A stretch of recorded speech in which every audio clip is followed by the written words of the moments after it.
I'm the only one running that has a record of delivering on 100% of my promises and actually beating the left that has done so much damage to this country. I mean, think about what's happening now. Have you guys seen with this Harvard president and all the nonsense that's happened there? And you know, look, it's these places, I mean, are just nuts with what's gone on there. But we have the attack against Israel by Hamas. More Jews murdered on October 7th than at any time since the Holocaust. And what's the response of these universities? You have students out there protesting in favor of Hamas. First of all, some of it is like they have such ideological blinders on. Some of it is they're just ignorant about a lot of this stuff. They don't know their history. They don't know what they're talking about. I mean, I get a kick out of when they say that Israel is somehow a colonizing power. I'm like, excuse me, Jews were on that land thousands of years ago. Just open up a Bible and read the Bible, and you see Judea and Samaria, all those areas, the connection goes back thousands of years. The Jews are forcibly displaced. They're not the colonizers, so you have all this nonsense. But you ended up seeing how these university presidents responded to that. Very mealy-mouthed, refusing to show moral clarity, not even willing to defend, not even willing to condemn calls for genocide against Jews, not protecting the safety of their Jewish students. And so this became really, I think, a national disgrace. And then you have somebody like the Harvard president, a serial plagiarist, plagiarizing all this stuff. And not a serious scholar, just lifting these passages from other people. And so eventually now, you know, she got forced out. And the media actually is trying to say that conservatives are weaponizing plagiarism as a tool to go out to students. I'm like, wait a minute, isn't plagiarism just wrong? I mean, if you were an 8th grader and you're lifting passages, they would fail you. But somehow the Harvard president, it's somehow she's the victim because she did this. But what it shows is there's an intellectual and moral rot on America's university campuses now. Universities are supposed to be about the pursuit of truth. They're supposed to be about academic integrity, and they're supposed to be about preparing our students to be citizens of our republic. And yet, in recent years, over many decades, but I think it's gotten a lot worse over the last 10 or 15 years, these universities have really indulged in ideological indoctrination. And it's imposing a certain worldview and really even suffocating dissenting voices that has become kind of the common cause of these universities. That is a dead end for this country. And so she loses her job, finally, should have happened a long time ago. I'm the only one running for president. And how many times Republicans have been complaining about universities for years? How many Republicans have actually done anything about it? In Florida, we've done stuff about it. We eliminated so-called DE&I from our public universities. They say it's diversity, equity, and inclusion, but it's really a whole ideological view to try to impose an agenda of social justice onto the university. If you look how it's actually implemented, DEI better stands for discrimination, exclusion, and indoctrination. And that has no place in our public universities, and we eliminated it in Florida. And that's the thing, you know, when they say they're doing this to try to fight discrimination on the basis of race or ethnicity, let me tell you, if you want to stop discrimination on the basis of race, then stop discriminating on the basis of race. Discriminating against white people or discriminating against Asian Americans, that doesn't do the trick. And so in Florida, we've said we're going to treat people as individuals, and you're going to be judged based on merit. Isn't that what this country is supposed to be about? So we've done that. Not only that, we've also done in Florida, all tenured professors must undergo review every 5 years and can be let go for poor performance. So if you're doing a good job, adding, great, we love it. And we actually put huge amounts of money to pay professors more. But if you're using that perch for ideological indoctrination, well, you know what? There's other places that you can go. And so our universities have been cycling out some of those folks. Now, the media will say, oh, there's people leaving the state of Florida, professors, if they say it's like a brain drain. And I say, wait a minute. If Marxist professors are leaving Florida, that is not a bad thing for Florida. That is a good thing for Florida. And we've also just said, you need people in positions of leadership that are going to recenter what the university mission is. So we have a small liberal arts college in Sarasota called New College of Sarasota. And it's supposed to be Florida's top honors college by statute. But really, it became almost like a Marxist commune, left of the left, low enrollment, low interest. They weren't producing what was intended. And so some of the members of the legislature came to me like, well, can we just eliminate it? I'm like, oh, that's fine. I mean, but there wasn't support to do that. So I was like, look, if we're going to fund this, we want it to serve the interests of the people of Florida. So I appointed 7 conservatives to the Board of Trustees. They fired the president, hired a conservative president. They eliminated critical race theory and DE&I. They abolished the gender studies department, and they reframed the mission of the university to be a classical liberal arts college, similar to like a Hillsdale College in Michigan. And so what that has done now, they brought in a lot of professors from other parts of the country because people realize, even people that are more liberal realize, a lot of these universities, you don't have free speech. You have to toe the ideological line, otherwise you're not going to go. Well, here, all the viewpoints are welcome, and so you have more people that are going there. And so now they have a flood of applicants from parents all across the country going. Now, I don't let our universities raise tuition, so in-state tuition in Florida is about $6,300 for our universities. Out-of-state tuition is $16,000, so that's less than what in-state tuition is a lot of places. So you have parents from all across the country doing it. And think about it, as a parent, you spend 18 years, putting values, instilling values into your kids. You send them to a university, and they're going to undo that in 4 years. Like a lot of parents don't balk at that. So they want to be in an area where a setting where they're actually pursuing truth, and where the truth matters, and where integrity in academics matter, and where citizens are given the type of education that our founding fathers understood was important to be able to produce good citizens. So we've led on that. We haven't just talked about it. Nobody else that's running has done a thing about it. And part of the reason we have where we are is because of the way colleges are accredited. You have these accrediting bodies, no one elects them, they just show up, and the federal government can approve who's a valid accreditor and who's not. What the federal government does is they typically support or approve accreditors who are pushing for more liberal type of universities in terms of how they're administered. When I'm president, we're going to change that. Instead of saying you will only get accredited if you do DE&I, we will say you will not get accredited if you're doing discriminatory policies. You're going to get accredited if you're doing the core function of what a university is supposed to be.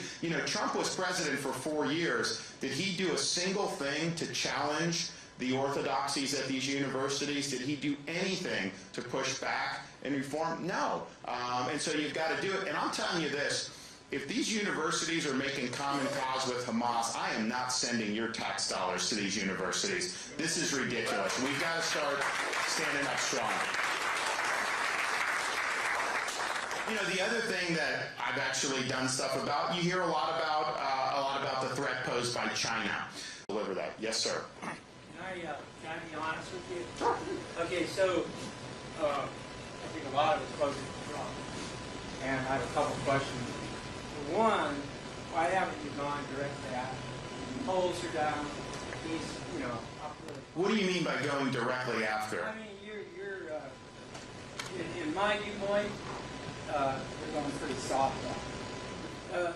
But what do you think? So because I've articulated all the differences time and time again on the campaign trail. I know. I think that there's just a narrative I think the narrative is this. I think what the media wants is they want Republican candidates to just kind of like smear him personally and kind of do that. That's just not how I roll. I'm not going there. Okay, good. But look at the last vote. Trump and Biden, basically, they were even, right? If Trump had kept his mouth shut for the 4 years that he was president, he would have won in a landslide. Is that true? Look, Let me finish. he's been his own worst enemy. There's no question about that. Right. And when you call somebody a lady, Cardi Figurina, what, horseface, right? And you call John McCain not a hero, right? I mean, those are talking points I would use. I mean, the guy has no class in a lot of different ways, okay? And so he lost, no matter if there was corruption in voting or not. The man lost because of how he lost the women's vote. How many military did he lose by making that comment about John McCain? Look, I mean, I think it's in Florida. I can tell you, Donald Trump underperformed in the Florida Panhandle, which is a very military-heavy area, and I think he did lose support from veterans and from active duty. We should be running up the score with veterans and active duty against a woke Democratic Party. So I've actually made observations and have said. I don't think Donald Trump ultimately can win an election. I know Fox News is going to say, oh, he's winning this poll, he's winning this poll. These polls are garbage. A year before Ronald Reagan ran against Jimmy Carter, they were putting out polls saying Carter was winning by 24 points. Okay, Ronald Reagan won a huge landslide the following year.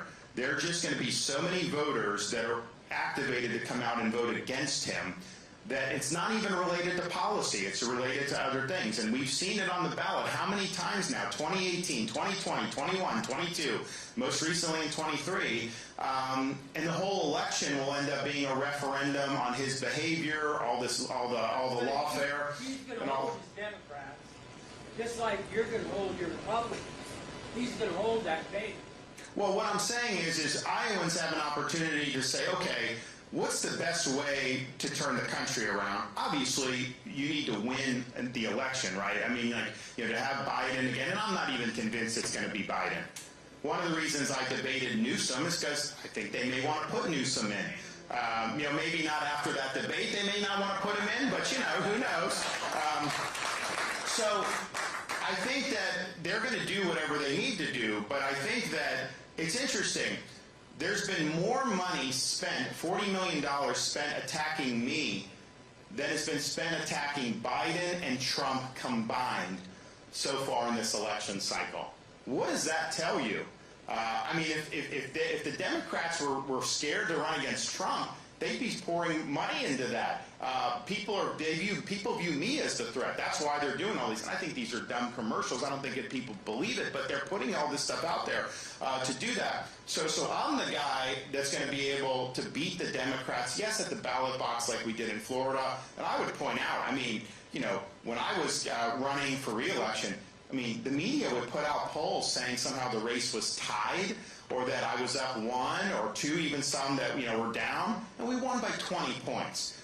So this whole idea of saying this poll, that poll, it's nonsense. We need somebody that's going to be able to obviously galvanize Republicans and then win the people that disapprove of Biden's policies. My fear with Trump is there's people that disapprove of Biden, but they also disapprove of Trump, so they wouldn't do it. So I think that that's important. But then the most important thing is once you get in there, are you actually going to deliver what we need to do to fix the country? Because it's one thing to say, okay, we have a Republican in, but if they're not actually solving these problems, and I have said with Trump, he's running on the same issues that he ran on in 2016 and didn't deliver on.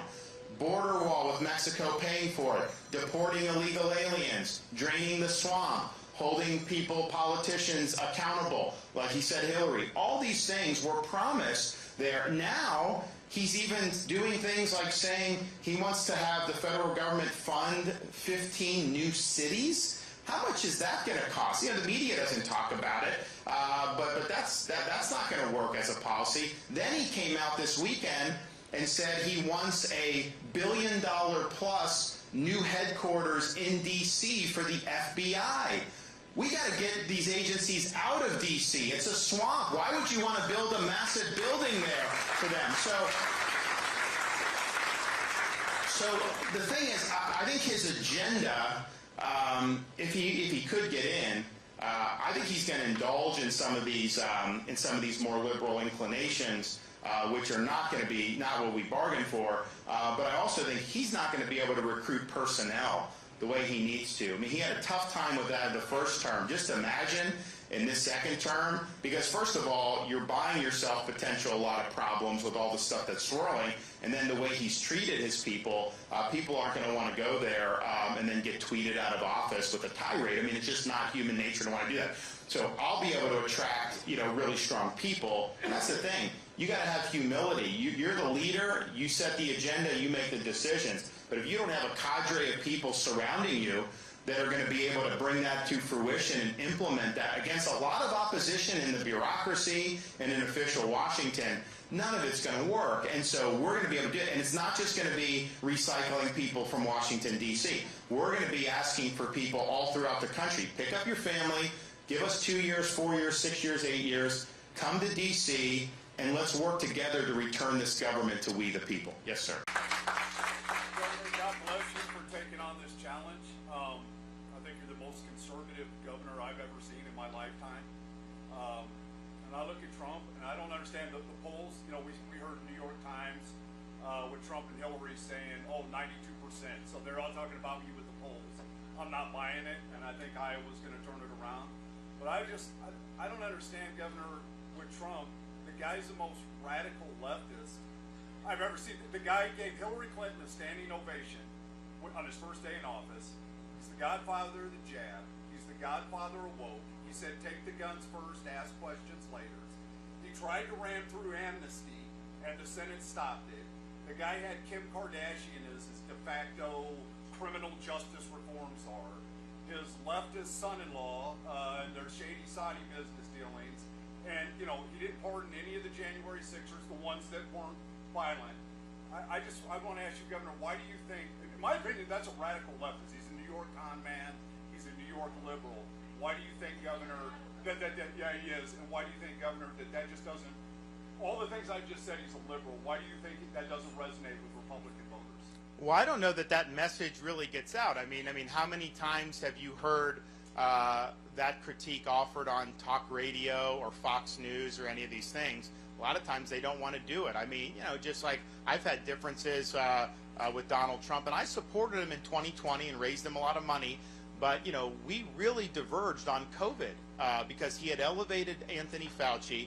He kept Fauci in place. And I told people, because I had a lot of people like, I don't know if they didn't want to support him because they were concerned about Fauci. And I said, look, he's going to get rid of him after the election. Just give him some time. And then the election came, and not only did he not get rid of him, he gave Fauci an award his last day in office, January 19th, 2021. How many Republican voters have been told that Fauci was given an award by Donald Trump? A lot of them haven't been. So some of this is just the way the media is, and I think that's one of the reasons he's not been willing to debate, because you actually will have to defend your record. And look, I've given him credit for the good things that he's done, but he's never been held accountable for these other things. So he's not willing to debate. He's not willing to come to venues like this and answer questions. Of course not from individual Iowans. That's just the reality of the situation. But I do worry. Look, I don't think he could get elected in this country, in spite of what they say. They said Hillary was 99%. The media is now trying to say that Trump would win because they want him to win the primary. But I think I think 24 will be a mess if that happens. That's why I'm running, because I think we can avert that, and I'm the best way to do that. But let's just say somehow he got in. I don't think he could get good personnel. And I think he would go left on a lot of these issues. I think on Second Amendment, he would go very wobbly. He's already talking about building like 10 new cities, having the federal government fund these cities. How much money would that cost to do? He's talked about building the FBI, a brand new, beautiful building in Washington, D.C. for a new headquarters. Why would we do that? I want to get these agencies out of the swamp. That's part of the problem, is that there's a big cabal inside Washington where all the power's been accumulated from. He has taken liberal positions, even asking about can a man become a woman? He's hedged on that. You watch the Megyn Kelly interview on all that stuff. So I think that I don't think you would get solid conservative policies. And I think he's even said he's not a conservative. I mean, he has said that. And that's the thing. As a leader, whether it's a governor, a president, you name it, you ultimately are a vessel for the principles, the values that the people hold. It's not about you. When it becomes just about a personality, regardless of the underlying principles, that is not a movement that is going to be successful. And I think too much of it now in this iteration of Trump. See, I think 2016, it was a lot about America first. Now I think it's more about Trump first and Trump's personal stuff. And here's the thing, that's just not the way you galvanize the support that you need to be able to do. That's why I say he's running on his issues and I'm running on your issues. Yep. Sure. As a retired Navy veteran, could you please expand on the Iranian-backed missile attacks to our armed forces in the Middle East? Sure. Thank you for your service. Any of the stuff that's going on against our troops, against our shipping interest, will stop on January 20th, 2025. Not going to happen on my watch. And you know from having served, I mean, the job of the U.S. Navy is to keep the rounds on target and the sea lanes open. We are not going to allow Houthi rebels to commandeer shipping lanes or to interrupt any of this commerce. We will put a stop to that. We're also not going to let any of these militant groups or Iranian-backed groups take pot shots at our service members. Biden's basically put them there. They're sitting ducks in places like Syria, and he's responding with the slap on the wrist. That's inviting more attacks, and that's unacceptable. I'm not sure what mission they're doing in there, and I'm not just going to put troops in other countries unless they have a very clear mission, everything they need to succeed, and that mission is in the vital security interests of this country. I think Biden just has people out there without a clear conception of why we're there, and hence he's now exposed them to great risk. When I'm president, anybody that messes with an American service member will have hell to pay. It is not something I'm just going to sit there and let our service members become punching bags for some of these corrupt regimes and terrorist groups. So January 20th, 2025, all the things that you're seeing in that part of the world will end on day one. Thank you all. God bless. We need your support.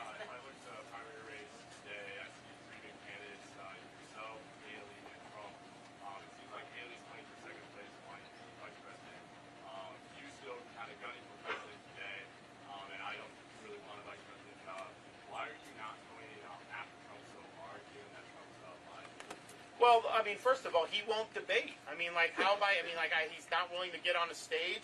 He's not willing to answer questions.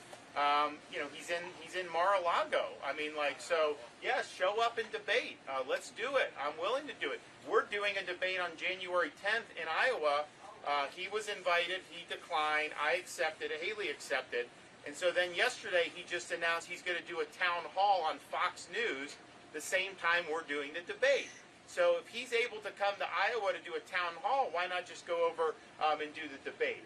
So the reality is he's basically making a mockery of this whole process by not showing up and answering people's questions. He doesn't think he needs to. And look, ultimately, Iowans can determine how they want, who they want to nominate. You want somebody that actually showed up, answered the questions, put in the work, articulated the vision, was willing to stand on the debate stage and defend their record and their views, or do you not? So I have confidence, but I would love for him to come up and debate. But here's the thing, Iowans, if you go out and caucus strong for me, he'll be forced to debate at some point, for sure. There's no question about that. There's debates in New Hampshire I've already agreed to do. Maybe he'll do one of those. We'll see. But ultimately, here's the thing too. Republicans, we need to win, right? And he debated Biden. Remember in 2020, that first debate, Biden beat him. I mean, it's sad, but that's true. And you saw the numbers and everything. And so he owes it to you to show that he could go and handle this in a way that's going to be good for the party. So, I was willing to debate Gavin Newsom from California because, they may not run Biden. They may switch Biden out at some point. We got to be ready for all comers. So I've shown I'll take on all comers. I'll show up. I'll answer the questions. And that's just the reality. And the difference between the two of us, well, one, he's running on his issues. I'm running on your issues. He views himself as a ruler that you're supposed to serve him. It's not how I view it. I'm a servant of the people. My job as a leader is to serve you, but I come from the people. I'm not anything outside of that. And also, he's running in 2024 on a lot of the same things he ran on in 2016 and didn't accomplish. And I have a 100% record of delivering on my promises in Florida. So I am not telling you anything that I don't have a plan to actually implement once I become president. It's very important that you get the job done. You can't just be president, issue executive orders every now and then, and think that that's going to fix the country. It's not. You got to be able to lead, and you got to be able to deliver these results. Yes, ma'am. The job done. Another thing we've taken action on is on illegal immigration. And people say, oh, Florida, you're not a border state. Why do you care about it? The media used to always give me grief because we've been doing this since my first year in office when we banned sanctuary cities. And we've done a bunch of stuff. But here's the thing. What Biden has done by bringing in 8 million illegals, every community is now a border community. Because you have people going all over now. A lot of them are not coming to Florida anymore because we've put in policies like mandatory E-Verify. We have an anti-smuggling law. We've done things that's had a major, major impact in a really positive way. But Biden has done this. The fentanyl is in every corner of this country. Traveling around Iowa, I've met parents that have lost lost kids to fentanyl. And it's really getting poisoned by fentanyl because in almost every instance when I talk to these parents, it's not that the kids were addicted to drugs. It was that they took one pill thinking it was something else, happened to be laced with fentanyl, and it poisoned them to death. And that's happening all across this country. And you have people, Biden, he just shrugged his shoulders. He goes to the Virgin Islands or wherever he was, or Delaware, just hanging out on the beach. No sense of urgency to be able to protect the American people or defend lives. So you have that going on. In Florida, one of the things we show that's effective is when you deport people and send them back, that creates a deterrent. And Biden doesn't deport anybody. So we have boats that try to come to Florida, and the Coast Guard's job is to interdict, but there's not enough Coast Guard vessels. So I surge state vessels, we interdict, turn them over to the Coast Guard, and the Coast Guard will send them back to Haiti or Cuba or wherever. Once we started doing that, the number of boats plummeted. Because why would you want to get into a boat, go across choppy waters, knowing likely you're just going to be right back where you came from? When I'm president, we're going to declare the border to be an emergency on day one, national emergency on day one. We're going to mobilize all available resources, including the military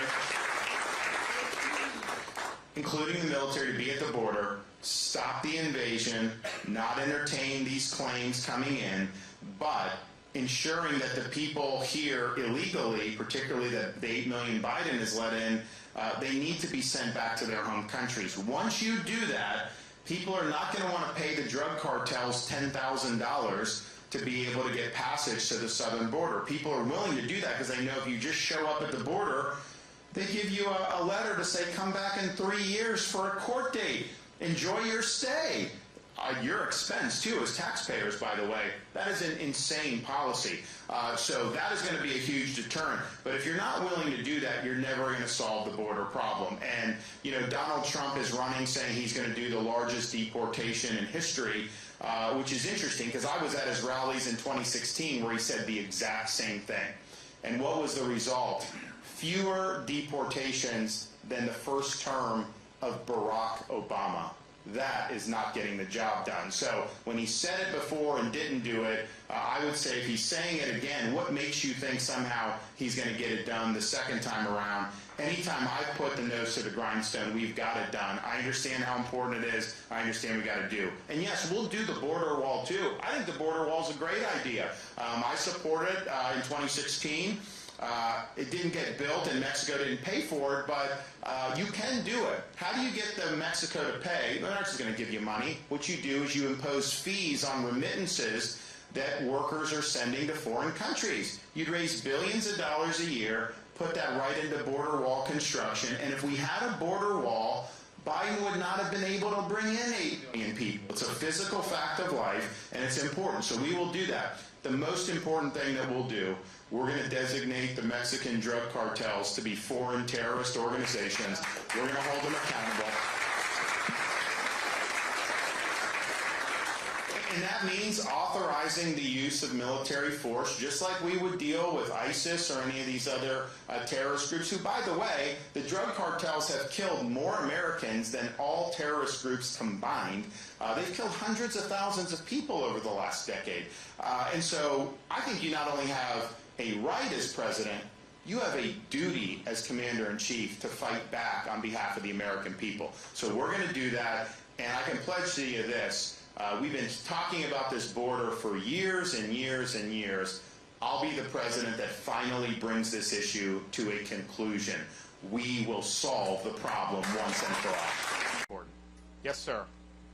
With our costs going up so much all the time, what are we doing to help the senior people that are on fixed incomes to be able to keep up? It doesn't seem like we're anywhere near. Yeah, I think that when if you're a senior citizen on a fixed income, particularly if you only have Social Security, the cost of living adjustment you get does not cover the actual increases in prices. You know, they'll say, oh, inflation was, quote, only 3% increase, but that's on top of all the increases that have happening. But the inflation rate isn't even close to showing the cost of groceries and some of these other things. So it's really tough. Look, what we have to do is we have to get the inflation down. It's not rocket science. When you borrow, print, and spend this much money, you're going to get inflation. When you're fiscally responsible and have a chairman of the Federal Reserve that's not going to be a micromanager and understands, make sure we have stable currency, you'll get it. You'll get the interest rates down. We'll be able to do all that. We just need a change in policy, but it affects people who are elderly on fixed income in a big way. It also affects young people who are going out into the real world, trying to start families, doing all this stuff. Buying a new home now, I mean, it's cost prohibitive for a lot of these folks because the mortgage payment is so much more. The average mortgage payment today, with interest rates where they are, is about twice what it would be for the average priced home 5 years ago, just on a monthly basis. Well, people aren't making twice as much as they did 5 years ago. So you got to get those interest rates down. And it's also hurt the housing market. I mean, we're not building enough housing, so that's why home prices continue to go up. But part of it is people are locked into their current homes who got them at lower interest rates. So if you sell your house, buy a new house with a higher interest rate, you're going to be paying a lot more, and people obviously don't want to do that. So it makes sense why you're doing that. So getting the market loosened a little bit more to where the housing's turning over in an appropriate way, you'll see that when you reduce interest rates. Yes. Yes. Election integrity. How do we make sure they don't cheat? Well, in Florida, we actually enacted great election integrity. My state was a joke on elections 20 years ago. A lot of you remember that from 2000.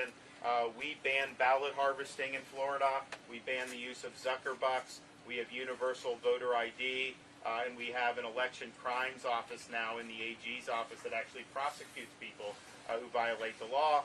We count all the votes, produce the results the day of the election, and no one says anything because it's not. Some of these other states, they take days and days to just count the votes. California, you know, you will go, and the day after the election, one candidate's winning, and then another candidate's behind, and then they'll just keep counting, and it flips. Like the mayor's race there, you know, they're both Democrats, but one was a machine Democrat, one was more of a Republican-leaning guy. And he was winning the day after. Machine Democrat was in second. And they just kept counting and counting and counting, you know. And it's like, look, maybe there's nothing going on, but like, how do you have confidence in that process? What a farce. But here's the thing. Not every state does it like Florida. Not every state does it in ways that we would like. There are states that send everybody a mail ballot. I think that's a mistake. I don't think that's right. But if they're doing that, I'm not going to just whine about it. I am going to have an organization in place unique to each of the key states, and we are going to, if ballot harvesting's legal, we're going to do it. If you can do the Zuckerbucks, we're going to do it. I'm not going to fight with one hand tied behind my back. I'm going to ensure that we maximize any advantage that we can get, and that we do whatever we need to do to make sure that we come out on top, within the confines of the law. And I think too many Republicans have told people, well, just only vote on election day. That's the only thing that's good. The problem is you can be banking votes up to that point. And, some states have early voting for like a month. I mean, I don't like that. I don't think that's how it should be. Don't get me wrong. But if voting is open, you tell your people to go get their votes in. Because you could have a flat tire on election day. You could have kids get sick. There's so many things that can happen. So we're going to utilize, and there's only a handful of states we're talking about. We're going to have our own separate organizations in each state, and we are going to utilize all the advantages that we can. And here's the thing. What you want to do, you don't want to have to worry about counting votes in Wisconsin at 2 in the morning. Because if you win a big victory, like in Florida, as soon as the poll closed, they called the race for me because we won by 1.5 million votes. So you want to win decisively doing all that, but if you win decisively, then none of that is even going to be an issue. We did all the stuff we needed to with election integrity, and we won by so much that it was all academic in the end. Yes? Economy, the United States is becoming an aged population. We're living longer than we used to, and there are a lot of people who my age, who aren't eating because they can't afford it, who are taking their medicines because they can't afford it, and yet if I were an illegal alien, and I say it like that, they would send me to New York, they would put me in a hotel, they would feed me, they would clothe me, but our own people don't get that. No, look, I think, it just shows you the misplaced priorities. Just think about, here's that shows the contrast to me. When Israel got attacked by Hamas, I knew as governor of Florida that this was going to impact my state because we have a large Israeli-American population. We've been a landing spot for Orthodox Jews since I've been governor. We have school choice. There's a lot of reasons. Very strong pro-Israel record. And so after a couple days, find out people are stranded over there. They couldn't get out of Israel, Americans. And so I did an executive order. I sent planes, and we rescued 700 people and brought them back to the United States of America. Now, I'm happy to do that.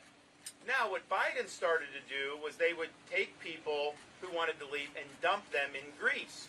And then they'd have to figure out a way to get home in Greece, which is not easy to do. But they would actually charge the American citizen for the flight into Greece. So you're leaving a war zone, and your own government sends you a bill. Meanwhile, illegals can come across the border, and they get free flights, free lodging, and free everything like that.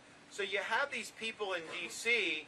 as part of this ruling class that just have contempt for the American people. They just don't care about their own people. They have their own agenda. And I think that that's very, very sad to see what is going on. So when you get elected to anything, your job is to put the interest of the people that you were elected to serve first. We can't be indifferent between an American job and a Chinese job. We've got to support America job. We can't be indifferent between an American business and a foreign business. We got to be for American companies. We just have to do that. That's your job. To put your own people first. And so you can count on me doing that. We're not going to be in a situation where we're doing this Biden nonsense. And what he's done to incentivize the people coming across the border has just been disgraceful.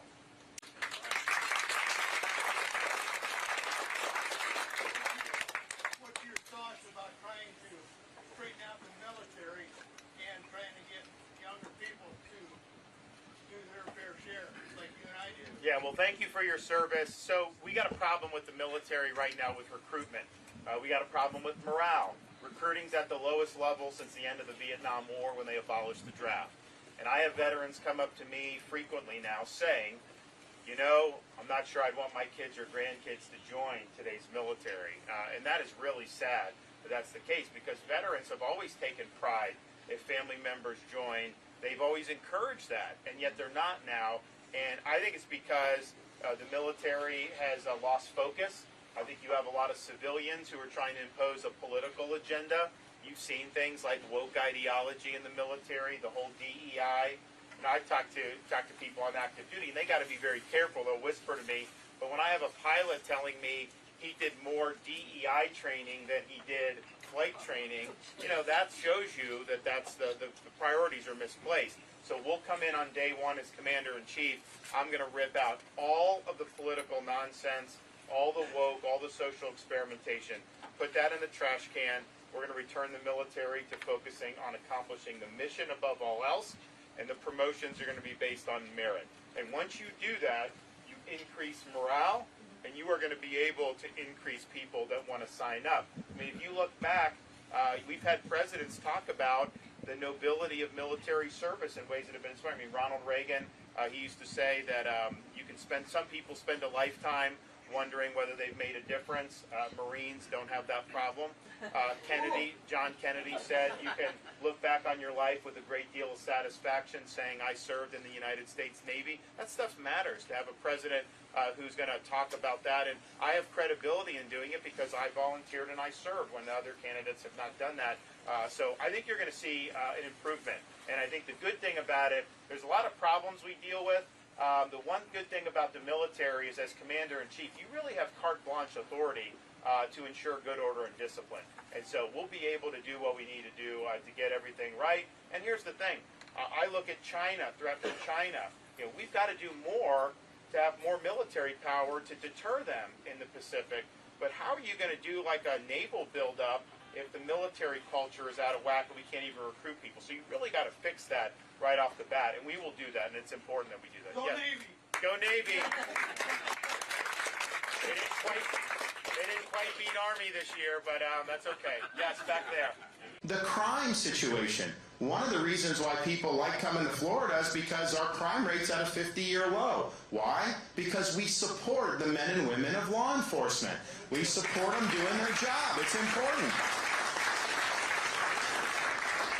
And when the BLM riots were going on, you never saw me out there protesting against the police. We called out the National Guard immediately in Florida. I let it be known that we're not going to let cities burn down in our state. We backed the blue and said they have a job to do, and we're going to support them doing the job. And lo and behold, none of the cities in Florida burnt down. And you look at a place like Minneapolis, it'll be decades before Minneapolis recovers from what happens there. I can tell you this, as President of the United States, you have a responsibility to ensure public order as well. And if those things were happening when I was president, I wouldn't just tweet law and order, I would act to ensure law and order. And you can take that to the bank. Very, very important. I think it's... I think Donald, he may have been in Iowa recently when he said that he literally said he stood by and watched cities burn. And I'm like, isn't that a damning admission that he did just sit by and watch? Those are our American cities. We would have sent in folks to be able to stop that. You can't let that happen. So we've shown how to do it right with crime. And oh, by the way, these prosecutors in some of these deep blue areas, they get elected, a lot of times with funding from people like George Soros. They don't enforce the laws. They only enforce the laws that they agree with. So others, they say, are somehow unjust or oppressive laws, which really is, which isn't true. But here's the thing. If you think a law is bad, the remedy for that is not to refuse to enforce the law and violate your constitutional oath. The remedy is resign your position, run for the legislature, and then try to change the law. You can't just have everyone be a law unto themselves. So what happens is they've let criminals get away with a lot of crimes, crime builds up, and the community just hollows out. LA, San Francisco, Philly, they've had huge, huge problems. We had 2 of those prosecutors in Florida, one Tampa, one Orlando. They said they were only going to enforce certain laws, weren't going to enforce others, putting ideology ahead of their oath of office. I removed both of them from their posts. They are gone. We take action and we get...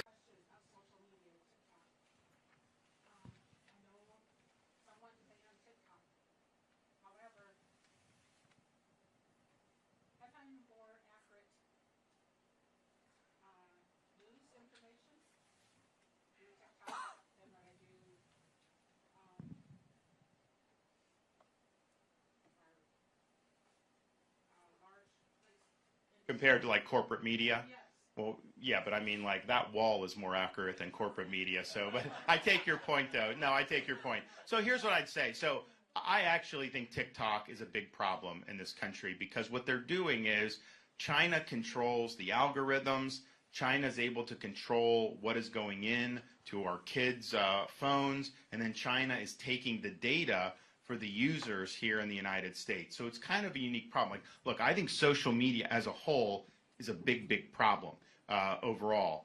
The TikTok really has the national security component, which is why I would treat that differently. I think the way to deal with social media overall is empowering parents to be able to regulate this to where you need parental consent. Because look, my kids, I mean, my son is 5 years old, and if my wife leaves her phone out, he will be on that thing asking Siri about football scores. And I'm like, I don't know how he figures this out. These kids figure this stuff out. It's unbelievable. And so I think as parents, you just want, I mean, we don't want our kids buried in these electronic devices. It's just not healthy for society. But it's hard for parents because I think kids get it. They know what they're doing. Right. So we want to empower parents to be able to regulate their kids' social media.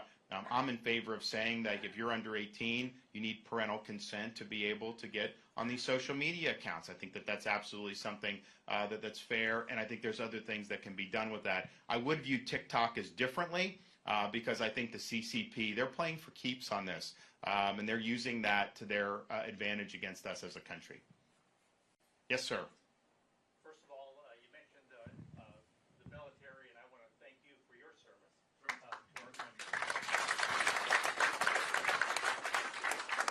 My question would be, again, based on that experience of serving in the military, you know, you have a unique perspective maybe on how our military operates. You know, aspects of defense is a huge part of our national budget. Sure. How do you think that your service within the military kind of uniquely gives you a perspective that someone who hasn't served, and how that might affect if you were president? Sure. I mean, look, I'm the only one running right now who has served in the military at all, and I'd be the first president elected since 1988 who's actually served in a foreign war. It used to be that was pretty regular that the presidents would have served in some capacity. I think given where we are now, I think it's going to be very beneficial. I think for 3 reasons. One, the culture of the military has changed because I think civilians have tried to impose a political agenda, an agenda that is more, in vogue in the civilian world. I don't think that works in the military. I don't think it works in the military to have woke, or to have DEI, to have any of that stuff. So as day one as commander-in-chief, I take all of that out, rip it out, and throw it in the trash can. Military is going to be focused on one thing: achieving the mission. When you're on active duty, and you're particularly if you're forward deployed, you know, everyone has a role. Everyone comes to the military from different backgrounds. You have different ideals, beliefs, all this stuff. You check all of that at the door. You check your agenda at the door, and you put everything on the line to accomplish the mission. If you do anything less than that, then people die. And so that's why when people are recruiting is at a generational low. Since the Vietnam War and the draft ended, we're at the lowest we've been in many decades. And I think it's because when you sign up to be in the military, you're writing a check payable to the United States of America for an amount up to and including your life. You don't know where they're going to send you. You don't know how duty is going to call, but you are basically putting your life in the hands of other people, military leaders and civilian leaders. And I think people are willing to do that because they love this country, but I think they want to know that the decisions that are being made are based on the mission, and they're not being clouded by all these other political agendas. And so I think we come in, we make those changes, we restore merit, I think you're going to see recruiting increase, and I think you're going to see morale increase, and I think that's going to be a good thing. Two is, how as Commander-in-Chief do you view using the military? Look, I understand that there's costs associated with putting people into combat, and it's not even just the direct cost if somebody is killed in action, which is obviously considerable, but it's the cost for the family who's behind while people are deployed, potentially kids not having a parent there. And so there have been people that have been deployed so many times since the war on terror started after 9/11. Very small number of people shouldered a really, really big burden. And so I think that affects, one, that I view veterans issues as very important, particularly veterans' mental health and reducing veteran suicide. Also, as Commander-in-Chief, as somebody that served in a conflict where we kind of toiled for years and years in Iraq, where we didn't achieve a concrete victory, where now you actually have Iran that's in control de facto of the Iraqi government, and Iran, of course, is a mortal enemy of this country. I hope to never have to put troops in harm's way, but if you do it because you're pursuing a vital interest of this country. You have a clear conception of what the mission is. You give the folks everything they need to achieve that mission, and then when they achieve the mission, you bring them home. And that's how you have to approach doing this. And I think since the Cold War ended, but particularly since 9/11, we basically have just been putting people places, and they're there. They may accomplish this or that, but then there's an overall strategic deficit about what they're actually accomplishing. And I think you owe it to them to know that if they're going to be put in harm's way, that there's something concrete we're asking them to achieve, and if they achieve that, that's going to advance this country's vital national security interests. And then the final thing I would say is kind of the lesson about being there, but then also I take from Governor, the military bureaucracy is totally excessive. It's out of control. The number of civilians in the Pentagon, so much more than what you need, way too much. They say in military, what's the tooth to tail ratio? So the tooth is kind of like, special operators, fighter jets, all that. The tail is like the Pentagon and all the stuff you have there. So we want more a better tooth to tail ratio. And I think part of it is that these things just grow and grow and grow, and no one really questions them. So I think you can save huge amounts of money within the Pentagon without missing any beat in terms of capability or lethality. So we will look to do that, absolutely. Yes, sir. So, probably the Democrat once said the best form of welfare is a job. And so, we have 9 million job openings and 6 million people unemployed. So there's two problems there. One, we have a group of people that aren't working, or excuse me, should be working that aren't. But there's still a 3 million person gap that's going to require people to come in and help develop the GDP. So how do you handle that gap? So what do you do with the 6 million? And what do you do to cover the other 3? Well, I think the other 3 is largely people that have dropped completely out of the labor force and are just not even being counted anymore. If you look, our participation rate still isn't where it should be. COVID, look, one of the things I'm going to do, I'm going to bring accountability for what happened during COVID, because what this government did was an absolute disgrace. The amount of money that they printed and spent, you're paying more for everything, all because of March of 2020 and the ensuing spending bills. $6 trillion they added to the debt in one calendar year. Put that in perspective. It took 210 years for us to get to $6 trillion, and they did it in 1 year. They were paying people not to work. People totally dropped out of the labor force. And so what we're going to do is, look, I believe in a safety net. Things happen in the economy. Sometimes people can lose a job. You want that, but you want that to be a second chance and a temporary thing. You don't want that to be a way of life. So anyone that's getting benefits that's able-bodied has a responsibility to seek and gain employment. So we're going to do that again. We're going to make sure that people, look, if you're not getting any benefit and you have a way to support yourself, obviously you can't force people to work.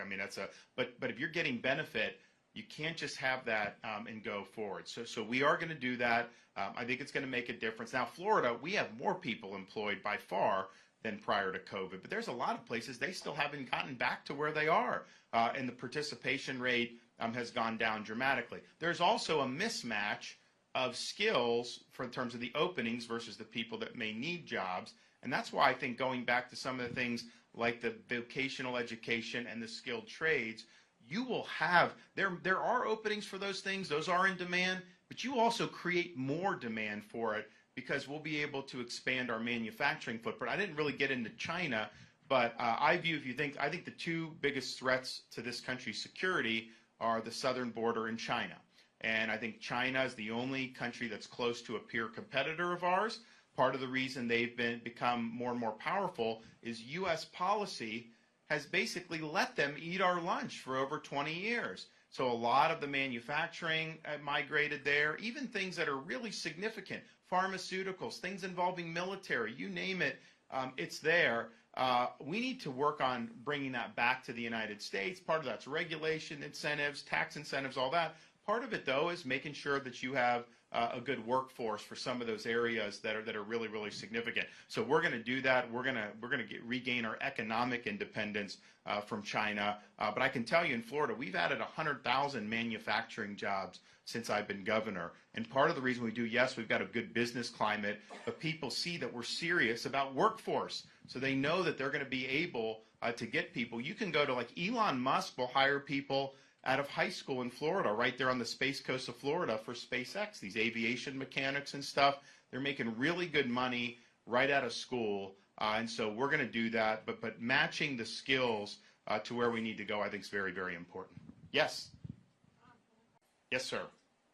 First of all, you mentioned the military, and I want to thank you for your service to our country.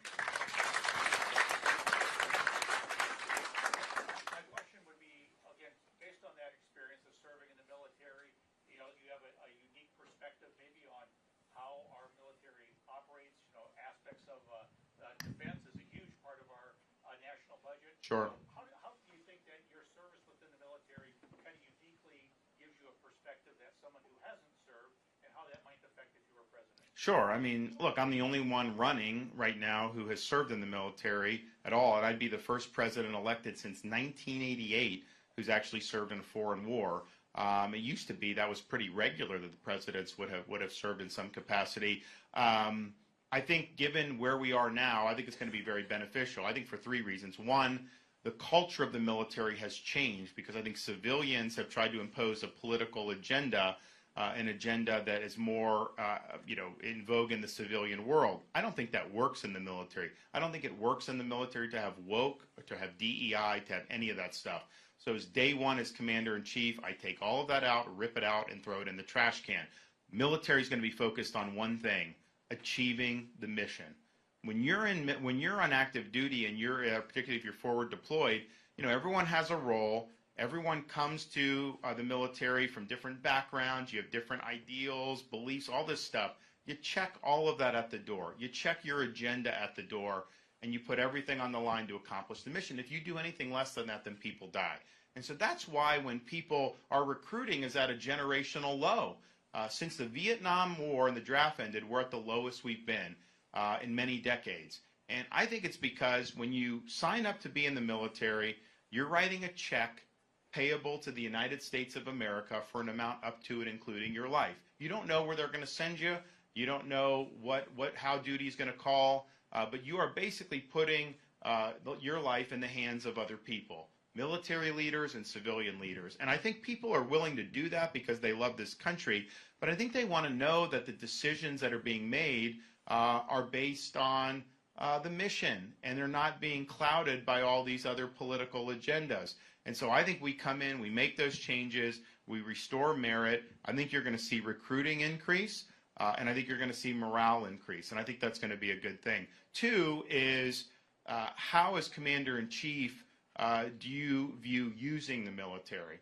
Look, I understand that there's costs associated with putting people into combat, and it's not even just a direct cost if somebody is killed in action, which is obviously considerable, but it's the cost for the family who's behind while people are deployed, potentially kids not having a parent there. And so there have been people that have been deployed so many times since the war on terror started after 9/11.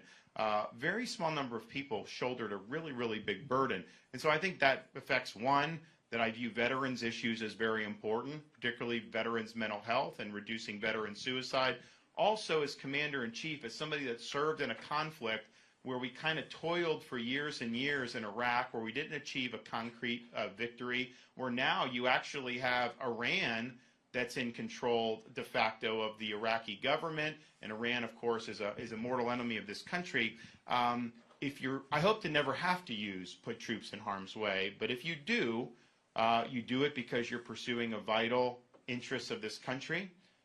You have a clear conception of what the mission is. You give the folks everything they need to achieve that mission, and then when they achieve the mission, you bring them home.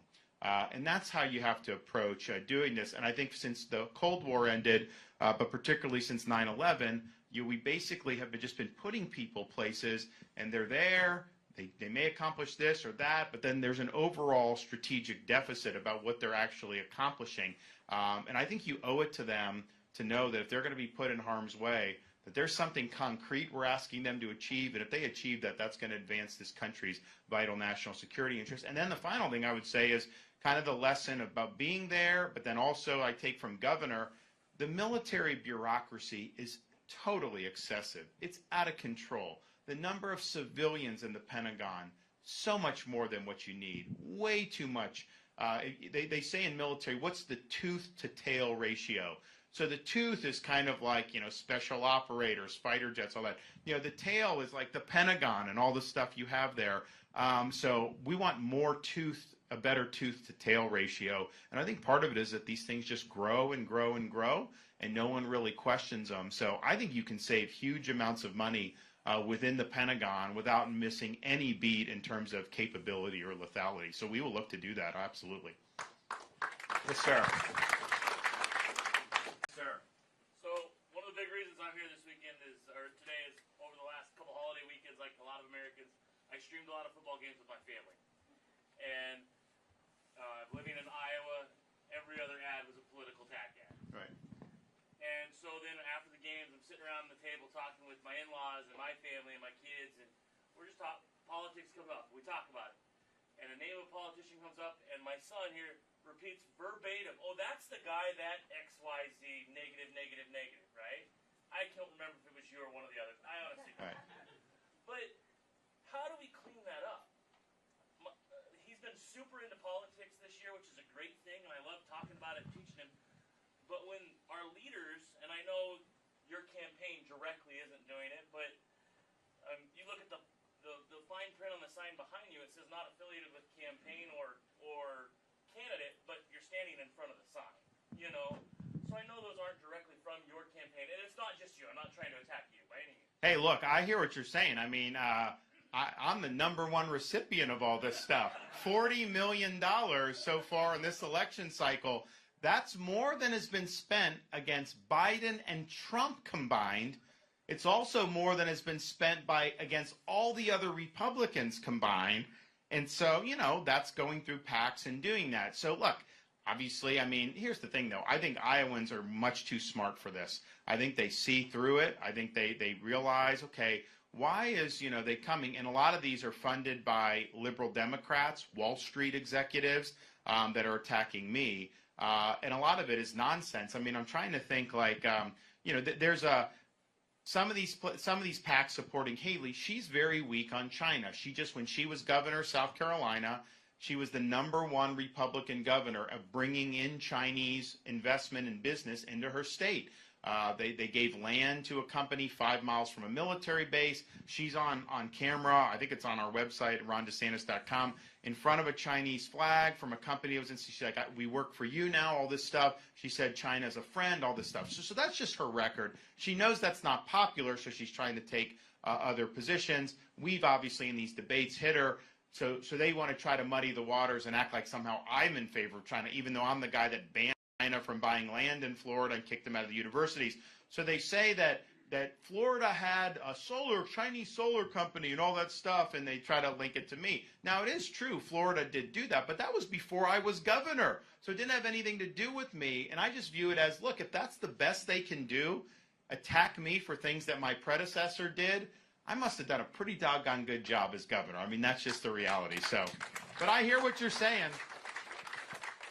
But you guys, how do you stop the more you guys come out for me, the more people will see that stuff doesn't work. And so you have an opportunity to show that that coming in here, and I do think Iowans, especially when they know it's coming from like Wall Street and stuff, I think it goes over like a lead balloon. So any of the stuff that's been done against me, you know, has been that type of money. And why? Because they see me as a threat.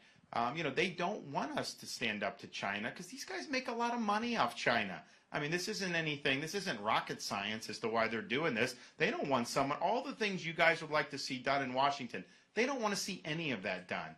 They're fine the way things are going. They have the ability to shape this to benefit themselves. So they're basically spending money to keep the status quo. I think we need a change agent in Washington as president, and that's what I'll be. And I think the fact that I'm the #1 recipient of people coming after me shows that those critics agree with that. I'm over the target. That's why we're taking the flag.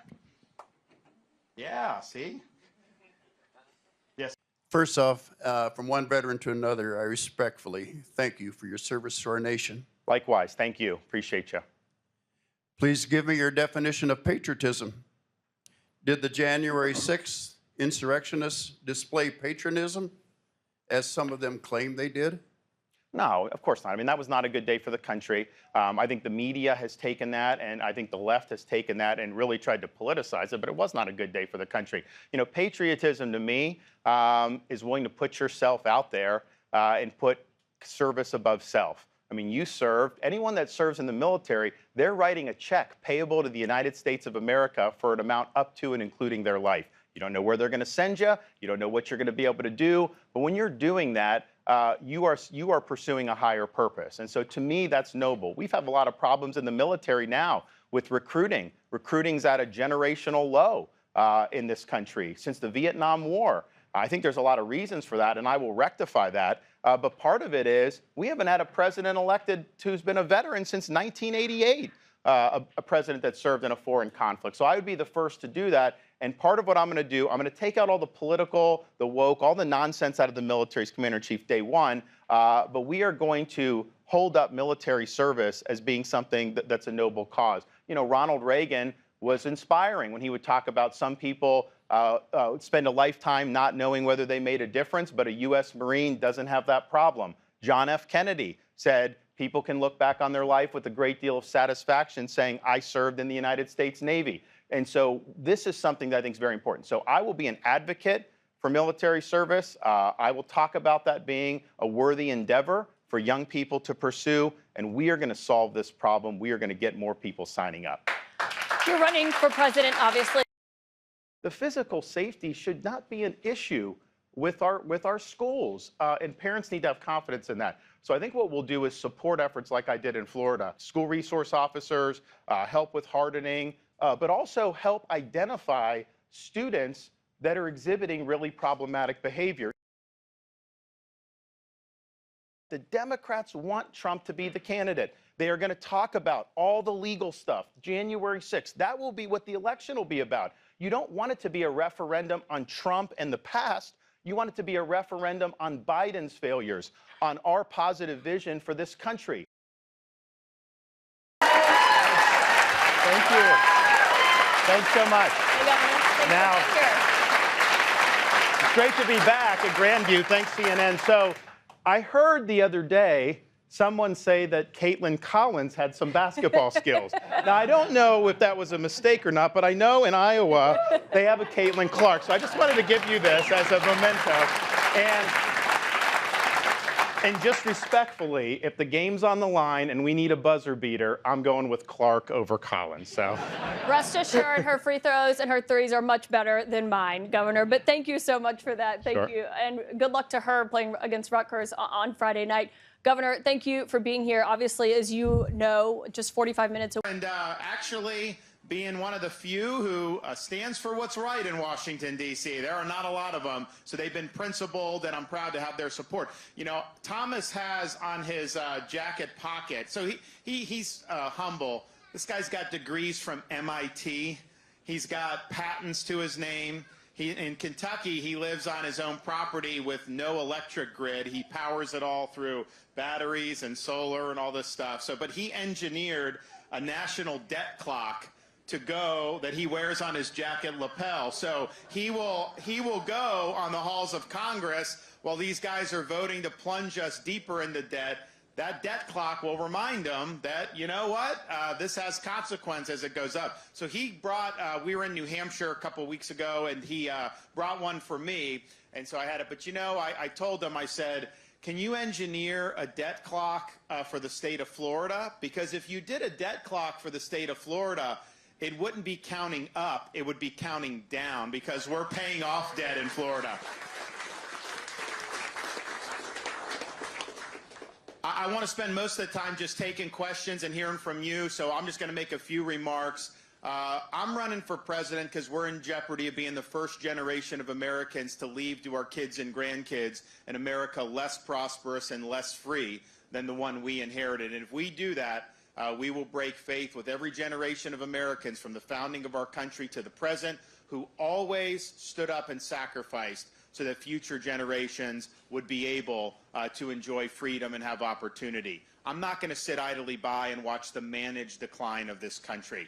Our decline as a nation is a choice. It's not inevitable. We have it within our power to choose a different path. We have it within our power to reverse this decline, to usher in a new birth of freedom, and to create a revival of the American spirit. This primary is very simple. This caucus is very simple, the choice. Donald Trump is running for his issues. Nikki Haley is running for her donors' issues. I'm running for your issues, your family's issues, and I'll be solely focused on turning this country around. And that's what we need.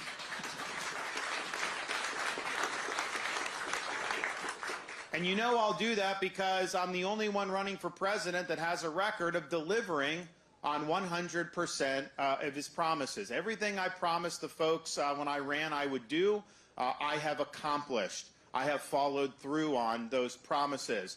And if you think about, we had this CNN town hall last night, and the moderator, her name is Caitlin Collins. I know Nikki Haley thinks she's an Iowa basketball player. We know that's not who the same person is. But she asked me about birthright citizenship for illegal aliens. Like, I don't think if you come across the border illegally and you have a kid that entitles you to birthright citizenship. I think that's a misapplication of the 14th Amendment. And so I've said, you know, we'll do an executive order. We're going to challenge that conception because it's an incentive for people to come illegally when you have that. Well, you know, Donald Trump, he ran in 2016 saying he would do an executive order to stop the birthright citizenship. Literally, all he had to do was sign his name in order. 4 years go by. Did he ever put his John Hancock on an executive order about birthright citizenship? Never. Okay, he didn't follow through. But what is really problematic is he's running now in 2024 promising that he will sign an executive order about birth. And it's like, if you didn't do it the first 4 years, what kind of confidence do we have to know you're going to do? And I look at the border and how bad that is. And yes, you know, the blame goes on Biden's shoulders. But let's just be clear. If Trump had built the wall like he promised, Biden would not have been able to bring in 8 million people. That's the whole point of a wall. It prevents an invasion of your country. So I'm the only one that's delivered on 100%. And I don't say things lightly. There are certain things I could promise you that sound good that I know I wouldn't be able to follow through on. So what I say, I have a plan to do it, and we'll deliver it. I'm also the only one running. If you look at who's causing all these problems in this country on the political left, I'm the only one that's beaten these people time and time again.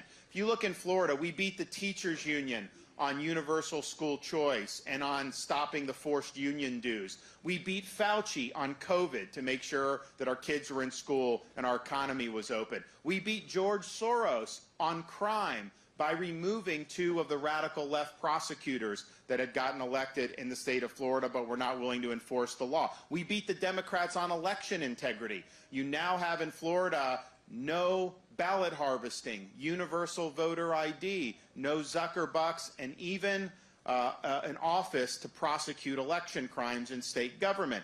And we beat the left and have been sued by the ACLU on banning China from buying land in the state of Florida. No land near military, none of that. So we need to win again as Republicans, and yes, win the election. And Chip mentioned how, you know, in spite of what pundits were saying when I was running for re-election, I won the biggest Republican victory in the history of the state of Florida in the governor's race. And we did that not by being mealy-mouthed, not by putting your finger in the wind. We did that by governing in bold colors, not pale pastels. We stood for something. We fought for people. And they responded by coming out in droves and delivering us that historic victory. So yes, we need to do that going forward. I don't think it's any accident if you look at how the media is handling this. I'm the one guy they don't want to be the nominee. They're coming after me. But I think that should tell you that's probably the best endorsement that you can get as a Republican candidate. So you should know that I'm probably the guy to do this. But they do want Trump. And you got to ask yourself why. They hated him for so many years. It's because they know that when the primaries end in a couple months, if Trump's the nominee, they've got a playbook that they're going to be able to use. They're going to make the election about him, the legal issues, the court cases, January 6th, all these things. And you know what? That's a playbook that they've executed successfully, and they have a lot of confidence that they're going to be able to win with that. With me, we will focus this election on Biden's failures and on our vision to deliver this country out of this mess and turn things around. We win when that's the case. That's going to happen. So I have the record of proven to do that. But even more importantly, you can get into office. You can't be a potted plant. You can't refuse to follow through on these things. This is the time where we have to deliver. If we don't deliver and solve all these problems now, we're never going to get it done. We've got to stop the border now. I will do that. We've got to stop this massive bureaucracy, reduce the size and scope of government. I will do that. We got to stop the runaway fiscal insanity. I did it in Florida. We'll do it we have to do it now. So now's the time for choosing, and we're going to get that done. And I'm happy to take questions, but I'm motivated for this fight because I got people coming at me from all angles, and there have been more money spent against me than have been spent against both Trump and Biden combined in 2024. Now, I'm not sure, how credible a lot of these attacks are. I think Iowans are very smart, and I think when they see this stuff, I think they're like, yeah, they know where that's coming from. And oh, by the way, I don't care what Nikki Haley says. Iowans don't need to be corrected on anything with how they vote. We got to just stop with this nonsense. Stop trying to take pot shots like that. Besides Biden, what do you think is the greatest threat to democracy right now? The greatest? I know there are a lot of them. And, right now, what are you going to do about it? So what's the threat to, I think, to the future of America, basically, I think you're saying, threat to Republic, other than Biden? Look, I think that it is allowing the political left to capture every institution in our country and effectively corrupt these institutions. I mean, you saw what happens at Harvard with this president. You saw how the universities have responded to the Hamas attacks on Israel, where you have massive protests in favor of Hamas. Terrorist groups that killed more Jews than at any time since the Holocaust, putting babies in ovens, sexually assaulting women, torturing them, and that's something you're making common cause with. So that, and we've known, I think, as Republicans that these universities have had problems, but I think that exposed the rot in ways that were really shocking to a lot of Americans. Incidentally, when I see some of these folks protesting in favor of Hamas, some of these are foreign students that are on visas to come to the United States. Foreigners do not have a right to come here. It's a privilege to come here. And if you're going to utilize that privilege to be on a foreign student visa to make common cause with Hamas, well, as president, I'm canceling that visa and I am sending you home. Why not allow Americans to have those positions? I mean, so we shoot ourselves in the foot on this, but there's a rot there. In Florida, we've actually done something about it. All tenured professors must undergo review every 5 years and can be let go for poor performance. When has Republicans ever stood up and done anything about that? We also have this whole DEI that is gone. They say it's diversity, equity, and inclusion, but it's really an ideological agenda. It's better described as discrimination, exclusion, and indoctrination. We eliminated it from our public universities in the state of Florida. We treat people based on merit, and we treat people as individuals, not as members of groups. You look at corporate America, how the left has taken over. And yes, we had the fight with Disney because, as the father of young kids, I think it's wrong to teach school children that they can change their gender or that they were born in the wrong body. So we had that fight, and we stood up for the innocence of our kids, and we won that fight. And we're proud to do it. But you also have these other companies, Wall Street banks, BlackRock, these companies that are pursuing a political agenda through the economy. So they want to kneecap fossil fuels. They want to kneecap Second Amendment rights. They have an agenda that the American people have not voted for, that you can't hold them constitutionally accountable at the ballot box, but nevertheless, that's going to be imposed on you as Americans. They have a lot of things in store with that regard. So in Florida, we fought back against this ESG. We kneecapped it. No more pension use in the pensions. We banned social credit scores. We ensured that the rating agencies that rate our bonds are not going to be utilizing these things, because what they ultimately want to do is they want a social credit system. Your ability to compete in the economy or participate will be contingent on whether you're bending the knee to the latest political cause. And so that doesn't work. That's not going to be good for our economy. K-12 education, parents' rights. We've held that up in Florida. You've upheld it in Iowa. School choice, all these are important. But you have teacher unions who are trying to use schools to impose a left-wing agenda of indoctrination. That is wrong. We can't allow that to happen. So I think the viability of the American experiment is going to be dependent on whether we as Americans can say, you know what, we're not going to let the far left control every institution in this country. The threats to freedom, yes, there's threats to freedom from government action. There's also threats to freedom from all these other things. And we have to have eyes wide open on this, and you have to have somebody that knows what the playing field's like and has a record of actually defeating it. And so I don't want to see woke ideology imposed on this country in every single institution. I think we need to be rooted in truth. I think we need to be rooted in facts. Don't tell me that a man can get pregnant and expect me to believe that. I will not accept that. That is not true, and I won't accept it. The country's been invaded. You all know that. But we have the cartel. I've heard you mention this before. What are you going to do to get rid of those people, and how are you going to get those two guys behind you and their colleagues in Washington to get behind you? Well, it's a great question. So the people that are here illegally, you've got to send them back to their home country. Like, you have to do that. If you're not willing to do that, this is going to constantly be a problem. And so we're going to do that. And again, you know, Trump promised in 2016 the largest deportation in history. His 4 years, he deported less than Barack Obama did in his first 4 years. That's just a fact. And so he's promising the same thing this time, but if he didn't do it the first time, what makes you think he's going to do it the next time? So that's the first thing. The second thing on the cartels, oh man, the media, they hate when I talk about going after the cartels. I think that they shouldn't be just treated as like drug dealers. They should be treated as terrorist organizations. Why? Because they're responsible for killing hundreds of thousands of Americans in recent years. They are responsible for killing way more Americans with the fentanyl poisoning than terrorists have killed Americans in the last 5 years. It's not even close. And yet, I remember when the Twin Towers got knocked down by Al-Qaeda and the terrorist attack, we didn't think for a second that we weren't going to have retribution for that. Every American said, this is not going to stand. You don't come in and kill our people. We are going to go hold you accountable. Yet somehow poisoning tens of thousands of people a year. We have young people in high school, college, in their 20s. They think they're taking a pill, like a Xanax. And look, maybe they shouldn't be doing this, but they don't think it's a risk of death. But if it's laced with fentanyl, they can get poisoned to death and die right on the spot.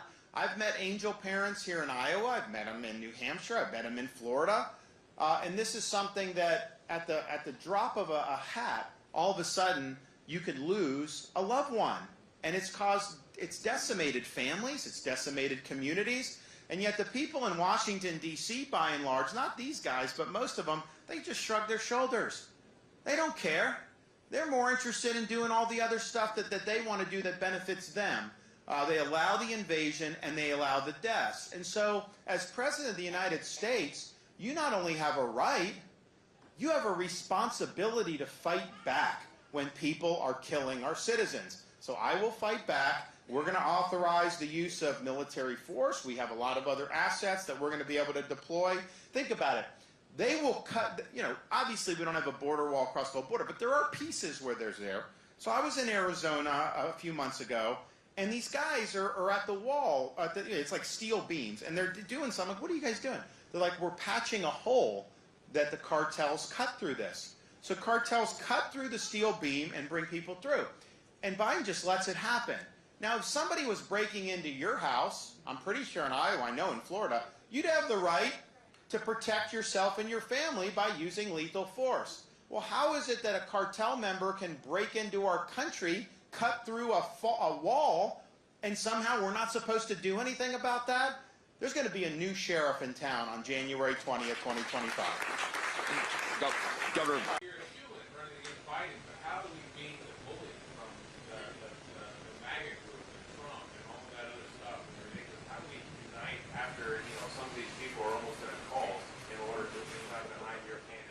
Look, you guys come out for me in the caucus. We will get it done. We will unify the party.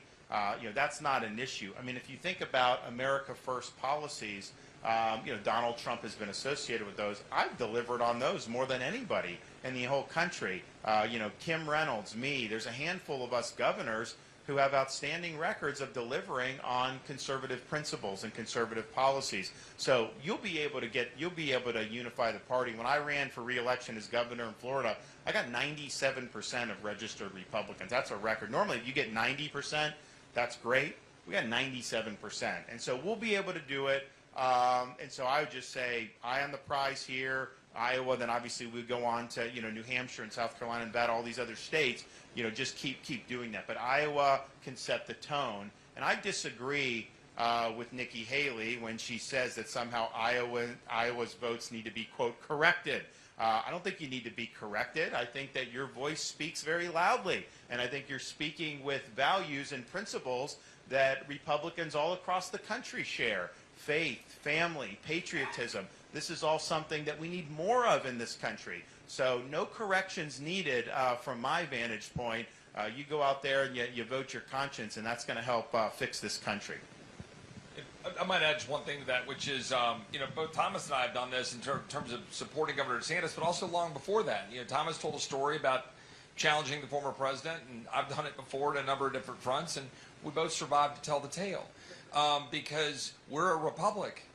Okay? The people are the people who have the power. And look, I want to make America great again. 100%. Everybody in this room does.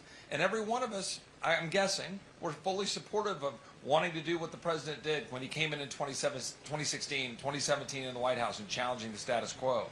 But everybody also has to answer to the people. I find it extremely telling that the former president refuses to engage in debate.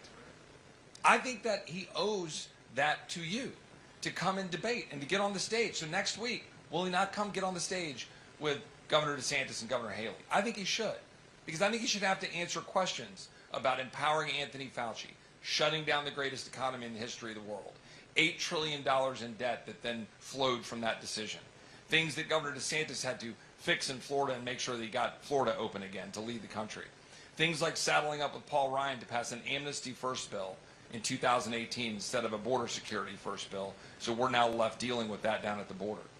These are the kinds of issues that I think matter. And so just have the courage, in my opinion, to just rally enough people to show up on the 15th, bring people in and demonstrate that you all decide, the polls don't decide, and we'll have a really good night on the 15th. Yeah, and I think that it's, to me as a leader, my job is to be a vessel for your values, principles, and then to put those into practice. But it's not about me. And I think that when Trump ran in 2016, it was really, America first. There was a lot of energy behind that because we needed things shaken up. And there was a lot of excitement with that. And I think now this campaign has really been about Trump first. And that's not ultimately going to be sustainable because it's got to be rooted in in some principles. And what's happened is he's taken positions. Most recently, he says that he wants to spend over $1 billion to build the FBI a nice new headquarters right in Washington, D.C. I don't want to spend that money to build the FBI a new headquarters. I thought we wanted to drain the swamp. Why would we want to be deepening the swamp? And so he's doing that. But I think that it's gotten to, like, if a congressman criticizes, saying, wait a minute, that's not conservative, that somehow that's a bad thing to stand up for conservative principles if Trump is not doing it. So it's really about, are you going to be delivering for people? But it's not about the individual itself. And we've had a lot of success in Florida. If I didn't deliver on my promises, then that would be something that people should hold account for. And so we've got to create a culture of accountability in the Republican Party, where we're expecting people to do what they said they would do, to deliver, and to reflect the values and the principles that people here in Iowa have, and Republicans throughout the country. Yes. From Florida, I'm proud to fight for America. And I'm not happy with the generals. They're not held accountable any. They weren't held accountable when I was in Vietnam. They're not held accountable now. When we went out of Afghanistan and 12 Marines died and 1 Navy, they weren't held accountable. They're not held accountable. I'm talking about the Secretary of Defense, and I'm talking about the generals. They should all be gone. Thank you. Well, look, he said it better than I, but I think it's first. Thank you for your service. But it is, Afghanistan was a national humiliation. What happened there?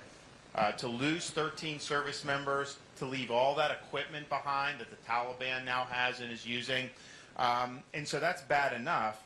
But normally, when you have a catastrophe like that, people get fired. People get held. And who has been held accountable to this day for what happened in Afghanistan? Not a single person has been held accountable there. That is not how you create a culture of accountability. That is not how you create a culture for success. And I also just think that, and I think this really started under Obama, it continued under Trump, and now it's on steroids under Biden, is so much of the promotions have now become political.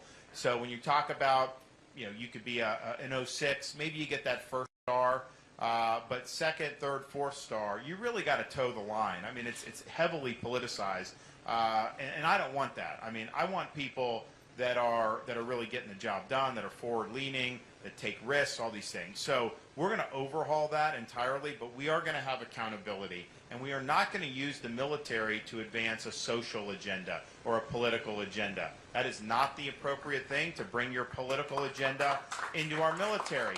We need to focus on the mission, and as Commander-in-Chief, we'll ensure that we're focused on the mission. Yes? So when we were in D.C., we saw these huge... I mean, I agree with everything you said. I think your record speaks for itself. I think you are by far and away the best candidate on the record. There was one topic, however, I have heard from another candidate that I'm a pretty big fan of. And I haven't really heard your response for it directly. I missed the town hall you're talking about with CNN, so maybe it was on there, but I just wanted to ask Vivek Ramaswamy's position on defunding the federal government. I'm a very big fan of his position on just wiping it out pretty much half of the entire staff by doing it on Social Security, right? So there's no claim as to firing people for a particular reason or a grievance against that person specifically. So I was just curious, what is your position on that? Do you have your own idea for how to defund a lot of the big 3-letter agencies that I think pretty much nobody here in this room is a terrible fan of? Yeah, look, so these guys, he has a bill to eliminate Federal Department of Education. I'm happy to sign that.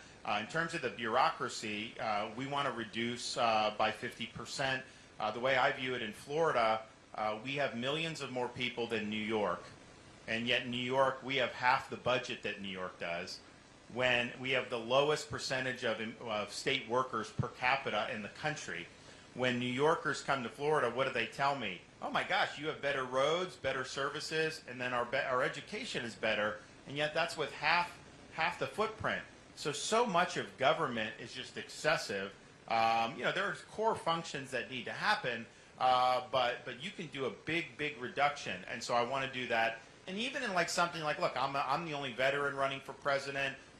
National security and military is important to me. I believe in peace through strength. I don't believe in trying to intervene all over the place. I think that, we want to keep our enemies at bay by being strong and deter that. But I also know, I look at the Pentagon, massive bureaucracy, massive numbers of civilians. You could do a big reduction there too. So reducing the size, I think, is important, but just as important, and maybe more important, is reducing the scope. Because you can cut the size in half of the number of bureaucrats, let's say, if you still have the EPA going on people's farmland saying, well, there's a puddle, this is waters of the United States, well, that's a problem, because they don't have the constitutional authority to do that. They're going beyond the proper mandate that any of these agencies would have. So we have to do that, and part of that is bringing accountability to them. For example, DOJ, FBI, when these agencies are politicized and weaponized, why does that happen? No one holds them accountable. This was all happening under Trump. He never did anything. He didn't fire Christopher Wray, the FBI director. He didn't do. He had Sessions as Attorney General to start.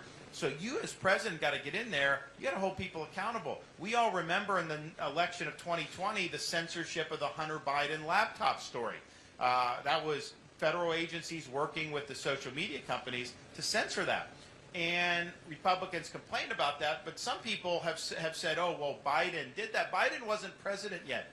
Those were Trump's agencies that did it. He didn't have any control over his own agencies. When I'm president, we're going to fire people that do that. If they're going after school board members, we're firing them to do that. So you have to bring constitutional accountability, and the Founding Fathers understood this. That's why they have checks and balances and separation of powers, because if power accumulates with no accountability, human nature being what it is, they will abuse their power. They will abuse their power. Now, we need to do all this stuff in the executive, but these guys in Congress, they've abandoned the power of the purse. The founders said that if the government was doing things to violate your freedom, the House would just not fund those things, and then they wouldn't be able to do it anymore, and that would just stop. What you have now is you have government on autopilot with these continuing resolutions and omnibus bills where they're just not doing that. And I know both of these guys are definitely in favor of reclaiming that power of the purse, because as an American citizen, that's your number one redress for grievances, is electing people to control the purse strings and to not fund things that are bad for the country. And that just doesn't happen now. It just keeps going and going and going. So I'll be in there fighting. These guys will be fighting in the Congress. But the end result is just this. There's things that the federal government does that's bad policy. Waters of the U.S. going on people's farmland. Mandate of electric vehicles, not good policy. On and on down the line. But it's a larger issue than that, because the question is who governs this country? It's supposed to be we, the American people.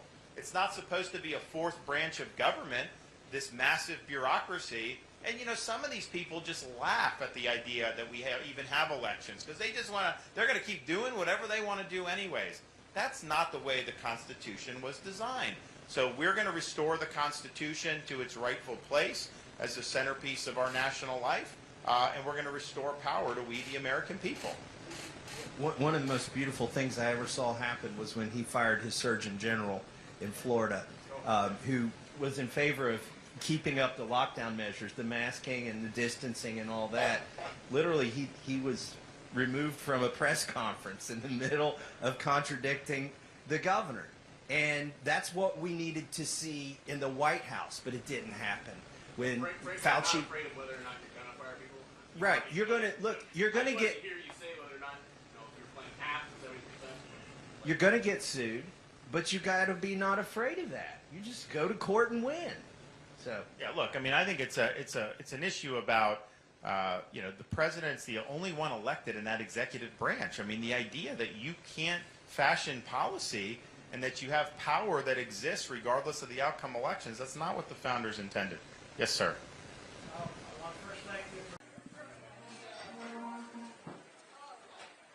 Well, we had a great crowd, a lot of energy. We continue to see that to build, adding more and more folks signing up for the cause. Massive numbers of folks have done that. We're going to keep doing it all the way through. But we've been pleased by the number of folks, not just coming, but people that clearly are now making their final decisions. I mean, it's not just preaching to the choir. So that's what the name of the game's about, and that's what we're going to keep going. I want to thank these guys for being with us, and onward. Governor, your response to that woman's question about why more mass shootings here, every country has mental health problems. You listed a bunch of answers, not one of them mentioned access to firearms. Do you really think that's not a factor in the number of mass shootings? Well, I pointed out that you go back 50, 60 years ago, people would bring firearms to school. They bring rifles to school. That was something that was just normal, and yet you didn't have that. So clearly, we have issues with society that's leading to some of this. This shooter in Dallas County, the killer, had some serious problems, and this has actually now been mimicked a few times where you have that profile. So it's a big problem. He obviously was not somebody that was eligible for a firearm to begin with. Governor, yesterday, speaking of the shooting, yesterday the former president said that we should get over it when he was speaking at a Caucus event. Do you think it's okay for a former president to speak that way about such a tragic? Look, I'm a dad of young kids, and so when I see something happen in a school, that hits me personally. I have a lot of sympathy for what the parents must be going through, because I can only imagine if that happened to me and my wife and our kids, that's something that's devastating. And I think that there was a good response to this. It seems like the principal helped save people. It seemed like law enforcement responded very quickly. We've seen what happens when that's not the case, like at the Parkland shooting in Florida in 2018. But my view is that these are things that leave lasting wounds, and it's not something that's easy to just forget about as a community, especially when you're talking about a place like Perry, which this is not something that you would think would happen there. So I think it's going to continue to be something that people are going to feel deeply, and I wouldn't tell them that they should just get over it, because it's tough. Governor, you've been at this for 7 or 8 months now. How has it gotten easier? You're mixing it up with people about the trips to Florida. Has it become more, how has it become easier to Well, mix look, I mean, I think it's just when you're able to go and visit all 99 counties, you develop a connection with folks in terms of the different regions of the state. I mean, when we're in Dubuque, we will always talk about the Field of Dreams, and people nod because they know about it and stuff. When we're in other parts, you may have other things that are different. So, but what I would say, though, beyond that, is just when you're doing the 99, the full Grassley, it takes a lot of time, but I think it's a lot of benefit. I think I'm a better dad and husband. I'm a better governor. I'm a better candidate, and I'd be a better president as a result of going through this. It's interesting to see. You can turn on like cable news and see how they do, but then you actually get on the ground and talk to folks. There's definitely a disconnect between what they care about and what others are trying to do.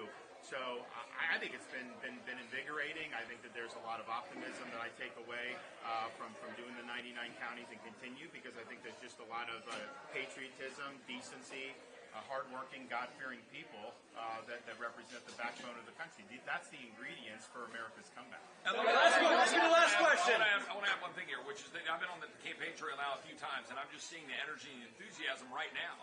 And the governor has gone to all 99 counties, 200 events. People are connecting with him because, frankly, the other candidates have been kind of forsaking Iowa. And you've got Nikki Haley dismissing Iowa, saying that New Hampshire has to correct Iowans. You're seeing a real response to that. People saying, wait a minute, you don't get to dismiss Iowa. We get to decide. It's not polls. It's not Nikki Haley saying New Hampshire gets to correct Iowans. And the governor's been out here doing the hard work, and I'm seeing that energy, and it's awesome. Last question. We have a debate coming up next week that, of course, I've accepted, Haley's accepted. Donald Trump will not debate. He will not show up and answer questions, and he schedules a town hall on another channel to kind of compete with the debate. And I'm just thinking to myself, if you're going to be in Iowa answering questions, why not just show up to the debate? And if you don't want to do it on that network, maybe we'll ask him. I know Fox would have been willing to do it or whatever. So why not do it? Why not debate? And I think it's because ultimately, if you watched his speeches a little bit yesterday and then compared that to the Trump of 16, this is not the same candidate by any stretch of the imagination. But then he also now has a record that he would have to answer questions on. For example, I was asked at the CNN town hall about the whole birthright citizenship issue. He made a promise in 16 to sign an executive order. He had 4 years. All he had to do was sit in that desk, get that executive order, put his John Hancock on it. He didn't do it.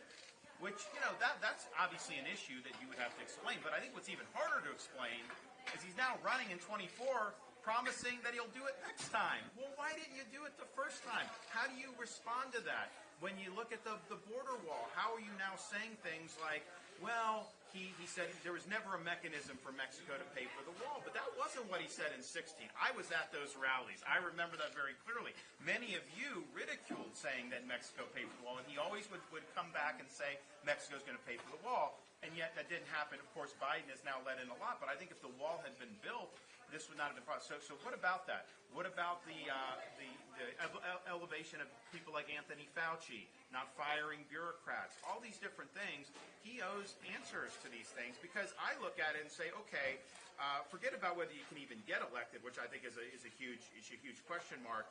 If you didn't do it the first four years, then how are you going to now do it these next 4? When you'd be the oldest president ever inaugurated. You obviously have a lot of other issues that are swirling around. I just don't see the formula for success. And so what this is about, Donald Trump is running for his issues. Nikki Haley's running for her donors' issues. I'm running for your issues. I'm running for your family's issues. I'm running for this country's issues. That's my sole focus. That gives us the best opportunity to actually deliver results. So if I could say something responsive to your question, he's been at this for 9 months, and it's pretty obvious now that people are more focused that Nikki Haley has not been at this for 9 months. And with more intensity in the campaign here toward the end, with people starting to focus and pay attention, and with more exposure to her, it's clear she's not ready for these questions that Ron's been answering for 9 months. Well, that's the thing. I mean, you're in a situation where, she has been, treated for weeks, by the media very positively. Now she has to answer questions, and that's just not going well. And you've got to be able to do that. I mean, any Republican is going to get put through the wood chipper once you're the nominee. And I think our voters know. I mean, we remember media loved John McCain, right? They loved him right up until the moment that he started running against Barack Obama. Then it was all systems go, and they absolutely went after him. So that's going to happen. I think she's not showing an ability to be able to withstand that and to be able to answer the type of questions that you need. I mean, you obviously saw what she's dealing with history, having trouble there, dissing Iowa with the things she said there, not knowing who Caitlin Clark is when she's coming in. And that was unilateral that she did that. She wasn't even asked about that. And now this saying that you change personalities once you leave Iowa and go to New Hampshire. Look, like Popeye said, I am what I am. I'm going to be the same no matter where I am. And then you also have this issue of just, why can't you just say, as a candidate that is appealing to never-Trumpers, that candidate's raising gobs of money from not just never-Trumpers, but liberal Democrats on Wall Street in California, why can't you just say that you would never, under any circumstances, accept the vice presidential nomination if Donald Trump were the nominee? I think a lot of her voters think that somehow that would not be in the cards, and yet she just refuses to answer that question. I think that's very telling. Last question. The school shooting to gender ideology. Go ahead. Go ahead, answer. Governor, do you think it's irresponsible to link this school shooting to gender ideology before the facts of the case are known? But that has been out there in terms of his profile. I think I've seen that. I think you guys seen that. But there's been no discussion of the motives for the shooting. Why are you putting it on possible confusion about gender? Well, look, we've had other instances of this. I mean, the Nashville shooter, if you remember that, there was a big manifesto. I know the New York Times was not interested in that once that was there. You would have been a lot interested if it was a different narrative that could have been spun. And I get that, but that's just the reality. So this does bear similarities to those things. Of course, you investigate more, but to not take note of that, you absolutely should take note of that. You absolutely should take note of what motivates some of these things. This is a relatively new phenomenon where you've had shootings with folks of this profile. Of course, there's been others where you've had other similar profiles, and a lot of times there are opportunities for potential intervention, and we got to get better at doing that. What happened 3 years ago? Yes, sir.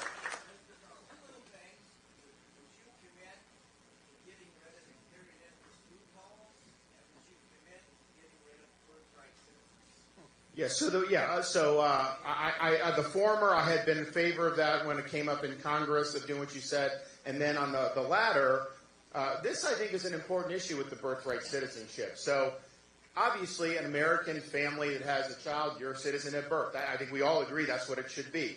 The 14th Amendment was ratified after the Civil War, largely to overturn the Dred Scott decision, which was a horrendous decision by the U.S. Supreme Court, maybe the worst decision they've ever made, where they basically tried to say that an African American wasn't a citizen, and so that meant to correct that. That has now been interpreted to mean someone can illegally enter the country, come right across the border, have a baby, and all of a sudden that baby is an American citizen with no lawful connection to the country. I don't think that is the intention of the 14th Amendment. I don't think that's the proper interpretation. So we are going to challenge that through an executive order. Now, why I think so I think I'm right on that. For example, Nikki Haley is on the other side. She wants to continue to have that so that people have an incentive to come illegally and do this. We have birth tourism in this country that's ridiculous. That is not what that was intended to do. Now, Donald Trump is interesting because he's taken the position I just took. In 2016 he did, and he said he would sign an executive order doing exactly what I said. He had 4 years in office. All he had to do was sit down at that Oval Office, have that executive order placed on that desk, grab a pen, and write his John Hancock on that executive order. That's all he had to do. He had 4 years. Did he do it? No. All right, so look, I mean, I believe in following through on your commitments and your promises. So he didn't do that. So to me, that's bad. And that, not following through on that, not building the wall, elevating Fauci, adding $7.8 trillion. There's a lot of reason why he should not be the nominee going forward. But what bugs me more about it is he's now running in 2024, promising you that if he could get elected again, which I don't think he can in this country, but if he could, that he would do an executive order on birthright citizenship. Well, fool me once, shame on you. Fool me twice, shame on me. So we got to take care of this. Just real quick, I'm a co-sponsor CHIPS bill, and it needs to pass. But also, the governor's mentioned before, there are other international organizations that are extra-constitutional. Like, you don't elect people to those international organizations, and they shouldn't have control over us. We're a sovereign country, and one of these organizations the governor's talked about before is the WHO, and we cannot let them affect our own sovereignty. So do people know about the World Health Organization?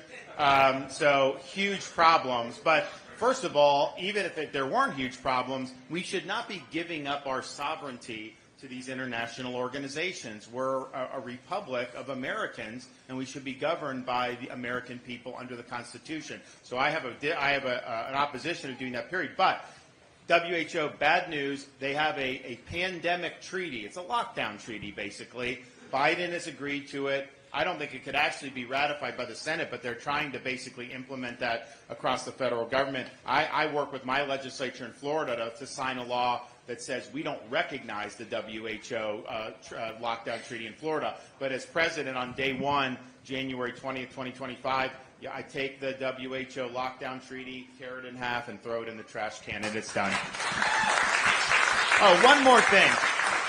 Just because I thought about UN and Haley. Like, look, I mean, first of all, she, says that Iowa's votes need to be corrected and all this other stuff. It's just ridiculous. But, she was asked yesterday, why she said Hillary Clinton was an inspiration to her. And her response was that she never said that. That is a lie. She wrote that in her book.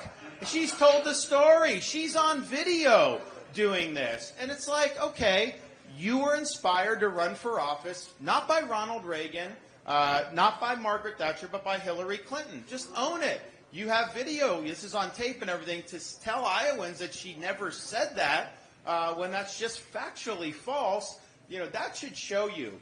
Are you somebody, a candidate that's coming here saying things, then you change your personality to go in the next state and then keep doing that? Or, like Popeye, I can say, I am what I am. Like, I'm going to tell you it straight, and I don't have to make all those adjustments, and I don't have to do any of that stuff. So that's one thing. You know, the other thing, though, just in terms of saying what you need to do for following through. So, like the former president, you know, he's running on saying that he's going to do an executive order on birthright citizenship. And I don't think people come illegally are entitled to birthright citizenship. So I think that needs to be done. But, you know, he ran in 2016 saying the exact same thing. So he got in, he had 4 years. All he had to do was sign an executive order. It would have taken 30 seconds. He could have sat down, gotten it, signed it, done. 4 years, never signed the executive order on birthright citizenship. So now he's saying he's going to do what he could have done the first 4 years. He's got to ask yourself, okay, you know, fool me once, shame on you. Fool me twice, shame on me on this. And so he had a chance to do it. He didn't get the job done. You can't have any assurance that he would actually follow through, even if he could get elected going forward.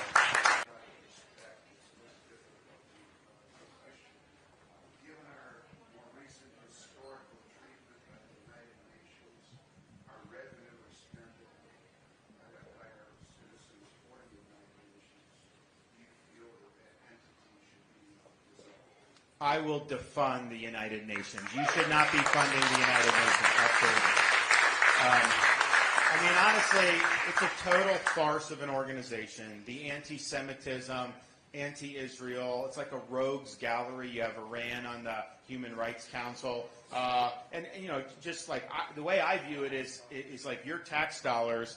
It's not the government's money. I mean, like the Democrats will say, like, oh my gosh, you know, Biden gave you this or that. And I'm like, no, wait a minute, it's not his money, it's your money. So can I justify going up to a truck driver and say, hey, we need you to pay taxes so that I can send to the United Nations? No, I could not do that. And that's a contrast in this race because Trump funded it gladly all 4 years, and Haley was in the United Nations and justified funding the United Nations when she was testifying in Congress under oath. I've never had any use for it, and we will absolutely defund the United Nations. Governor, I just want to add one thing to it, which, and I carried the bill to defund the United Nations in Congress, and but I would like to point out one additional thing respectfully about the former governor and ambassador to the United Nations. In addition to having been there at a time when we were building up to $12.5 billion a year that we funded the United Nations, we were funding during that time what's called UNRWA, right? The United Nations World Refugee Assistance, or whatever it's called, with massive amount of money going to the Palestinians that we know is going to Hamas. I think that we need leadership that would never do that, as opposed to just sitting there and accepting it while representing us at the United Nations. I think that matters in a case like this. We were funding our enemies that are now going against Israel and against our interests. Let me. Yes. Thank you, Governor DeSantis. I know you're very strong in education policy, but you've also said you want to get rid of the Department of Education. So how will you influence education policy without the Department of Education? Great question. What's your name? Conrad, great job. Well, so I do not think the Federal Department of Education has the right to interfere with Iowa and how they're handling education on curriculum matters and things like that. It's just not part of the constitutional mandate. So in terms of K-12 education, I want to get the Department of Education off the back. Now, he has the bill to abolish it, but even if Congress wouldn't pass that, you know, we are gonna liberate K-12 systems from that. Now, how would you influence? Well, there's a lot of funding that goes to different stuff, and I'm not even saying all the funding is justified, but it's Congress's prerogative. You know, we have every right to condition the funding on certain things, and so you can do that. The other thing you can do for universities is federal government approves the accreditation bodies. So this is something that is so behind the scenes, and I didn't appreciate the influence of it until I became governor. But you wonder, why are these universities like this? Why do you have this DE&I, you know, very discriminatory stuff? How did that get there? How does all this? And part of the reason is because when they go to get accredited, these accreditors are really pushing them in that direction. And the federal government approves who's a valid accreditor and who's not. So when we're in, instead of saying accreditors saying you can only get accredited if you do DEI, you know, we can say you're only going to get accredited if you don't discriminate and if you don't do DEI. So we're going to be able to do through the accreditation I think, a lot of stuff. And then final thing I'd say, we've done a big push in Florida for American civics education. I think it's important that people understand the founding principles of this country, the Constitution, all these things that people have fought for, and that we've really got a generation where we've dropped the ball on doing that. We want to graduate students that have a foundation in what it means to be an American. You don't want to graduate a bunch of blank slates. We created a great curriculum. We have education program for the teachers. It's a 50-hour course. They get a $3,000 bonus if they complete it. Talks about all the foundations that led to the formation of America. Really, really good. So we'll have that. We're going to package that federally.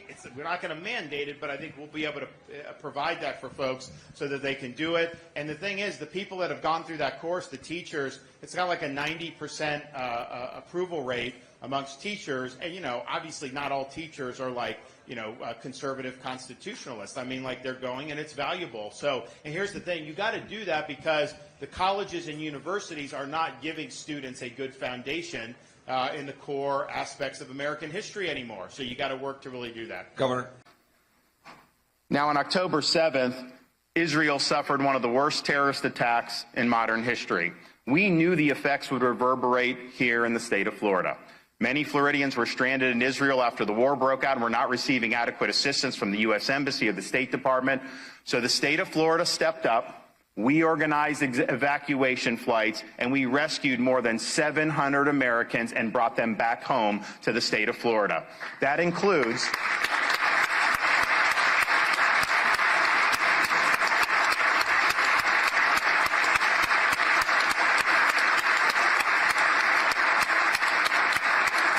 That includes Allison Zur, her husband, and 2 children that were on one of the flights that we brought back from Israel. They are here joining us today.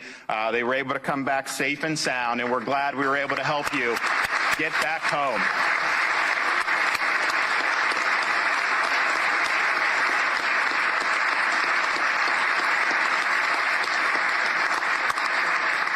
But we didn't stop there.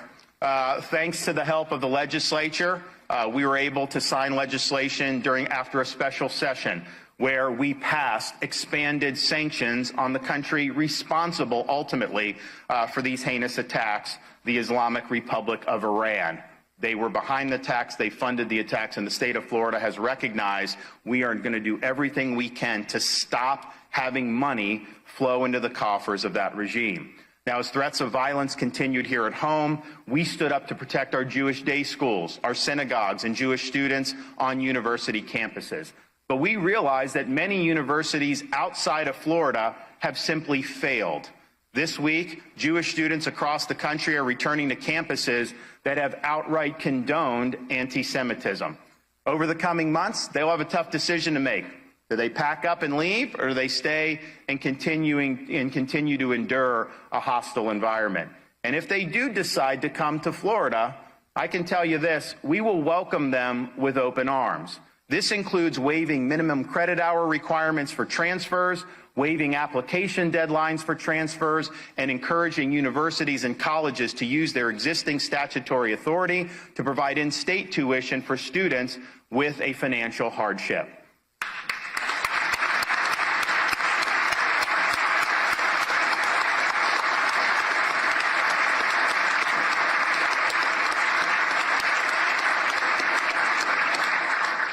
The pro-Hamas activities and rampant anti-Semitism that we've witnessed throughout the country on these campuses has exposed the intellectual rot that has developed on so many university campuses over the years. In Florida, our universities must be dedicated to the pursuit of truth, the promotion of academic rigor and integrity, and the preparation of students to be citizens of our republic. We reject the modern trend of universities that subordinate high academic standards in favor of promoting an ideological agenda.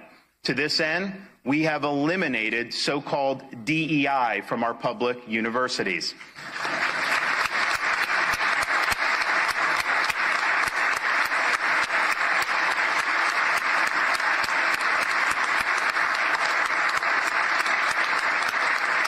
DEI is a highly ideological agenda. In practice, it stands for discrimination, exclusion, and indoctrination, and that has no place in our public institutions and universities.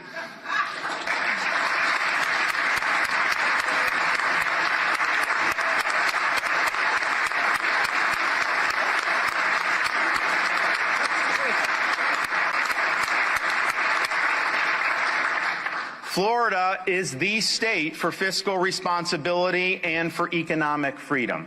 The recklessness of spending, borrowing, and printing of money over the past 4 years by the federal government has driven up the cost of everything from groceries to housing and has saddled Americans with high interest rates. The national debt now stands at an astounding $34 trillion.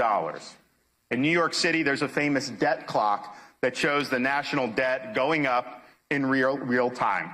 I'd like to see one of those made for Florida's debt. Only a Florida debt clock would be counting down, not up, because we have paid down nearly 25% of our state's debt over the past 4 years. Imagine that.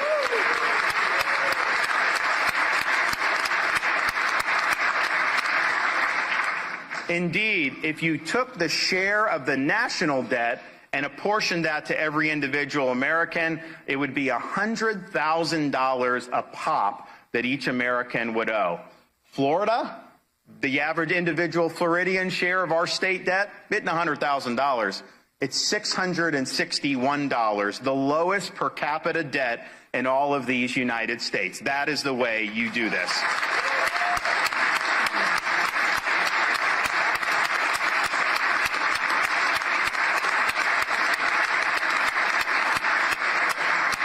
Now, we're able to reduce debt because we've been fiscally responsible, but also because we have embraced smaller government. Florida has the lowest number of state employees per capita and the lowest cost per state resident for state government in the entire United States, and yet we deliver services better than most states. In fact, when people move from places like New York, the first thing they tell me is that our roads are better, our services are better, and we know now our schools perform better as well. This year, my budget proposal reduces the budget by $4 billion from the previous year, placing $16.3 billion in reserves and paying down another $455 million in state debt ahead of schedule. We have run budget surpluses and paid down debt while also enacting record-setting tax reductions. And even with these tax savings given to our residents, we have still brought in $1.3 billion in revenue over the projections just since the start of the fiscal year on July 1st. Last year, I asked the legislature to reduce taxes on families as a way to mitigate the effects of the federal government-induced inflation, and you delivered. We have made it tax-free to raise a child in Florida by permanently removing sales taxes on all baby items, cribs, strollers, diapers, wipes, children's clothing, shoes, among other items. We say we're family friendly. We didn't just talk the talk, we walk the walk, and families are benefiting as a result of what you did in last legislative session.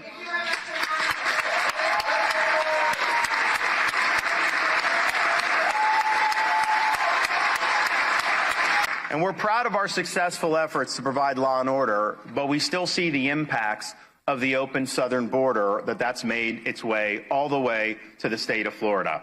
Here today is Brian Ramos, who is the victim of a hit and run that tragically also took the life of his friend, Nico Bagleyhog, at the age of 28. Where are you? Stand up. Okay. The driver...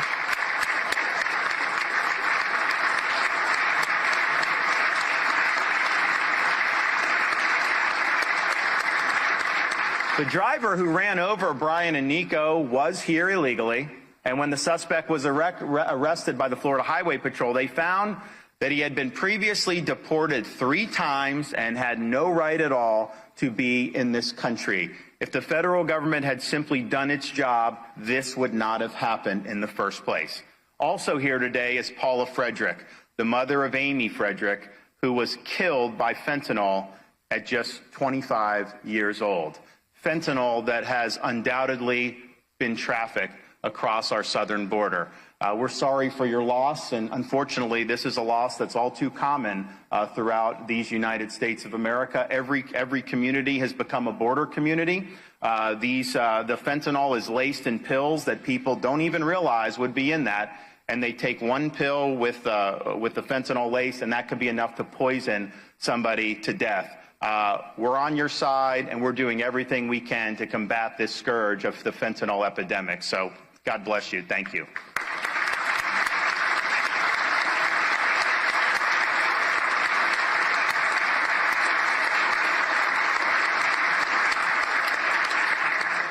We can't just sit idly by while we continue to see a massive invasion across this country. Federal government's not doing anything to stop this. We in Florida are picking up the slack. We've now sent over 100 Florida state troopers and dozens of fish and wildlife officers to help Texas with border operations. Through your support, we have banned sanctuary cities, and we've also instituted policies to deter illegal immigration into our state in the first place. The Biden border crisis has made every state a border state, and thanks to your efforts, Florida is fighting back on behalf of our people.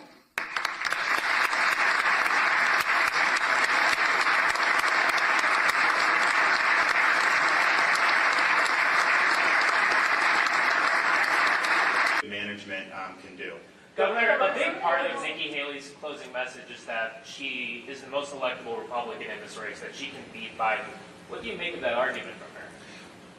You don't win as a Republican when you don't stand for anything. You got to have core convictions. You got to go in bold colors, not pale pastels. That's how you get the people to turn out for you that you need to be able to win. Now, I noticed, we have identified her saying that her inspiration to run for office was Hillary Clinton. She's now going around saying that that's a lie. She wrote that in her book. She said that she had seen Hillary, that inspired her to run for office and make her voice heard. And so she basically doesn't like to deal with her record, and she just says, you're lying, when literally she's saying that on video and writing it in the book. And so I think that she is kowtowing to folks that are not going to inspire our voters to come out in sufficient numbers to be able to match the Democrats. And I would also point out this. We all have electoral track records. She ran for re-election in one of the reddest states in the country, South Carolina, in 2014. In a huge Republican year, we won 9 U.S. Senate seats in 2014. We picked up some seats in the House, but we already had a pretty big majority. I think that was the highest level in the House we've had in a long time, over 245. And she was running for re-election as governor in one of the reddest states in the country, and she underperformed almost every Republican on the ballot, people like Tim Scott significantly so.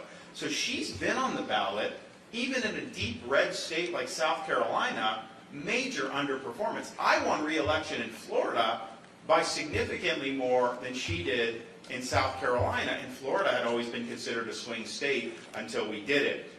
We've shown the ability to galvanize our core supporters, win the independents, and do it. But you're not going to do it by being pale pastels. You got to do it by painting in bold colors. That's what we've done in Florida. We've shown the way to do. She has a record of underperforming when it counts. And I also just think this. She had a period where media was fluffing her. Now she's in a situation where she's getting scrutiny, and it's like almost every day she answers questions, something happens where she's putting her foot in her mouth. We all remember how Republican candidates who are elevated by the media in a primary, how that ends up working out in the general election. Because the minute it would be her versus a Democrat, it's all going to be against her. Republican voters know that. And I think she's shown she just can't handle the scrutiny and can't defend her record. That's why she rarely answers questions. I guess she's not even answering voters' questions anymore when she said, okay, one more. Yep. Governor, thank you. You've said that you're in this race for the long haul and that it's a race for a majority of the delegates.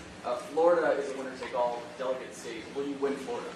Look, you guys are going to prognosticate. I like being underestimated. So, I could sit here and say this, but you know what?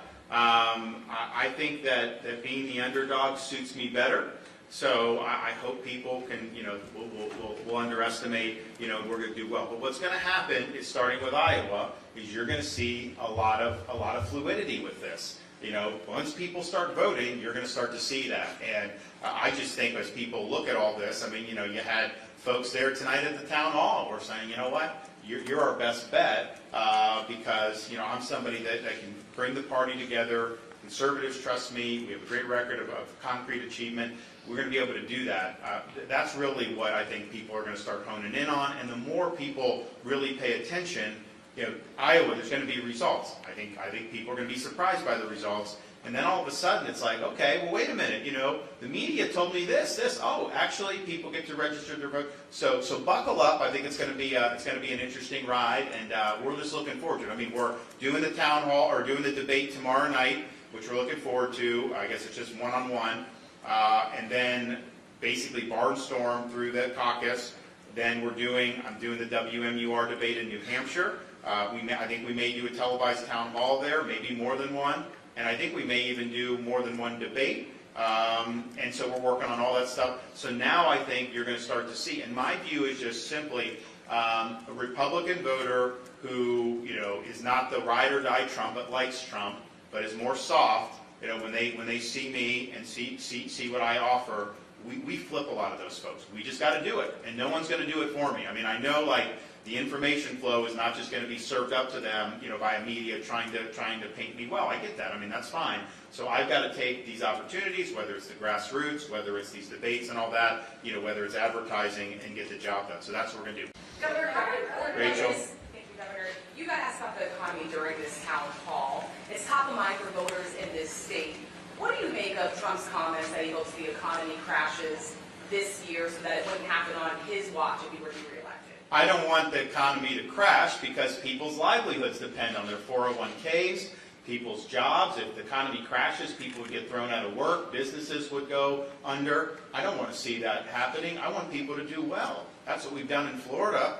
Our economy is performing better than any other state in the country. Our unemployment rate is 60% less than California, for example, 40% less than New York. We now have more manufacturing jobs than the state of New York does. We have more people employed in New York for the first time in history, and people wouldn't expect that given, we've got a lot of retirees in the state of Florida. So, but this is very important for people's lives. They're working hard and they're not able to get ahead. They're working hard, they're doing everything right, and they're falling further and further behind.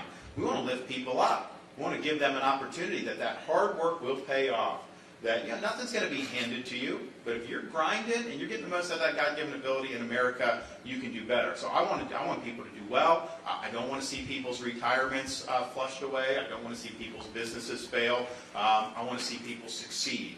And we haven't reached our potential in this country. Florida shows the way. We've bucked a lot of the trends, and we're doing much better.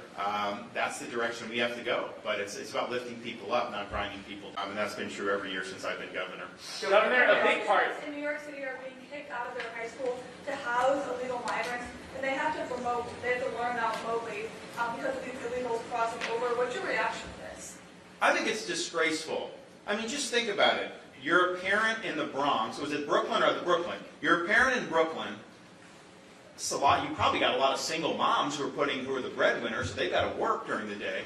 Your kids are supposed to go to school, and then someone tells you, "Sorry, your kids have to stay home." Why? Was there some type of real significant storm or some emergency? Was there a flu outbreak? Well, why are they having to stay home? They're having to stay home because the state government is commandeering, or the city government is commandeering the school to house illegal aliens. You talk about putting Americans last. You're having these kids, you're depriving these kids of in-person education to be able to house people that don't have a right to be here to begin with. That's Joe Biden's America in a nutshell.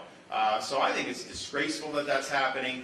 But I think this, when I'm president, this immigration stuff, we're building a big consensus in this country. Because, some of these areas in New York City, these are very liberal voters usually, but they are, almost all of them, saying this can't go on like this. You can't just have schools overtaken, hospitals overrun, people coming in, we don't even know who they are. So this has been one of Biden, probably the biggest failure, just simply because he has more control over this. There's certain things the president may not have direct control over. He is causing this. He could stop it, and he's choosing not to stop it. As the resident Texan here, I thought I might insert a little bit on the border, because I'd say sort of welcome to the party for some of the folks that are experiencing this stuff, right? In Texas, we've spent $12.5 billion. $12.5 billion out of our budget in Texas to do the job of the federal government. And we're dealing with people, and some of you heard me say this before, 6 kids in the school district that my family lives in died from fentanyl poisoning last year. 6 in the school district that we live in. This is having a real impact on real people. And it needs to be said to the question about President Trump, right? I mean, the whole idea of what he's raising, that this whole election, it's about him, right? As opposed to it being about the issues that the American people care about in terms of their jobs, their economy, their livelihoods. In this case, actually solving the problem at the border, not just bluster. Because the former president had ample opportunity multiple times to deal with the border, whether it was birthright citizenship and not signing the executive order that he promised in 2016 to do, whether it was to actually get the wall built and have Mexico pay for it, which didn't happen. But then he signed 12 continuing resolutions after that to keep funding the government that wasn't building the wall, right? Whether it was settling up with Paul Ryan to pass the Amnesty First bill. I mean, this is what the American people are tired of. They're tired of business as usual in Washington. And Governor DeSantis has delivered at every turn. So the reason I'm up here is not because it's some sort of show. I'm up here because I want for my 14-year-old son, my 12-year-old daughter, I want us to solve the problem. And one last point, talk about the election. Governor DeSantis was the one who sent a plane load of illegal aliens to Martha's Vineyard in September of 2022. And he described how dangerously close that election was. And it was Florida and New York that were the bright spots. The governor saved that election by leading. He saved that election when our polls were in the toilet after Republicans were failing to do their job.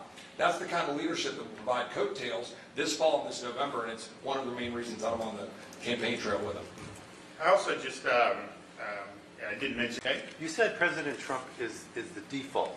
Are you concerned at all about alienating would-be supporters of yours who like Trump, but you're saying his nomination could cost Republicans the election? Is that offensive to people who support Trump?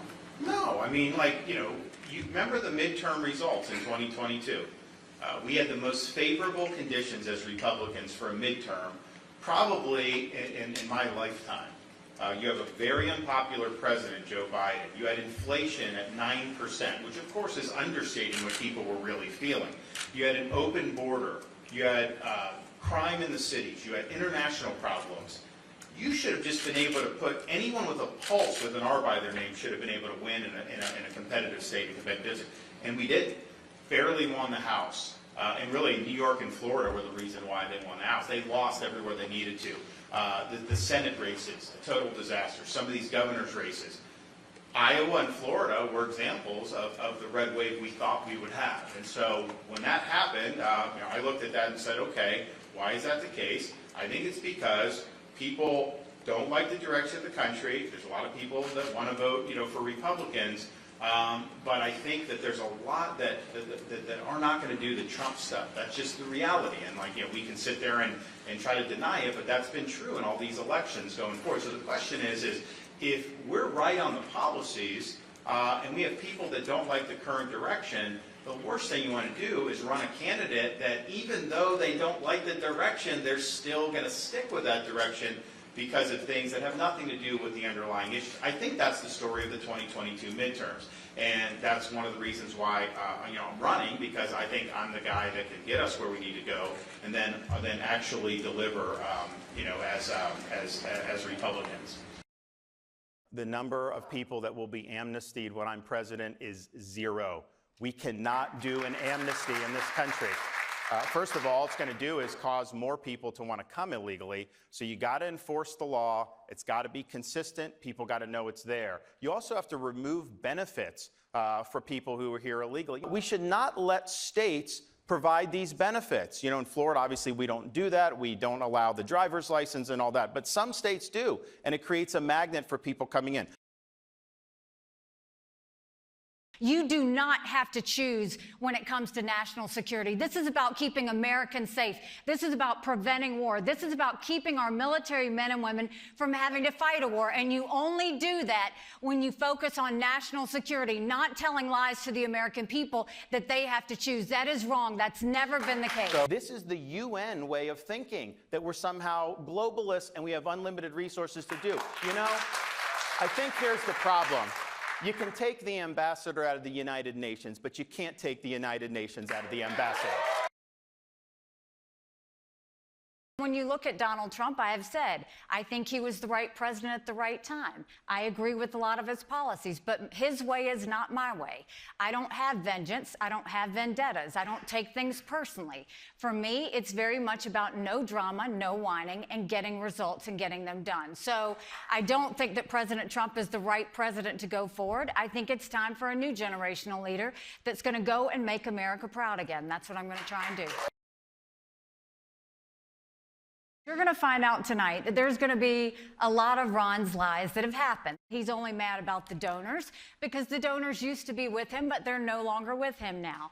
And that's because he's upset about the fact that his campaign is exploding. You're going to see the fact that he has switched his policies multiple times, and we'll call that out tonight. But every time he lies, Drake University, don't turn this into a drinking game because you will be overserved by the end of the night. Donald Trump's running to pursue his issues.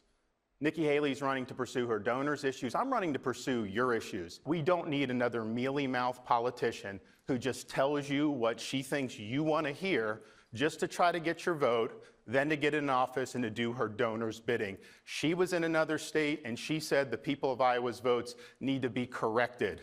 This is somebody that wrote in her book that Hillary Clinton inspired her to first run for office. I'm the only one that's going to be able to lead this country's revival. I'm asking for your support, and I won't let you down.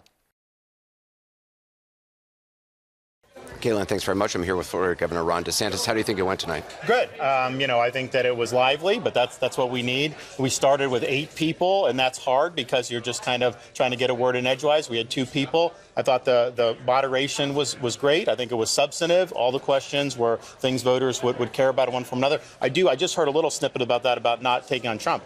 You know, I hit him. Obviously, he should have been on that stage, and we would have mixed it up more. But, you know, they talked about his quote about using the Insurrection Act to go into the cities.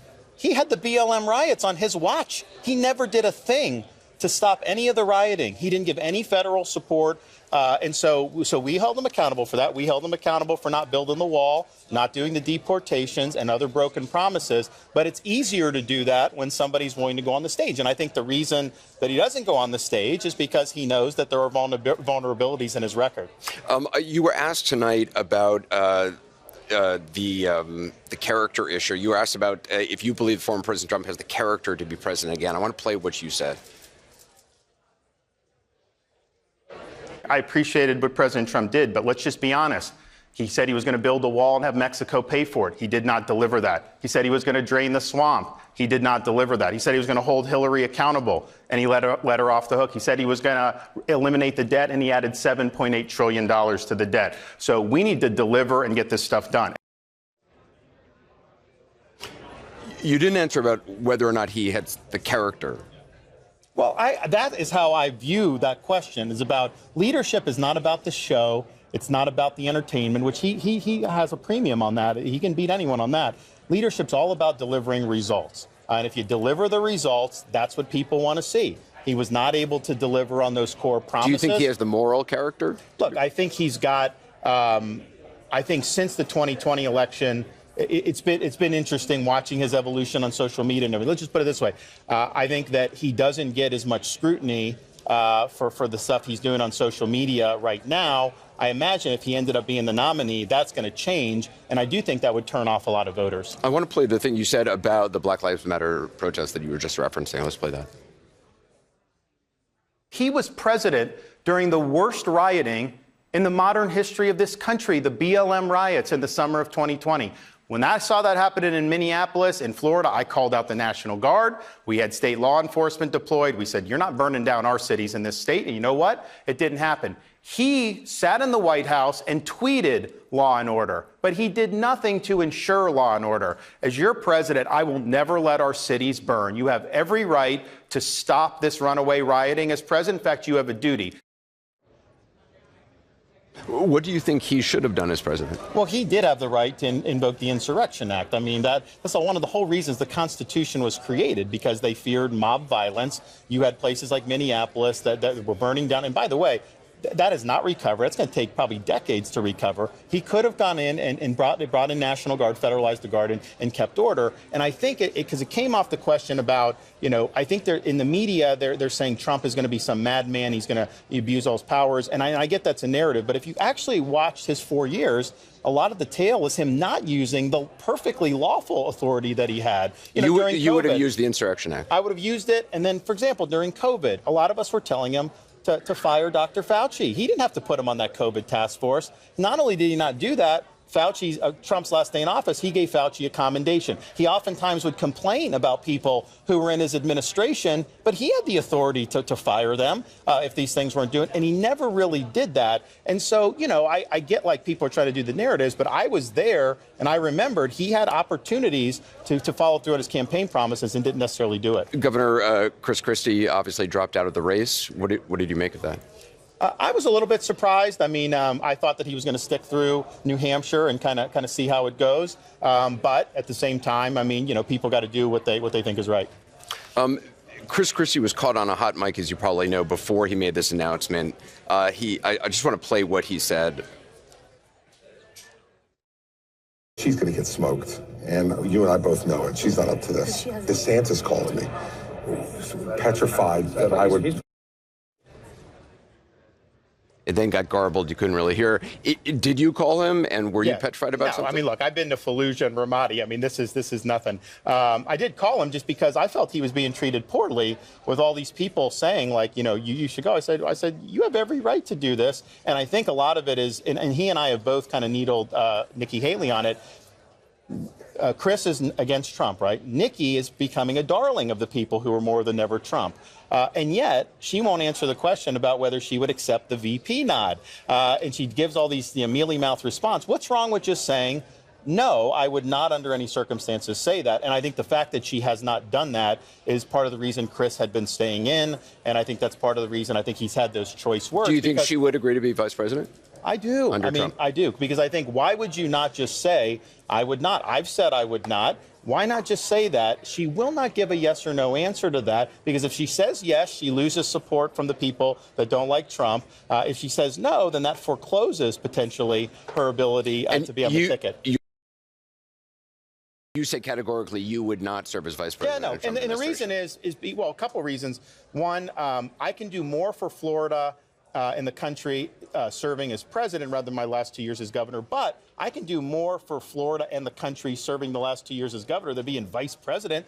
That's just, I mean, what did they say? A bucket of warm something not good for TV? Like, it's not a job that you really do anything in. And the only reason I'm in office is to accomplish things for folks. And so it has no appeal to me. I've said categorically I would not do it. And not just for Trump, for anybody. There's a poll in New Hampshire that says the second choice for a lot of Christie's supporters, the majority is Nikki Haley. What would you say to Chris Christie's supporters tonight to try to reach out to them? Well, look, Chris, even though he was in a blue state, he has a more conservative record as governor of New Jersey than Nikki has as governor of South Carolina. We saw a lot of the differences tonight. I mean, I think her response, just constantly saying you're lying, does not pass the smell test. She's on video saying all this stuff. I mean, literally, she was at a Fox News town hall the other night, said, the governor said, you said the Social Security age is way too low. I never said that. Then they play it. Okay, I did say it. So I don't think that was effective. But I think that if you look at Chris, what he was able to do in a very blue state, his record was more conservative than Nikki Haley's. And I think if you look, I've been willing to hold to Trump accountable. I just do it more from the right than more focused on some of the things that the media likes to talk about. But I've been out there very frank, and I let her rip. In terms of what you need to do here in Iowa, what is? I mean, in the past you'd said you were going to win in Iowa. We're going to win. We're going to do well. But here's the thing. What is well for you? I do better when I'm underestimated. I like being the underdog, and so I'm not a prognosticator. I think if you look at what we've done here, the organization that we built, the tens of thousands of Iowans that have already committed to Caucus, everything. We've done it the right way. We've gone to all 99 counties. And I think you're seeing that. You're going to start to see that more and more, even through the weekend, as more and more people get. My people are going to come out in -20 degrees. It's going to be brutal weather Monday They're night. going to come out. They're going to come out and do it. But at the same time, it's like, I'd rather be underestimated. So I hope everyone says all that. And then on caucus night, we're going to do well. But I've also pointed out, the people that have won Iowa, a lot of times haven't won the nomination. And then people have lost and won. It's all about accumulating delegates. And so everyone's going to get some delegates here, and you kind of move on. Nevada is just me and Trump, basically, because Haley is not in the caucus there. Yes, the state party's rigging it for Trump. We know that. But you know what? It's not going to be fair every place in the country. So let's compete. So how do you see, say you second place in Iowa, whatever it is? We got a lot of room to do. Because New Hampshire, obviously, you have not been we're going to go in there strong. We are going to do that once Iowa's done. I mean, my view on it has been it's more of a momentum state. I think what happens in Iowa will pay. I think we should have a debate there. I think WMUR is going to do one. We want to do that. We'll be barnstorming there all 8 days and do well. So I think that's been more our strategy there. And then we'll go from South Carolina the day after that. Probably take some couple days in Florida just to be at home for a couple days, and then go to Nevada. We're going to compete in the Nevada caucus. I think that's really important. So you're going to start to see this. And I think, Chris is out. I think, Vivek obviously didn't qualify for this debate. And so then the question is Trump, how does he perform? Because I can tell you, I'm not seeing the enthusiasm for him on the ground that we've seen. You drive around Iowa, you don't see the flags, you don't see the things. There's a lot of those people that are like, well, they're saying he's going to be the candidate, so I guess. But then when we get in front of them, they're like, okay, I'll do. I had a lady at the town hall last night, Fox News. She was leaning Trump coming in. She's like, well, after this, I'm from the governor. So as more people start to pay attention, and I've seen a difference in Iowa just since the calendar turned into 2024. More people are coming to our events. More undecided voters are coming.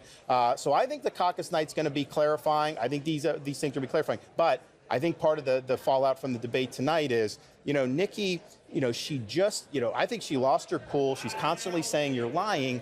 That doesn't do it. Her record is her record. She wouldn't explain, why she was taking these positions. And I think to just say that, I don't think that people buy that. I think you got to be more substantive, and I think you got to be credible as to how are you going to be a nominee of a party that really is focused on working people and small business and less on the big corporations than maybe the old guard Republican Party. Her criticism of you is that a lot of those donors, which you were criticizing her for, used to be your donors. And that's actually not true. I mean, think about it. She's got the founder of LinkedIn, who's a liberal Democrat. That was never anybody. She's got BlackRock CEO. We kneecapped ESG in Florida. We took money out of our moved from BlackRock out of our pension. She's bragged about being there with Larry Fink. He's the king of ESG. So, I mean, those people were never in my camp. She's got a lot of people who are, I think, more liberal donors. And then the question is why? I think a lot of it is because they're never Trumpers. That's why I find it odd that she just won't say she won't be the VP Her nominee. other criticism of you was that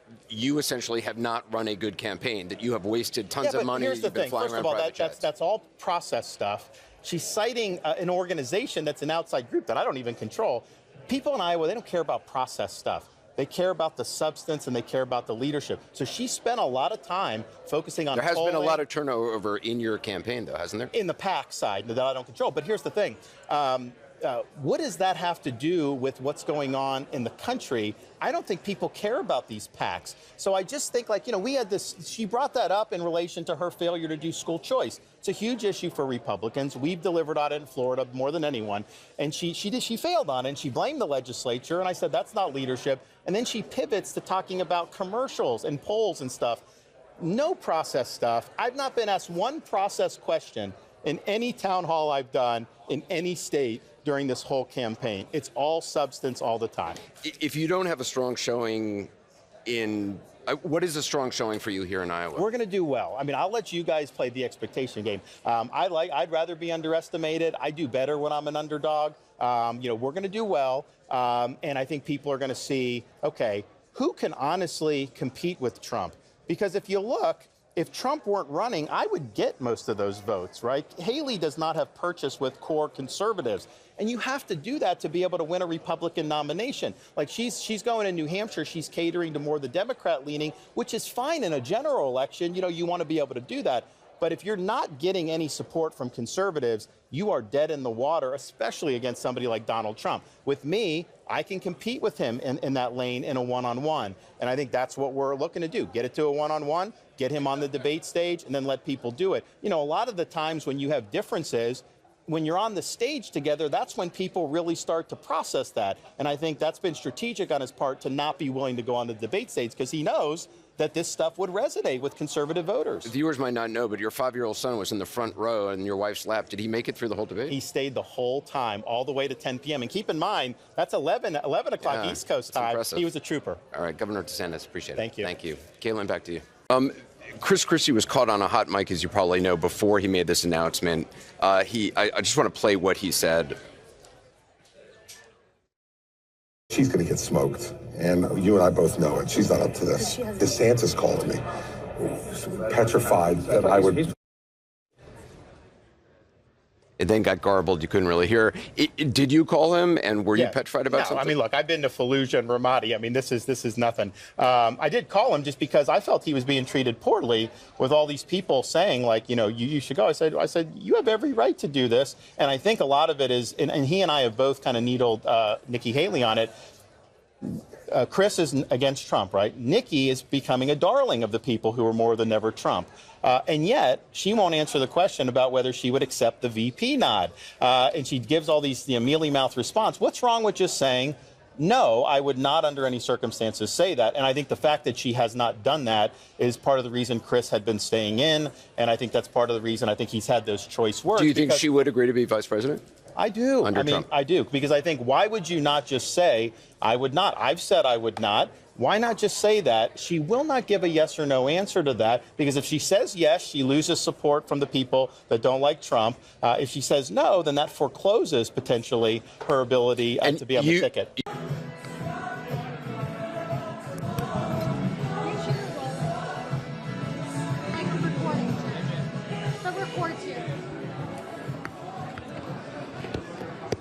Well, it's definitely getting a little cold for this Florida boy. I know it's going to get even colder, but you know, we've got a lot of folks that are committed, and they're going to be there through thick and thin for us.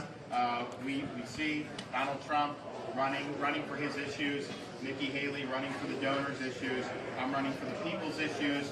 I'm solely focused on delivering this country to a great comeback, and we made that apparent last night at the debate. We also saw that Donald Trump, even though he was not willing to debate, did an event on his news channel there, and he was asked by a voter who I think was sympathetic to him about, you know, kind of acknowledging some mistakes during COVID with Fauci, and rather than accept responsibility, he tried to blame me for Fauci as governor of Florida. You know, that's just major gaslighting, and I think voters in Iowa look at that and like, well, obviously, you know, Florida led the way in terms of fighting against Fauci for all that time. And so for him not to take responsibility, I think people see through that. He elevated Fauci, he kept him in, and gave him an award on his last day in office. And they were actually running commercials during Trump's re-election campaign, bragging that Trump just did what Fauci said. That's October of 2020 that they were doing that. So that's just the history, the fact that he's trying to rewrite it, and with no pushback.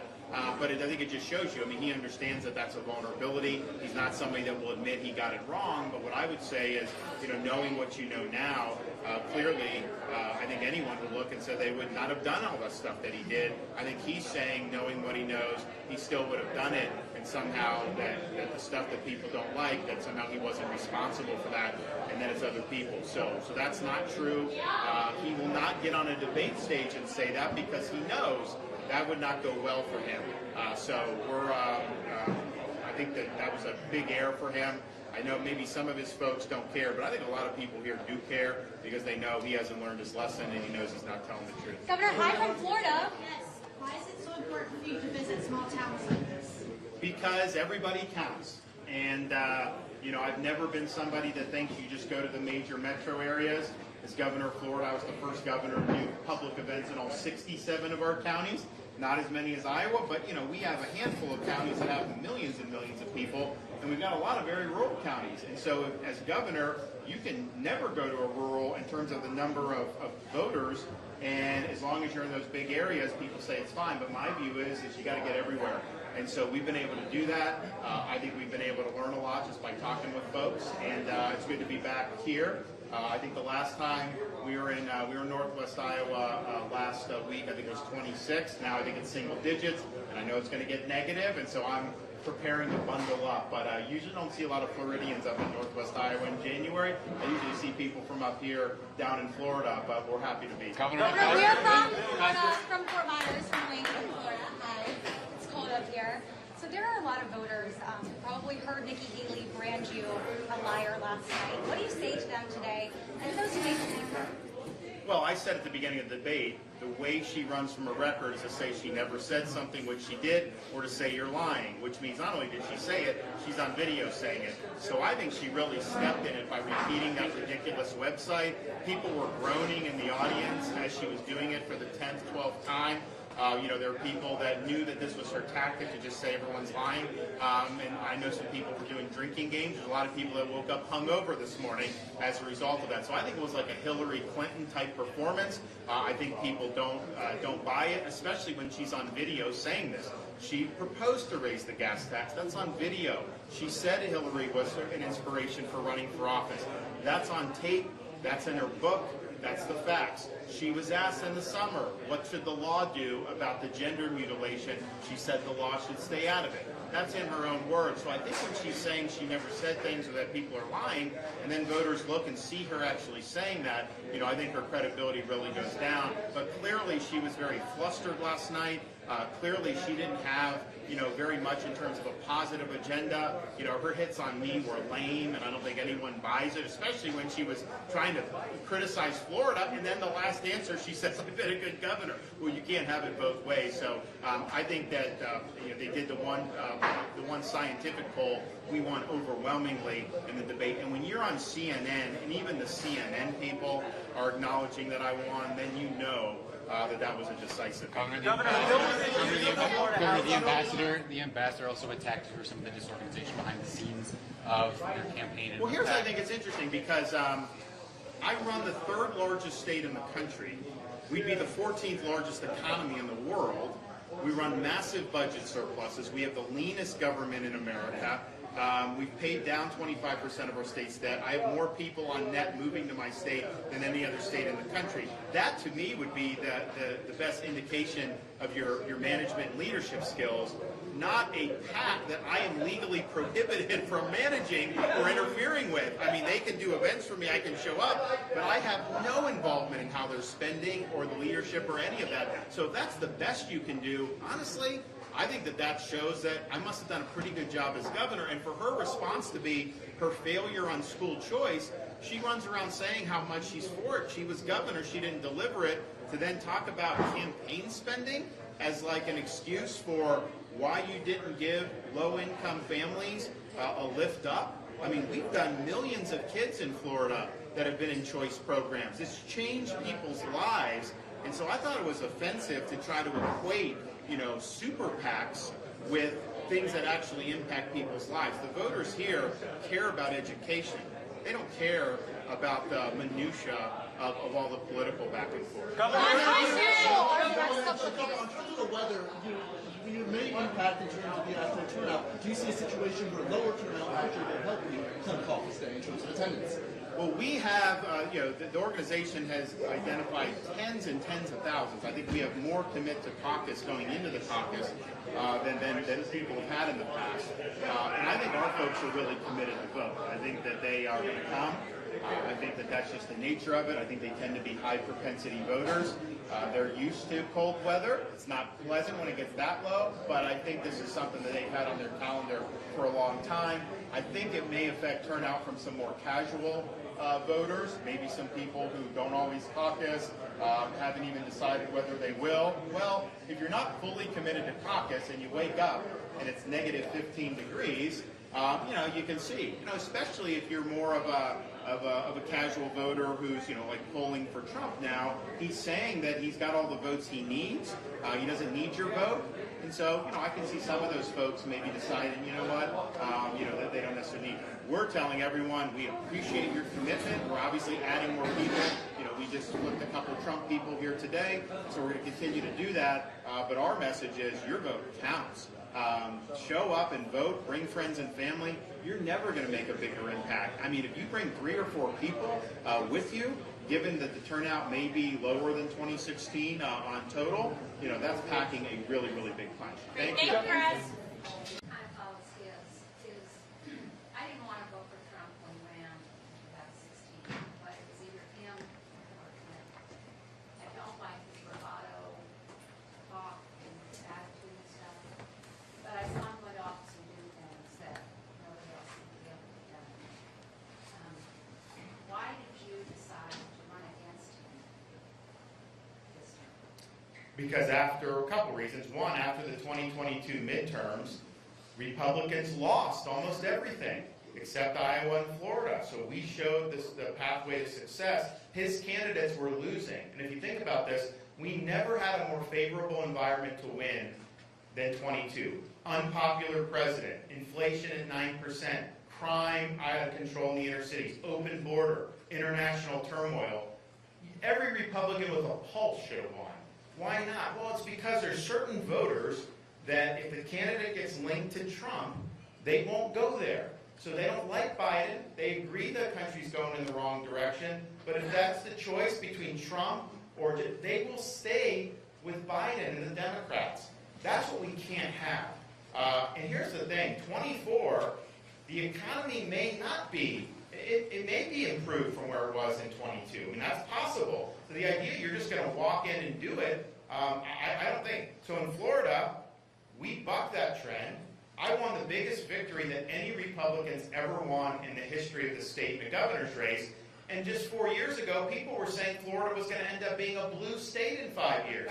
Now we've transformed it into a state that people view as kind of the Republican anchor in the entire country. And that has to do to leadership. But I didn't do it by being a pretzel and trying to contort myself. I didn't do it by being weak on policy. I was strong. But people knew I was going to fight for them. They knew where I stood. And they came out like gangbusters to support us. I think the reality is if Trump is the candidate, you have the election will be about legal issues, criminal trials, maybe he's convicted. I mean, there's all kinds of stuff that we don't know is going to happen. January 6th, all this stuff. The Democrats, that's their terrain to fight on. They win with independent voters when that's that. If I'm the candidate, then the entire election is going to be revolving around, the high prices, the open border, the crime, our restoring our military, China, all the things that are really important where we will have huge advantages over and we'll be able to do it. My nomination makes it a referendum on Biden and the Democrats, which we will win. Trump's nomination makes the election a referendum on Donald Trump, which unfortunately, he creates a lot of Democrats to come out and vote against him. That's just the reality of the situation. So I've seen that happen now for many elections, and I did not think that would be a winning formula for 24. I also just think realistically, even if somehow wrong, maybe he squeaks in, he's going to be a lame duck president on day one. Lame duck. We've never had a newly inaugurated president be a lame duck since we had term limits imposed on the president. No one knows how that'll work. No one knows what kind of personnel he's going to be able to get. I think a lot of people probably are not going to want to go there given all that's happened. He's going to still have all these distractions going on. And so how do you end up doing? Whereas with me, we go in, we got a fresh start. I'll solely be focused on the country's issues. I'll be able to recruit great personnel, and we'll be off to the races and be able to serve 2 terms. I mean, think about it. We got to keep these Democrats out of power. I mean, we need to do affirmative good things and deliver, and I have a better record of delivering than anybody, including Donald Trump, on conservative principles. But you also, I mean, obviously don't let the Dems in. So, I win in 24. Guess what? In 28, we run with an incumbent president, and we'd be favored to win. say Trump were somehow to win in 24, 28 would be an open seat to replace a Republican. The Democrats historically would have an advantage there because it usually switches from party to party. So why would we give up the opportunity to have that advantage? Because if you do 8 years and you deliver on all the things I'm talking about, which I have the best chance to do, this stuff is going to stick. And it's going to last for, I mean, we need a president like Reagan where your legacy goes for a quarter of a century, not just the 8 years. You're not going to do that with a lame duck, and especially if the Democrats come in 28. You know, Biden came in on day one. He reversed almost everything Trump did because he did so much stuff through executive order. I'm going to do more stuff through Congress so that it sticks, but also having 8 years to do and shape all this allows you to do it. So I really looked at it and said, I'm the only guy. I mean, if you look at the remaining candidates, you know, Haley can't get votes from conservative voters, so she just can't win the nomination. I don't think she could win the general. She was saying she's winning in a poll from 2 months ago. She's not winning in the polls now against Biden because people see her put her foot in her mouth all the time, and I think she's so close to the donor class that she would not inspire the turnout that we need amongst the grassroots voters. I mean, you've got to turn out your people, and they're only going to do that if they're inspired by a candidate they believe in. So you have that, and then there's no one else that is going to be able to compete for the nomination in the general. So I have the ability and the profile to do it. I think Iowa will be able to really set the stage for the entire country going forward. And the thing is, you have the chattering class, you have this, they love these polls, they love all this. It's all about you. You guys decide this. I don't know how you could even, figure out who's going to turn out on Monday at -20. I know our people are going to turn out because they're true believers in this. They're not doing it because the media is telling them. They're doing it because they believe in what we've accomplished and what we can accomplish for this country. So I will get the job done. I know what we need to do as a country. I've been able to deliver it in Florida in ways that nobody thought was possible. That's what we need for this country. But what we need to do too, we got to stop fighting over a lot of the stuff that's plagued us, and let's start looking forward. Not everyone's going to like everything I do. Trust me, the woke left is going to hate it. But you know what? They represent a minority of this country. We're the majority. The majority wants to return to sanity and normalcy, and they want to have strong principles. That's what we'll do. So we'll be able to attract more people to the Republican fold, and not just for the election, but really for the next 10 or 15 years. In Florida, when I became governor, there were 300,000 more registered Democrats than Republicans in the state. And we had never had more registered Republicans than Democrats in history. Today, as I stand here, this is 5 years plus into this, state of Florida has 700,000 more Republicans registered than Democrats. So we made it to where people wanted to gravitate to the party. People that were Democrat independent switch at like 3 times the rate that people go the other direction in Florida because they see us representing success and winning. And that's what we need to do for this country. So this is the opportunity. If you've committed to caucus for us, thank you for doing that.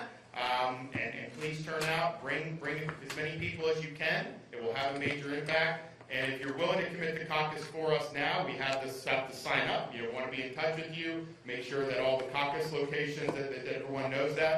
And again, if you decide to commit to caucus to us, please bring some friends, bring some neighbors, family members. You will never, if you bring 3 or 4 people, that's going to pack so much of a punch compared to any other election you're ever going to participate in. So I'm asking for your support. I'll be honored by your support. And most importantly, you will not regret supporting me. I'll do you proud. Thank you all. God bless.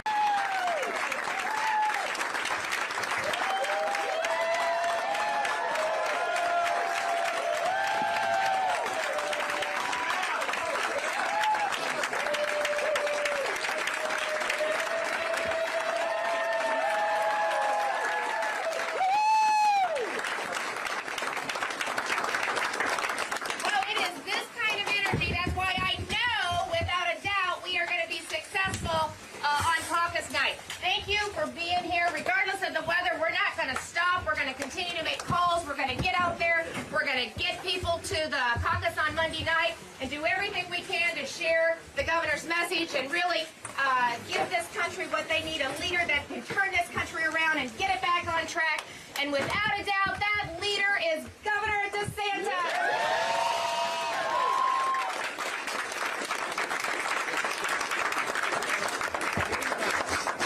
Well, we can handle the snow, even though we're a Florida-based campaign. We've got people knocking on doors in the snow. We're doing out here doing events. We're not stopping. We're doing everything that we can to be successful, because ultimately this is an opportunity to save our country. And what you guys are doing is playing a huge role into that. You got every phone call, every door, everything we do between now and caucus night is going to make a difference. And we're excited about having gone to all 99 counties, having to have all these counties organized, all these people volunteering. We're the only campaign where you have people flying from all over the country just to come in and make phone calls.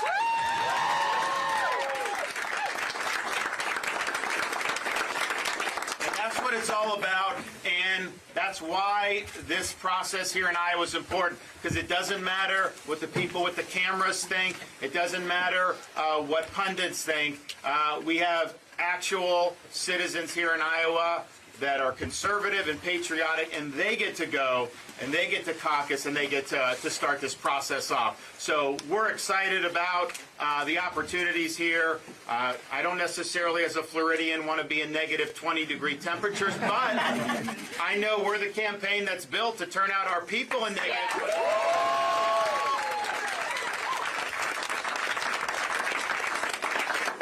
So this is our time for choosing. We've worked hard. We've put in the work. We've won the debates. We've done. Now it's time to bring this in for a landing. We're not going to stop. I want to thank the First Lady for all she's done.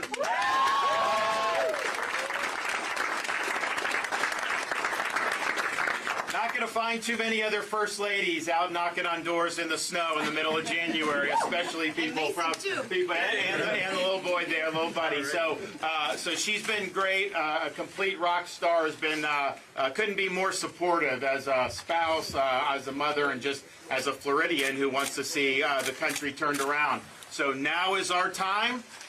If not us, who? And if not now, when? So let's get the job done.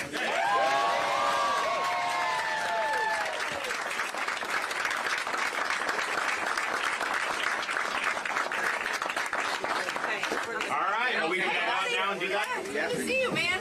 Good to see you. How many people have come from out of state to volunteer?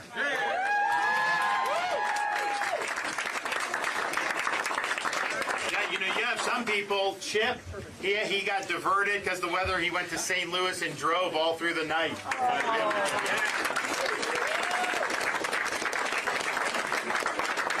a lot of people that got diverted to Kansas or to Omaha are now driving in. I'm hearing reports, and the tickets are expensive now. And these are folks that just want to pay out of their own pocket just to come. If they can knock on a door and make a difference, make phone calls, make a difference, they want to do that. So we really appreciate that. And I think it's a testament that we're the candidate that is really inspiring the grassroots support, and that's what it's all about. So thank you all for taking the time to.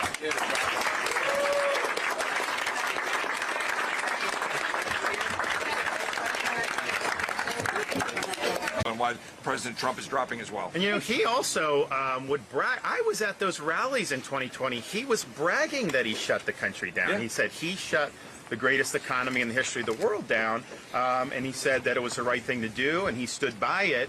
Now he's saying he had nothing to do with it. I mean, you can't square those two things. Interestingly, fall of 2020 campaign, when he's campaigning in Florida, he was telling people, Florida, you guys did it right. You're open. You're not closed. And so he was complimenting Florida on that. So, but this is the thing. I think Iowans have an opportunity to really make this a race where he's going to have to engage. And I think that's important. I mean, if you're on the fence, like maybe soft Trump, like, you know, you come for me, you vote for me, you caucus for me, that will help clarify this. Because, you know, you can't have a nominee that doesn't even participate in the process and then gets into the fall, and then the whole machine comes after. So I think that him getting on the debate stage at some point, I think is something that's going to need to happen just for the Republican Party to be in good stead. And I look forward to doing that. Last question. Governor DeSantis, you pointed out that criticism. Do you feel like that's connecting with voters, or do you feel like they're going to stand with him despite? Well, here's the thing. You know, and this is not a complaint. This is just an observation. Like I take, like when I look at like how you run a campaign or this, I just look at the world as it is. You know, there's going to be certain media against you, obviously certain that he's got basically a Praetorian guard of the conservative media, Fox News, you know, the websites, all this stuff. They just don't. They don't hold them accountable because they're worried about losing viewers and they don't want to have the ratings go down. And that's just the reality. That's just the truth. And I'm not complaining about it. I'd rather that not be the case, but that's just, I think, an objective reality. So when you're saying that, who is amplifying the criticism, right? I mean, if there's, you could be running, hey, he said this about Fauci, and that could be running, and they could be having big debates in kind of the conservative media. That is not happening. People just act like he never said any of this stuff. When he says build a big, beautiful $1 billion plus new headquarters for the FBI in the center of the swamp, that's not draining the swamp, that's deepening the swamp. Are they having big debates on these conservative-leaning media about how that is not what he has campaigned on in the past? No, they're not. So that is kind of the reason why I think he's able to do what he's doing, because the sources that Republicans are now looking to more than any are just not even engaging in any of this. You know, you have to ask them. I mean, I think that a lot of it is rooted in audience and thinking that you can't have, you know, that type, you'll lose audience. I don't know, but the reality is that's just the case. So people will say to me, I had people come up to me in the press with the debate saying, you know, oh, you didn't go after Trump. In the debate, that is not true. Like, if you watch the debate, I hit him on BLM, I hit him on not building the wall, the debt, not draining the swamp, Fauci, all those things. But it's different for me to just be doing that to a camera versus him being right there. That's how you, when you have a clash, then you guys have to cover it, and it becomes something that people start to talk about. It's different to just lob it directly into the camera. It doesn't get the same amount of legs. And so, you know, that's just the reality of what we're dealing with here. But I do think, so how much is it going to land that he's not debating? I do think it's going to hurt him on the margins. As this process goes on, it may hurt him more as he continues to stay away. Sir. Good morning. As a native Floridian, I can tell you that I've lived in Iowa 28 years. The best advice I got from my wife is put your coat on before you put your clothes on. Okay. So my question is simply, I don't think the average citizen knows the challenge that the administrative state at a federal level has on the, you know, the impact that it has on their life. I look at it from the perspective of the Medicare, home health, and hospice industry, and this is an industry that sees an additional 750 to 1,000 pages of new regulations every year. That keep seeing their reimbursement cut every year, and just in the last week, MedPAC says, oh, we need to reduce benefits by another 20%. Do you remember when the Democrats ran that TV ad about pushing grandma over the cliff? Okay.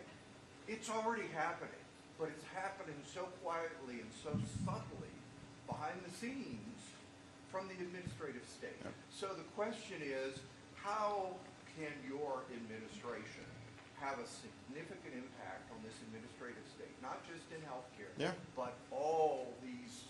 And your name is? Randy. And what part of Florida were you from? St. Pete, you and I talked about that in Lake Wales. Oh, okay, yeah. Okay, well, thank you. I think it's a great question. Honestly, it's a question that raises implications about who governs this country. Right. Do we, the people, govern ourselves? Do these elections matter? Or are the elections just suggestions where an entrenched bureaucracy just does what it wants anyways? And I think the policies that are implemented by the bureaucracy oftentimes are very destructive policies. I mean, for example, in Iowa, you know, they were fighting the waters of the United States. What, you have a puddle on your farm, someone can come in on the EPA and you're subject to federal jurisdiction? It's ridiculous. That's not what the people have ever enacted through Congress. It's bureaucrats run amok. These are nameless, faceless bureaucrats who nobody in this room has ever voted for or will ever be able to vote out of office. And so it's a massive amount of power that's basically been transferred from we the people to this effectively fourth branch of government. How do you deal with it? Well, one, you need a president that understands the problem. And, you know, look, I mean, Donald Trump was president for 4 years. He did not make a dent in the administrative state. He did not make a dent in draining the swamp. That's just the reality. And in fact, he's now running saying he wants to build a $1 billion plus new headquarters for the FBI right smack in the middle of Washington, D.C. That isn't draining the swamp. That's deepening the swamp. So I would not do that. So I think you got to be focused. You got to be disciplined. And you got to understand this power is accumulated over many decades. They are not just going to give it up willingly. So you have levers of power at your disposal, and you got to pull those levers in a way that are methodical and strategic. For example, we tried to get Trump to do this, and he didn't do it until he tried to do it at the very end, but it was too late. You have about 50,000 bureaucrats that are involved in policy making. Well, they should not be in civil service. They should be a separate Schedule F where they can be fired at will. And so we're going to do that. Because if they're exercising judgment that affects your life, you've got to be accountable to the elected president of the United States. I also think we're going to use Article 2 power over the civil service as well. I mean, we can lay off folks. And I think so there's a size and the scope of government. Size, think about this. Florida, we have millions of more people than New York does. Our budget's half the size of New York. We have the lowest per capita state employees in the country, lowest cost per state employee in the country per capita. And yet, when people move to Florida from New York, they tell them, oh my gosh, your infrastructure's better, your schools, all of their services. So we're doing it at like half the footprint. So much of the bureaucracy is just bloat that you can reduce, and you wouldn't miss a beat on actually doing the core things government needs to do. But then you also have the scope of government, which is them getting involved in all these other things. And some of that is like the weaponization that we've seen. You got to be willing to fire people. If an FBI agent is surveilling school board people, moms going to school board meetings, I'm firing those people. You fire the director when they're working with big tech to censor dissent. Clean house. You have to hold these agencies accountable when they exceed the scope of their lawful authorities. And so we're going to do that. But you know, part of the reason the administrative state rears its head is because the Congress doesn't use the power of the purse to discipline it. They do continuing resolutions and omnibus bills. That's government on autopilot. That is not doing anything to really do. Like in Florida, for example, and I'm sure Iowa reacts quickly too to these things. We had an agency that was involved with combating domestic violence. So there was a nonprofit that they had basically contracted out to run it. And this had been a legacy for decades in Florida. I came in my first or second year as governor. We started getting reports that they were mismanaging the funds, lining the pockets of the directors, all this stuff. That news broke. Took like 2 days to verify the reports. The next week, the legislature came in and zeroed them out, like done, right off the bat. That's how Congress is supposed to act. They're supposed to be very, very concerned about how the government's using its powers. And instead, what do these guys do?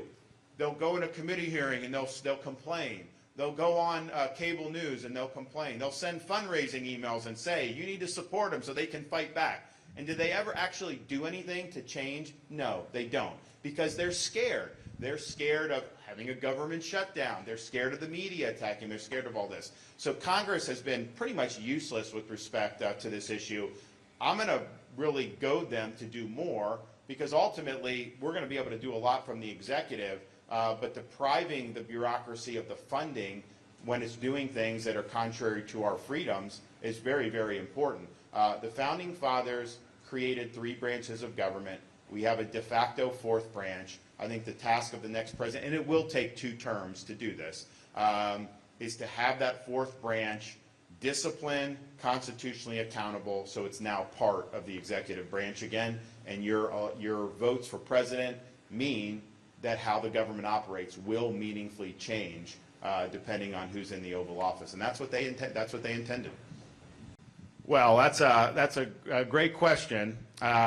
So there's a debt clock in New York City where it shows the debt climbing up, famous clock. One of my buddies who's a congressman, he created a version of that you can put on your coat, your jacket pocket, and he wears it on the House floor. So you see the debt going up. He's an engineer, so he figured it out. He gave me one, and I said, that's nice. I was like, could you do one for the state of Florida? Because if you did one for Florida, it wouldn't be counting up. It would be counting down, because we've reduced our debt, paid off 25% of our state debt just since I became governor. I mean, that I think is kind of the approach that you want to do it. You got to be willing to use the veto pen when they're spending too much money. I look at COVID was, from the 21st century on, it's not been a great trajectory, but COVID kind of just did.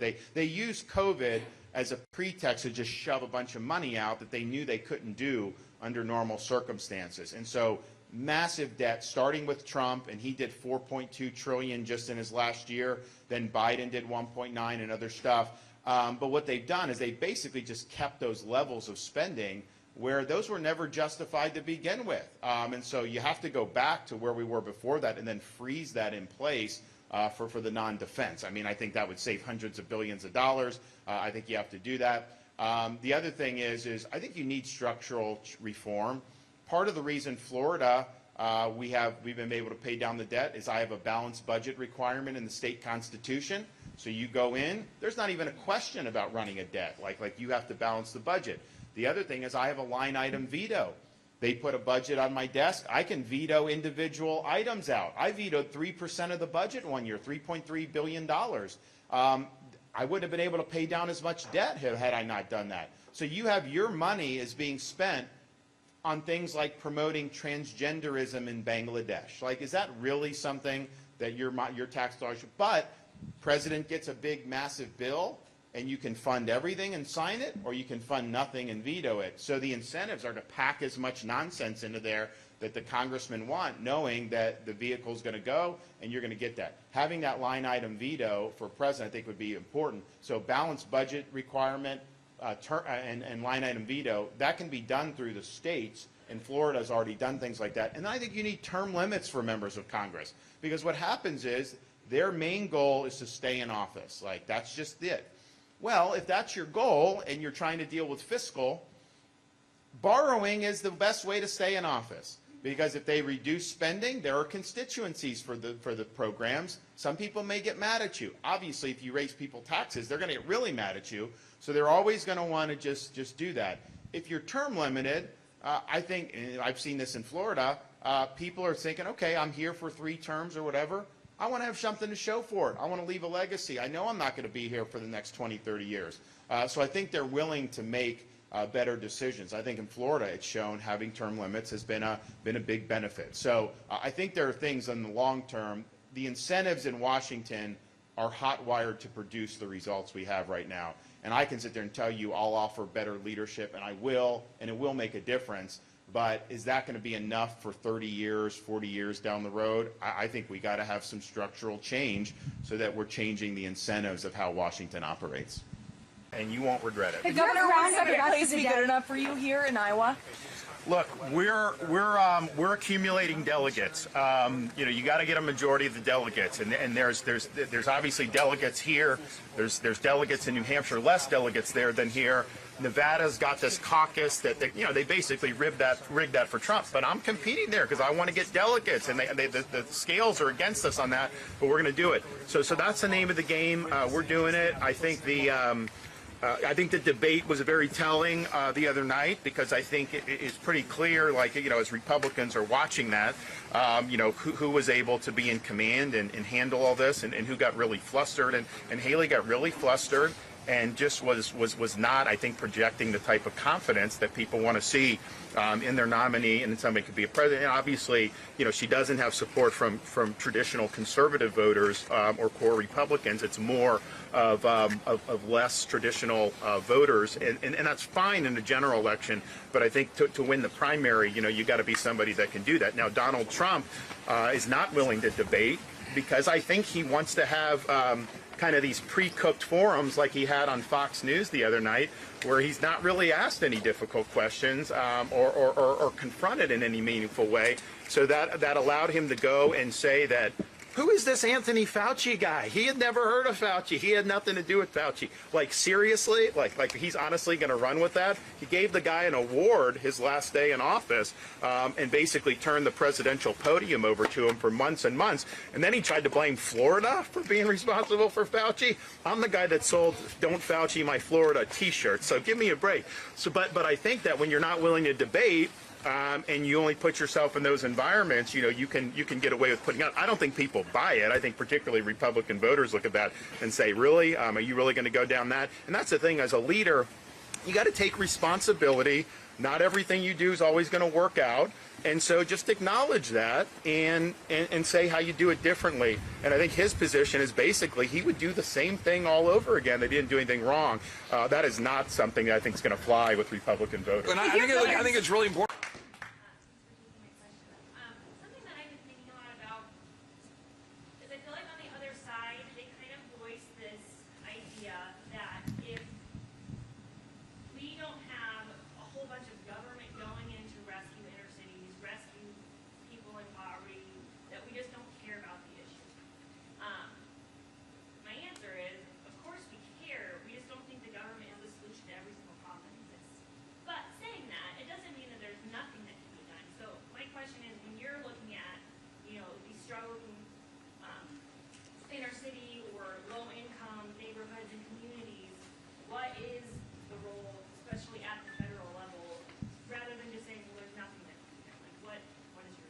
And what's your name? Jessica. Thank you, Jessica. No, look, I think that's I think you put it perfectly.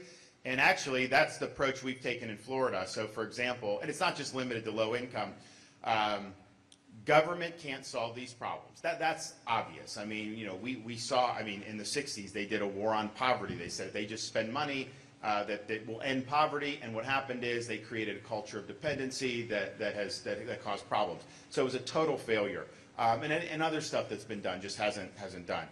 So what's the role?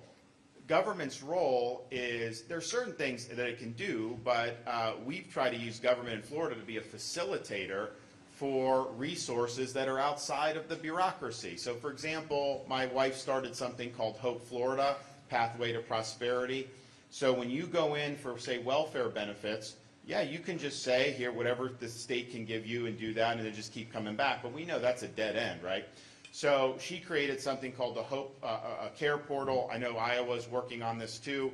So we've invited churches, we've invited charities and nonprofits, we've invited businesses, we've invited even individual volunteers to be plugged into this portal. Someone comes in, maybe it's a mom who got evicted from her apartment, she's got 2 kids and she needs a place to stay. That goes, now maybe government can help, but the minute that goes in, it goes out to all these other groups. Guess what? The churches spring into action. Maybe an individual just springs into action and do. So government is serving as a way to connect people to a lot of resources that are in our society, because people want to help their fellow citizen. But when people need the help, a lot of times they don't know where to turn. So we're going to do this, for example, the federal government. We're going to do it with veterans issues. The VA, I'm the only veteran that's running for president, and so I remember leaving active duty, getting a stack of papers about veterans benefits, and I didn't need anything, but like I didn't understand what was in. I mean, it was bureaucracy, and it's a terrible bureaucracy. So people go into the VA, maybe they'll get help. A lot of times they don't. We'll have a portal where we'll have these veterans groups plugged in. We'll have charities, we'll have churches, we'll have businesses, we'll have individuals. And it could just be something, a veteran has post-traumatic stress that goes out. Maybe it's just one individual that gets out and says, you know what, that person lives, in the neighborhood next to me. Shows up, hey, I just want to make sure you're okay. Can I take you out to get lunch? Just doing that may avert a suicide. And then you have something where we have groups that train service dogs to be paired with veterans with post-traumatic stress. And it mitigates the symptoms, and the suicide rate goes down dramatically. And then there's so much in the private sector of people that want to help veterans in particular. So that, I think, is the role, is really being a conduit to some of these things. But if it's just a bureaucracy going in, that is not going to change the trajectory of any of these communities. Banning China from buying land in the state of Florida. We did all this stuff. How much money are you taking from oil companies? How much money are you taking from oil companies? How much money are you taking from oil companies? This is wrong with the college system right there. That's Exhibit A.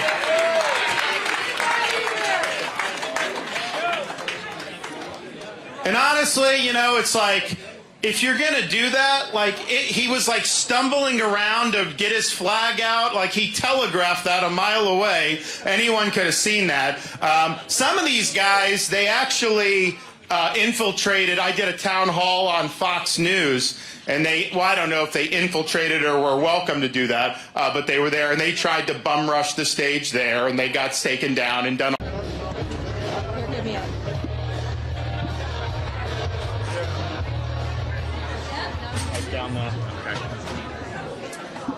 Well, we're not stopping. I do have my winter coat that's been arrived from Florida, so I had that on coming in today.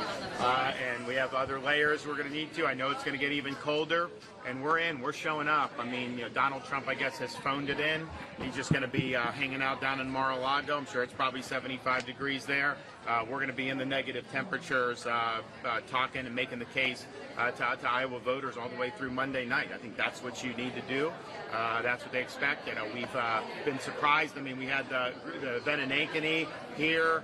People are still showing up, even with the cold. So I think that's a good sign for us on Monday that our folks are still going to be willing to come out and make their voice heard. So it sounds like you're going to South Carolina instead of going right to New Hampshire. Your critics are saying that means you're dismissing New Hampshire. You're just going to skip over it. What is your response to some of that? No, I mean, we're going to do an event in Greenville in the morning and then fly to New Hampshire that same day and do a televised town hall with CNN. And that's we put that out there. So if anyone's saying that, that's just obviously not true. And then we're going to be doing a lot of stuff in New Hampshire. Hopefully that WMUR debate on the Thursday. But we'll be in New Hampshire doing our own town halls most likely all day Wednesday. But we are doing South Carolina to do that morning because, you know, people are, you know, she tried to say on the stage that we're not, we've got a massive organization there. We've got a great ground game in New Hampshire too. We have 74 endorsements from current and former state legislators. She's got 14. I have way more than Donald Trump does as well. And so it's like, wait a minute, she was governor for 6 years, and yet most of them side with me because they see me as representing the values of South Carolina. And then Trump was president for 4 years, and I still have way more endorsements than there. So we've got a lot there. We've set the table, I think, very well. I've spent more time in Iowa. Iowa's first, and Iowa's labor intensive. And what we've done in Iowa will pay off Monday, given the conditions and everything like that. So we're going to be in both, and we will be in Nevada too. You know, Nikki Haley's conceded Nevada. She's not even participating in the caucus. And look, I get the state party. They're trying to rig it for Trump. But as a candidate, you've got to navigate that stuff, and you got to compete. You're trying to accumulate delegates. Why would you forfeit any opportunity to accumulate delegates? So we'll do Nevada as well. When we'll get out there, whether probably not before the New Hampshire primary, but we'll definitely be in Nevada as well. So we're doing it right. It's all about the accumulation of delegates. You know, people don't realize Iowa, I think they have like twice as many delegates as New Hampshire. Obviously, South Carolina is a pretty good haul as well. So that's the name of the game, compete for those delegates and accumulate it. Last question. Governor, do you believe former President Trump when he says that he won't have time for political retribution if he is elected? What I think is Donald Trump, he's running for his issues. You know, there was some of our volunteers were knocking on doors, and most of the doors who aren't for us were deciding between me and Trump, seemed to be where most of them were at. And, you know, one sentiment that they heard as to why some folks may be leaning toward me is because they say, you know, in 2016 he was running on America First.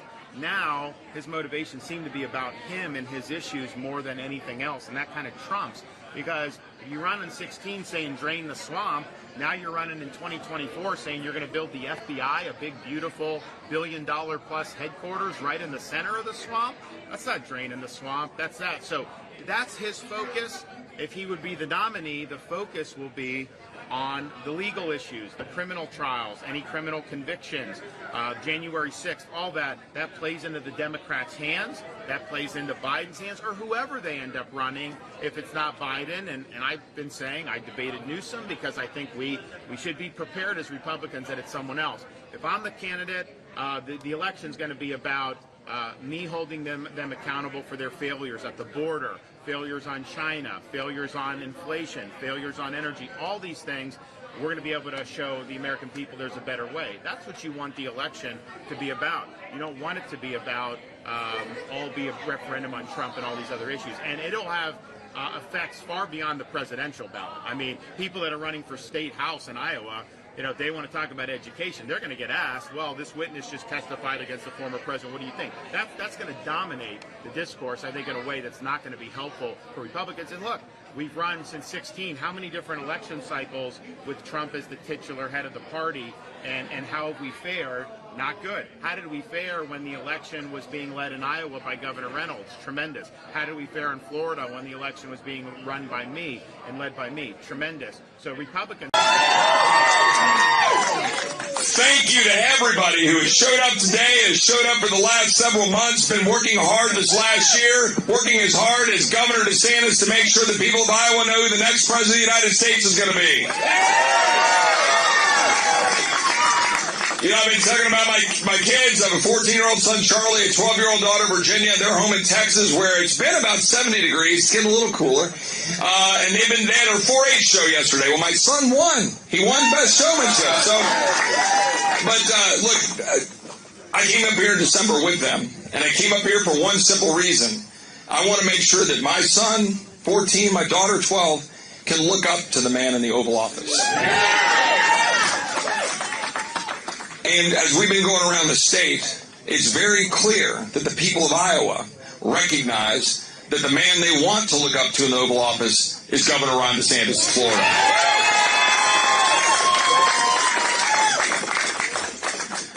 You know, when I ran for Congress 5 years ago, I ran on 5 issues. I ran on securing the border of the United States, making sure that we restore what I call the healthcare freedom, making sure that we balance the budget, stop spending money we don't have, make sure our men and women in uniform have a clear mission to care when they get home, and then getting Washington the hell out of our lives. There is no candidate running for president right now who has a better record on those 5 issues or any other issue you care about, or the issues you care about as hardworking Americans than Governor Ron DeSantis. Not one candidate has that record. There's a reason that Governor DeSantis has hit all 99 counties, has had over 240, 250 events, because he's the hardest working candidate, working hard for the people of Iowa, because they expect you to earn their vote. The people of Iowa know that the road to the White House goes through this state. They know that you have to earn their vote. You can't be anointed. You can't assume it. You can't not show up to the debate. You can't cancel an event in Cass County. The governor didn't just cancel it, he just went to Cass County. And importantly, you can't dismiss the people of Iowa, as a certain former governor of South Carolina did when she said that New Hampshire will correct Iowans.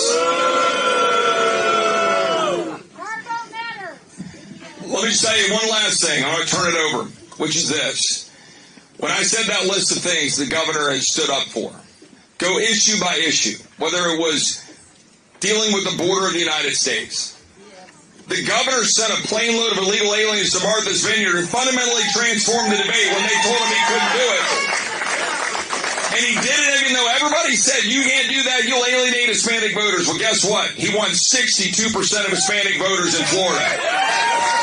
They said, you can't challenge Disney. You can't take on the 800-pound gorilla. You can't take on Big Sugar in order to make sure that the Everglades get protected. You can't take on Big Pharma. He took on every single one of them, and he won Florida by 1.5 million votes. Ladies and gentlemen, that's what leadership looks like. That's what we want in the Oval Office again. And with all due respect to the former president, okay, I'm tired of excuses for why things didn't get done in Washington. I'm tired of someone not showing up to the debates. I'm tired of someone assuming he's going to get anointed. I'm tired of someone who got to Washington and on the first week of the job was more concerned about the crowd size than on making sure Obamacare got repealed and replaced. It didn't happen. Who, by the way, didn't get the job done on the border and said he would build the wall, but instead have Mexico paid for it, and it didn't happen. And by the way, sided with Paul Ryan for an amnesty first bill instead of a border security first bill, and now we're the ones left holding the bag with open borders. We need more than words in Washington. We need the kind of guy like Governor DeSantis who did all those things, won by 1.5 million votes, 62% Hispanic voters, 50% of single female voters.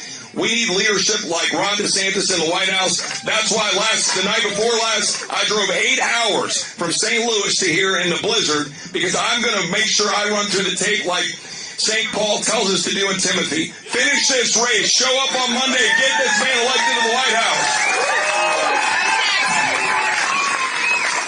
Thank you, Chip Roy. Give Chip a hand.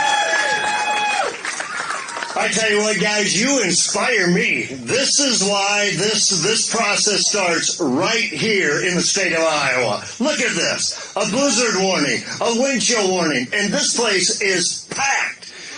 And what we know in Iowa is the media does not select our caucus winner. The polls don't select our caucus winner. You select our caucus winner. You know, in 2008, they said Huckabee couldn't win, and Huckabee shocked the nation, and Huckabee won. In 2010, they said you couldn't oust 3 Supreme Court justices, and Iowans ousted 3 Supreme Court justices. In 2012, they didn't say Santorum could win, and he won. In 2016, they didn't think Cruz could win, and he won. And on Monday night, this guy who they say can't win is going to win because of you guys. So just like Chip Roy said, we need a leader in Washington, D.C., in the White House again, a leader with a wife and a family that we can look up to as a role model again, a leader who has led on every issue that we care about, whether it's school choice or parental rights or taking on COVID and Fauci, taking on the woke agenda in the schools or woke agenda in the corporation, and he won by a landslide. Guys, that is the type of leader we need because we've seen that leadership in our own governor, in Kim Reynolds. And so I am thrilled to stand up here with Governor Reynolds and Chip Roy and the DeSantises and say in Iowa on Monday night, we are going to deliver a caucus victory for the next president of the United States, Ron DeSantis. Okay, so are you ready to caucus for Ron DeSantis? This is the kind of energy and excitement and motivation that we're seeing all across the state. And I tell you, this team has the best ground game of any other candidate in the state. And so now it's up to each and every one of us. You heard what Bob said. It's not the narrative. It's not the media. It's not the polls. We are independent, individual Iowans that have listened to a leader, that have looked at a record. This guy has told you what he's going to do. Ron has told you what he's going to do. All you have to do to look to his record in Florida, he's followed through with 100% on the promises that he made to the people that he served. We both barely squeaked by in 2018. We went out and told our constituents what we were going to do. And as a governor, listen, this guy didn't promise teeny tiny things. He took on big, bold initiatives that was transformational for the state of Florida. First time I really got to know Ron was during COVID, where we had, I think our number one enemy was Fauci. He was coming at us every single day, and we were out there on an island between the media and the administration and Fauci and Dr. Burke telling us to shelter in place, lock down, mask our kids, keep them out of school. The list went on and on. This guy brought in the experts, looked at the real science, took into account the people that he served, and he kept Florida open. He kept his economy open, and he kept his kids in school. And history has shown this kind of leadership to stand up to that pressure is what this country needs. So, okay, we got a few challenges. It's a little cold out there. But are we not Iowans? Are we not resilient? So what we need to do is be safe, of course, right? Layer up. And we need to get to the caucus. And if we get to the caucus, I can tell you without hesitation, with the energy, the motivation, just what we're seeing as we travel the state, this guy is going to be the winner of the Iowa caucus on Monday night. So fire up, keep this energy. We can't let down. It is game day. We got to carry it across the finish line, leave it all on the field. And I have the opportunity now to introduce to you all the next president of the United States, my friend who I was proud to endorse, Ron DeSantis. Thank you. Are you ready to make some history on Monday night? They can throw a blizzard at us, and we are going to fight. They can throw a wind chill at us, and we are going to fight. They can throw media narratives at us, and we are going to fight. They can throw fake polls at us, and we are going to fight. We are going to fight because we are going to turn this country around. Donald Trump is running for his issues. Haley's running for the donors' issues. I'm running for your issues, your family's issues, and solely to turn this country around. No one else running except me has delivered on 100% of their promises. We made promises and we delivered on those promises. Wouldn't you like to have that in the next president of the United States? Over-deliver. We also see where all the problems are being generated, whether it's in the universities, at the border, in corporations, at the bureaucracy. I'm the only one running that has fought the left and beat the left on issue after issue. We don't just sit there and talk. We don't just sit there and complain. We fight battles and we win battles. We beat Fauci on COVID. We beat the teachers' unions on universal school choice. We beat Disney fighting the gender ideology and keeping that out of our schools and protecting parents' rights. We beat Soros on crime by removing radical prosecutors. We beat the Democrats on election integrity by ensuring voter ID and no ballot harvesting and counting the votes on the night of the election. Imagine that.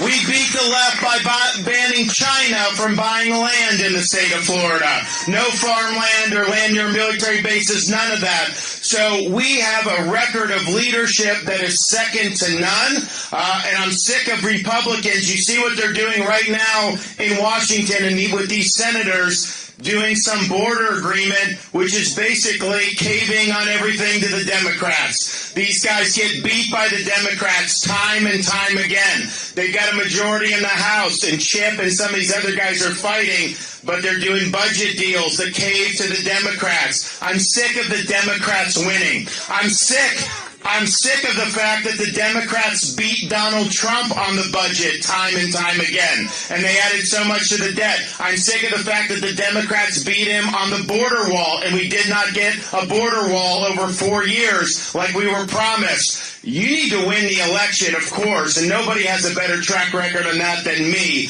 and what we were able to do in Florida. But winning just the election, that just gives you the ticket to the dance. You've got to actually convert on all these things, because if you get in there and you don't follow through on these promises, yeah, that'll be slowing the decline. Maybe you'll manage the decline a little bit better than the Democrats. That doesn't cut it. We need to reverse the decline, and you need to deliver on all these things. So we have a chance on Monday night. Well, first of all, we have people that have come in. I saw a lot of friends from Florida here. You know, normally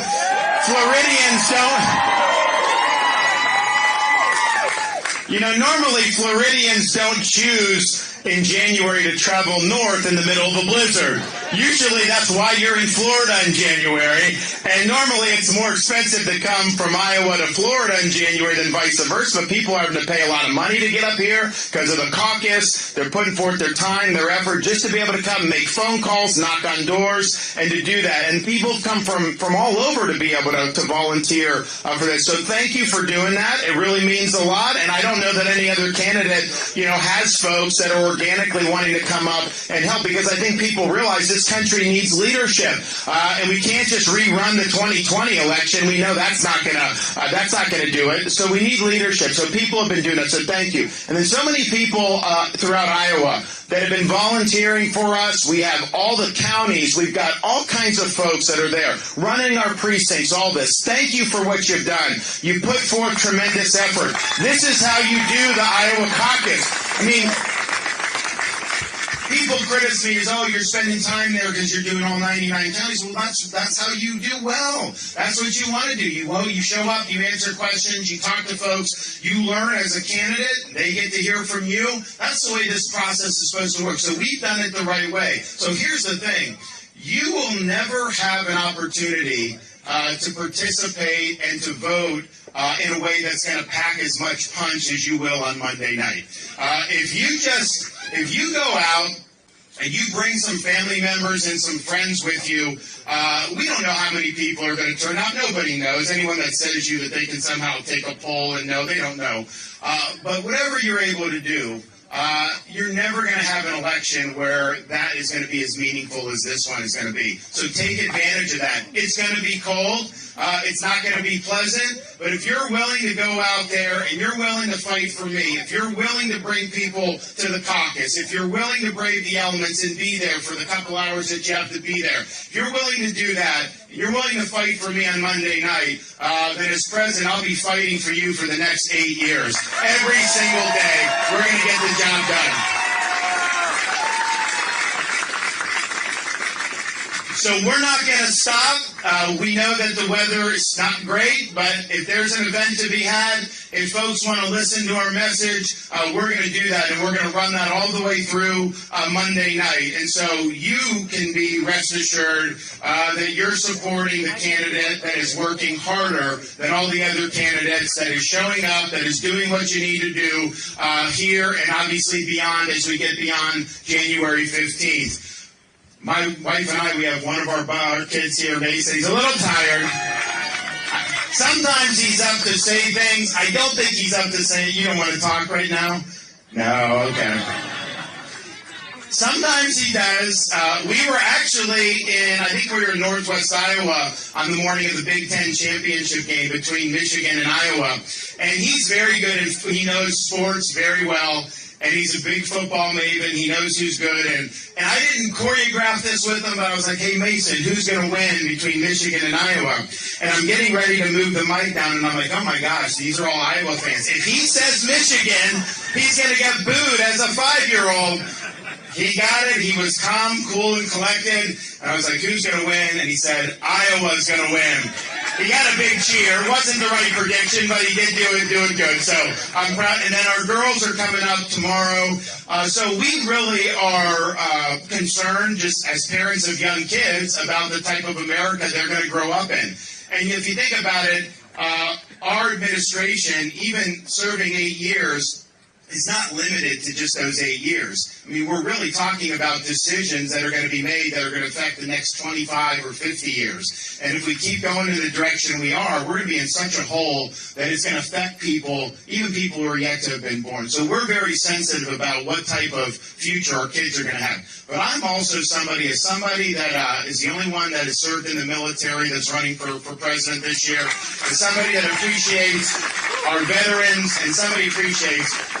We have got to get this right, because there have been people throughout our country's history who have sacrificed so that we can be free and so that we can have an opportunity to live in a free and prosperous country. And we don't do them justice if we don't step up and get this done. We have an obligation to preserve what George Washington called the sacred fire of liberty. The sacred fire that burned in Independence Hall in 1776 when 56 men pledged their lives, their fortunes, and their sacred honor so that they could establish a new nation conceived in liberty. The same fire that burned at a cemetery in Gettysburg, Pennsylvania, when our nation's first Republican president pledged to this nation a new birth of freedom. A fire that burned on the beaches of Normandy when a merry band of brothers stormed the shores, defeated Nazi Germany, and preserved liberty throughout the world.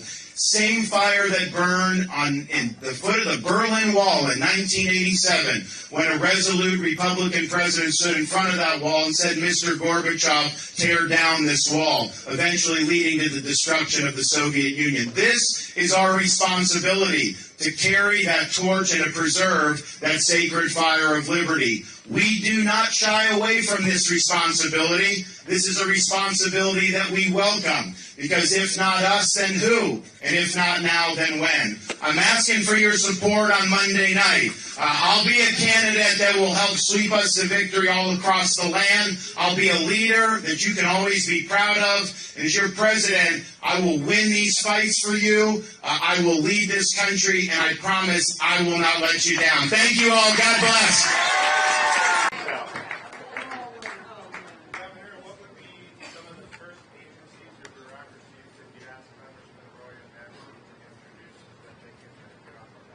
Well, Massey already has the bill to eliminate the Federal Department of Education, and we would do that. The federal government does not have, they have not done anything well with that. You know, what Biden does, so I signed legislation protecting girls' sports in Florida. You have the right to I mean, this idea, you know, we had one of the track runners from Connecticut come down. She's running, and like the top 3 people were biological boys.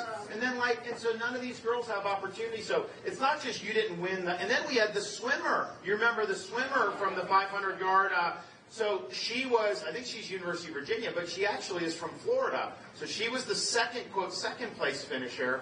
Yeah, you have the first place finisher, biologically just like so much bigger and everything like that. And so she should have been the national champion. I did a proclamation in Florida recognizing her as the top women's 500-yard, I think it was freestyle swimmer in the country. And because it was true, she was. But and it's important. You think about that, which is important. But then you also, it's not just who wins the championship. You know, there may be 8 swimmers who make the final. So whoever's the 9th swimmer would have been in the finals. Like, who knows what would have happened, right, if they could get in. So it has hugely negative impacts. And like, you know, we have 2 young girls.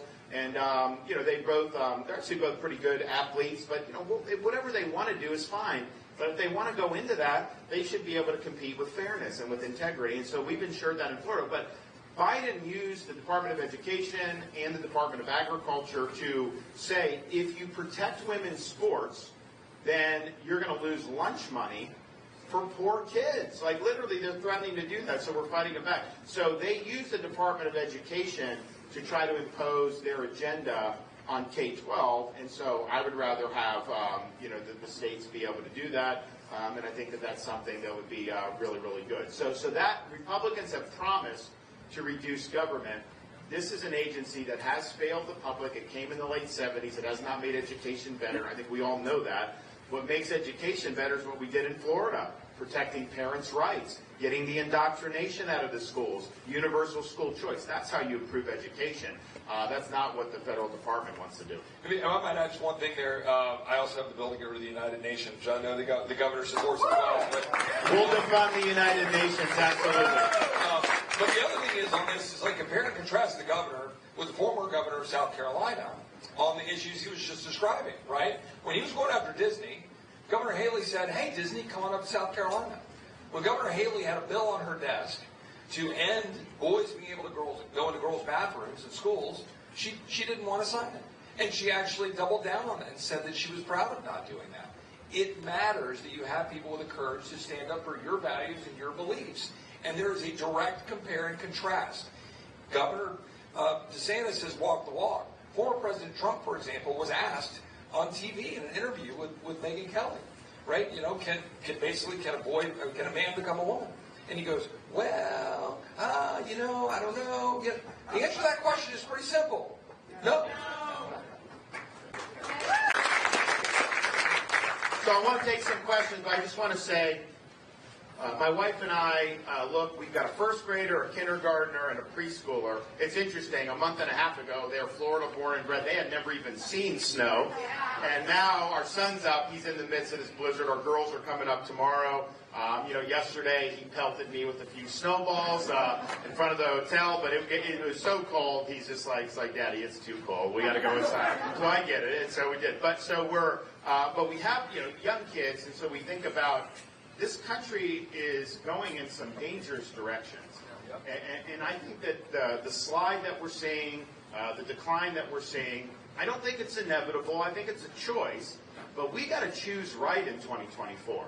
We have to make sure that we reverse the trajectory of this country. And if we don't, I think we're going to end up being in a hole that's going to be very difficult to dig out of. And that's going to have huge impact on all of us, but particularly our kids and our grandkids. So that's a big motivator for us in terms of why we're running. But I'll tell you, I'm also motivated by the debt of gratitude that we owe to generations of Americans who've come before us, who have sacrificed so that we can live in freedom. And President Reagan used to say that freedom is one generation away from extinction. It's not something that's passed along in the bloodstream. It's something that needs to be cultivated and fought for by every generation of Americans. I used to think that was a little bit of an exaggeration, because I thought as Americans, isn't this just embedded in our DNA? But certainly after living through the last 5 years, I think that you couldn't have lived through that and not understand that freedom's fragile. Our founding fathers understood that freedom was fragile. When they went to create the Constitution in Philadelphia back in 1787, people like James Madison studied the history of every republic in the history of mankind, because they wanted to draw lessons from those experiences that they could apply here in the United States. And their study showed them that there was only one thing that all those republics had in common, and it was this: every one of them had failed. And so they understood and felt that the United States of America to determine once and for all, can people govern themselves? Can you live in a society based on the idea that our rights are God-given, not government-granted, that we live under a rule of law, not the whim of individual men? Or is mankind forever destined to live under various forms of despotism? And they fully expected this country, our people, would decide that question for all of human history. But they also understood just creating a constitution did not in and of itself answer that question. When Benjamin Franklin walked out of the convention, he was asked, did you give us a republic or a monarchy? He said, a republic if you can keep it. They understood that you would need every generation of Americans to fight and to cultivate freedom, just like President Reagan used to say. And I'm reminded of this. When I used to fly into Washington, D.C., there was a particular path that the plane can take going into Reagan Airport. And if you looked out the left side of the plane, you'd be flush parallel to the National Mall. You'd see the Lincoln Memorial, the Washington Monument, other monuments, the reflecting pool, up on the hill, the beautiful U.S. Capitol building. And you felt a sense of pride as an American, because those symbolize the principles and the ideals that have made this country unique. But what I figured out after doing that trip a few times, the best monuments to this country were not found on our National Mall looking out the left side of that airplane. Because if you looked out the right side of that airplane, you looked over the Potomac River, you saw a series of small, nondescript monuments orderly arranged over the rolling hills of a place called Arlington National Cemetery. And I believed it then, and I believe it now. You can have the best Constitution in the world. You can have the best Declaration of Independence in the world. These things don't run on autopilot. They require generations of Americans to step up and sacrifice when freedom's threatened, and sometimes put on a uniform, risk your life, and, like the folks, many of the folks in Arlington, give the last full measure of devotion for service for this country. Now, in this political season, we're not called upon to make sacrifices of that nature. But what we are called upon to do is to do justice to those sacrifices.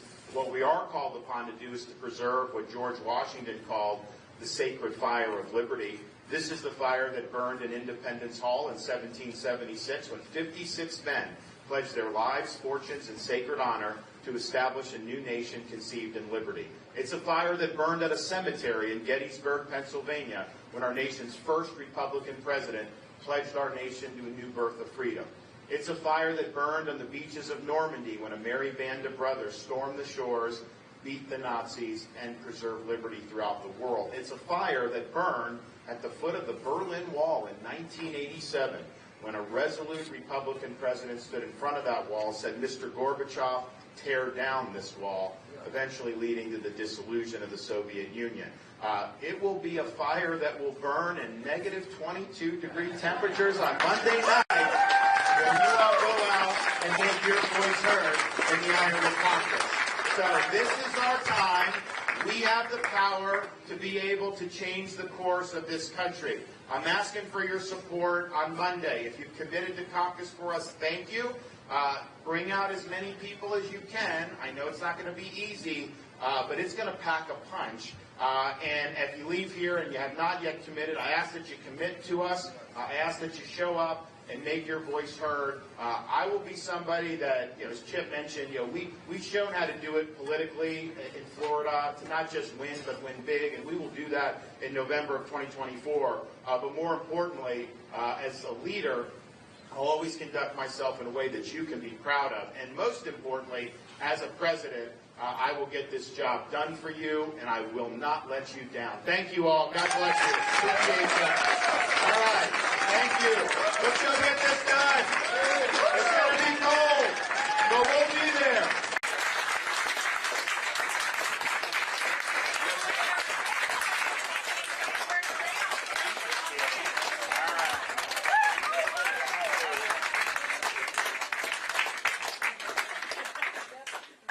Well, I guess they closed the restaurant, right?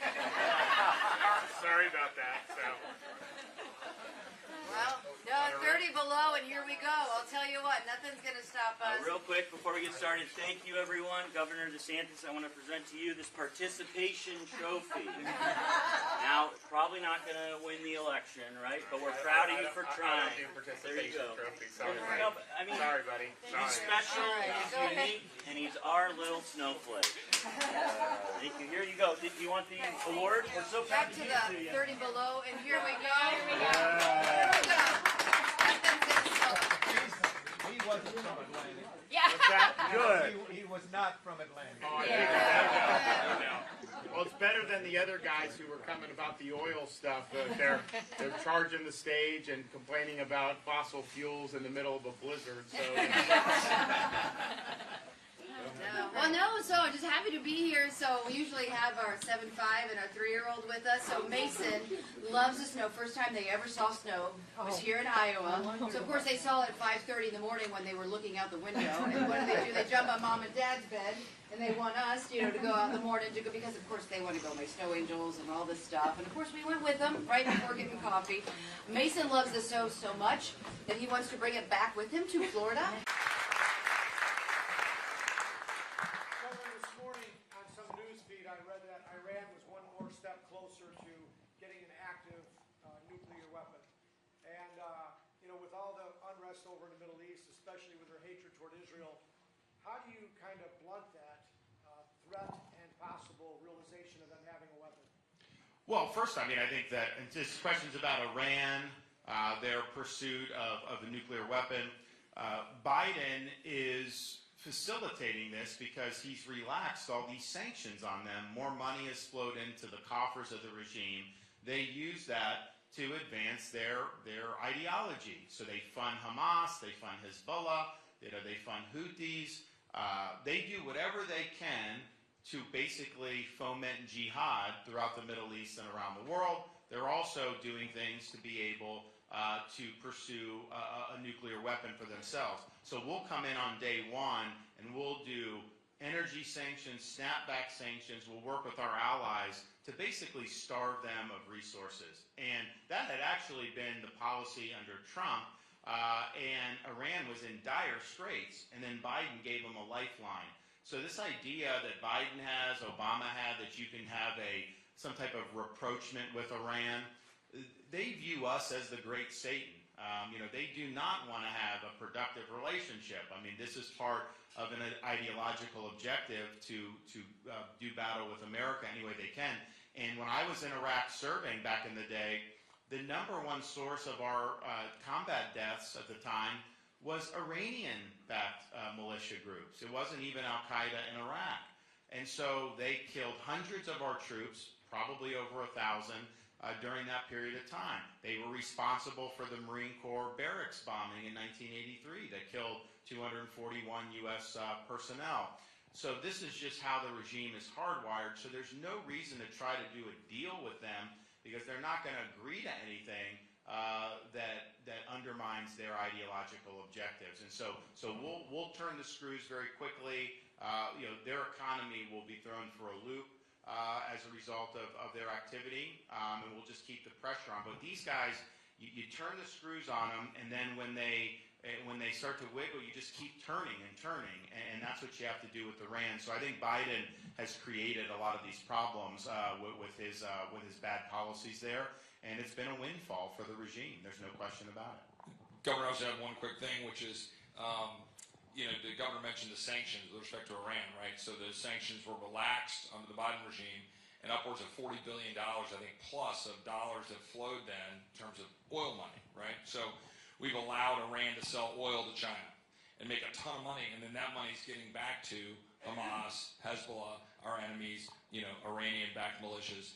And so part of the problem underlying all of this is the radical left's, the progressive vision for, they're using climate change as their excuse for this Green New Deal agenda that's destroying our country. Okay, it's destroying Iowa ethanol. It's destroying oil in Texas. It's destroying our national security by empowering China. In this case, it's empowering Iran. We empowered Russia leading up to Russia being able to then come into Ukraine, all because we're pursuing this radical agenda. Meanwhile, EVs are piling up in parking lots of the dealerships around the country, electric vehicles. These new mandates are going to mandate 2/3 of the fleet being built in this country of vehicles be EVs by 2032. They cost $16,000 more than the average car. All of the used vehicle prices are going up. That causes additional inflation. So all of these things are tied together. So to the governor's point, we have to reverse that in order to reclaim the right power balance with respect to Iran and China.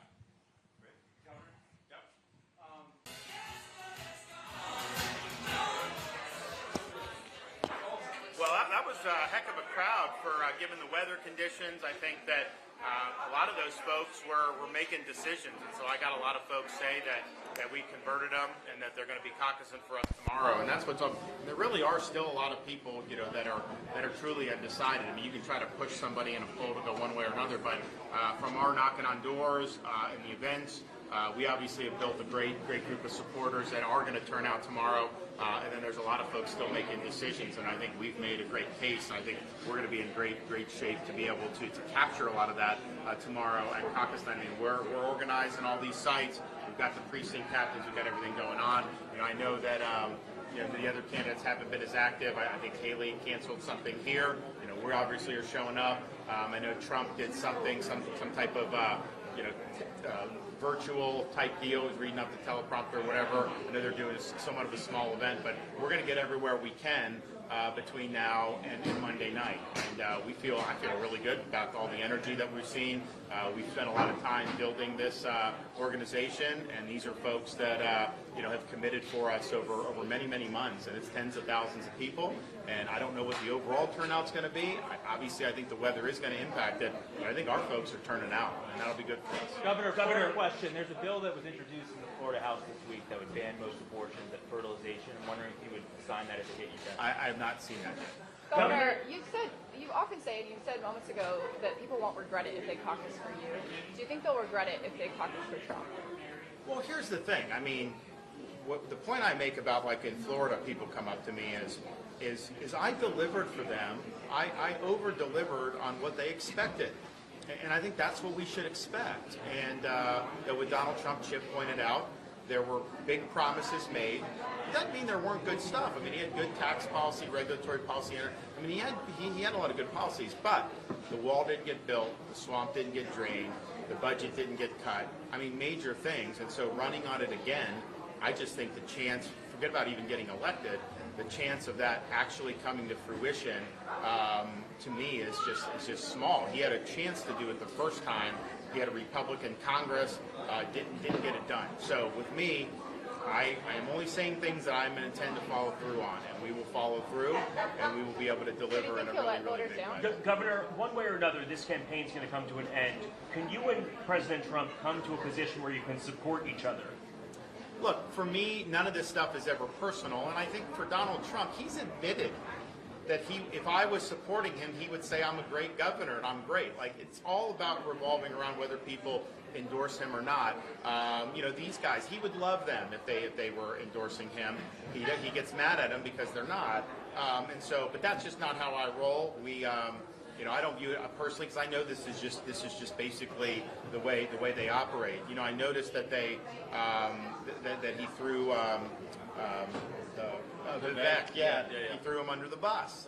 You know, it's like, I've never seen a candidate run for an office and basically campaign for another candidate in the same race before, and that's what's happened. But the minute he wasn't useful, you know, they dropped the hammer on it. So that's just kind of the way they are. But look, we're going to go forward as a party.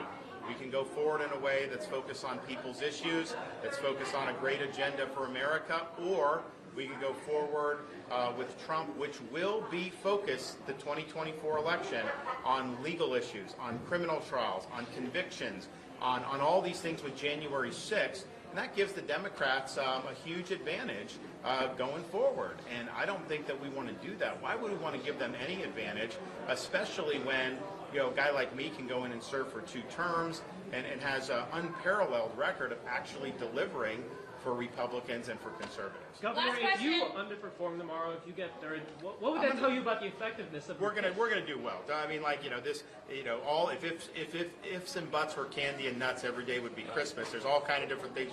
We're gonna do well. I like being underestimated. I like being the underdog. I think that's better. I think my supporters like that. I think that they understand. I mean, if you think about it, you know, we've got media against us. You know, we're taking shots from the former president. I'm taking shots from the Republican establishment.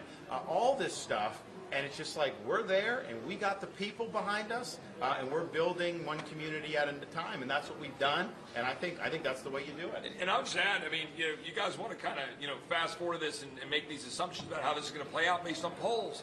But, you know, the Register's own poll pointed out that Nikki Haley's base is 50% Democrats and independents, and 61% of the support for her is lukewarm. Let's see what actually happens tomorrow with that kind of data behind the polls. Don't just report the top lines. Look at the underneath and look at what the poll is actually saying. There is not energetic support for Nikki Haley. That's why she canceled an event right here today. The governor's here with a packed room. That's the information the people of Iowa need to see, and they're going to show it tomorrow. And that's why we've, because the caucus, you know, if your approach is just, you know, dump a bunch of money in, take polls, figure out how you can move the needle. Like, I get that, like in a primary election or even a general election, I don't think that that's necessarily sufficient, but I get that. But in a caucus, it's all about the organization and getting people to turn out, and that's not always easy in any caucus, but certainly in a caucus like this, where we're now going to be in the negative 20s. There's a lot of other things people can be doing. So that was why we've worked to commit people, starting with the first commit and going and doing, you know, how many tens of thousands have we done? All the door knocks where people are seeing. And they'll tell you that we're the only operation where they're hearing from people at the door. Not hearing from Donald Trump's people, not hearing from them. I guess there's been some late stuff with some of these groups supporting Haley, but they weren't out this weekend. We have people coming from all over the country just to volunteer to knock doors in the middle of a blizzard. People that are making phone calls and doing that. So we've been doing that, and that's how you do it, because nobody can predict what the electorate is ultimately going to look like tomorrow. You just can't do it, given these conditions and given everything that's going on. So the best thing for us to do is not to get caught up in that, but just keep doing what we've been doing, turn out these folks. They're fired up, they're ready to go, I'm fired up, I'm ready to go, and that, I think, is how you have a really good night. So we're looking forward to that. Thanks. Is your campaign going to help drive people to the polls? We will. Questions? Okay, yes.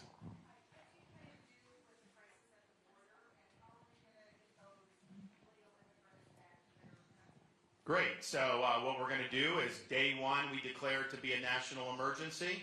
We're going to mobilize all of our available resources, including the military, to be on the border, stop the invasion. We are going to empower states and locals, like sheriffs, to enforce federal immigration law alongside us so that we have a force multiplier. We will do the wall and, quote, have Mexico pay for it. The way you do that, and I thought this is what Trump was going to do, because he used to say Mexico will just give the money.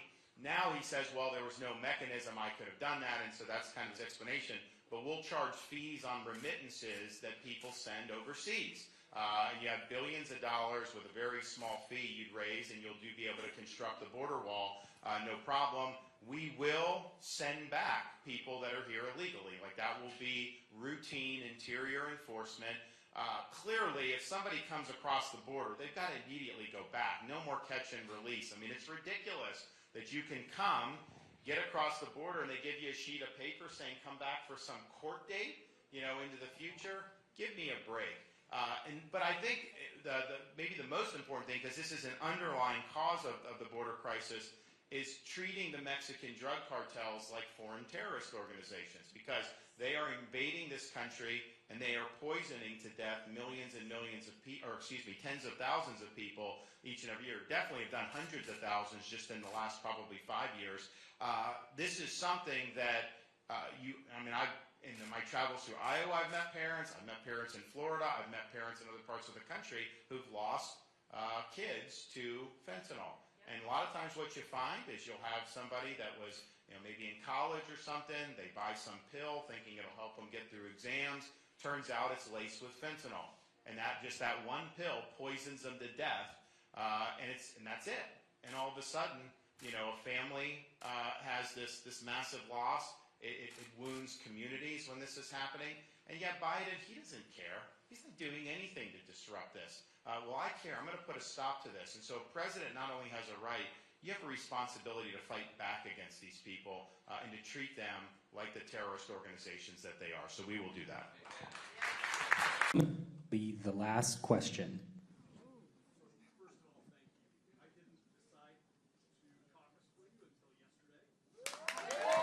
Thank you.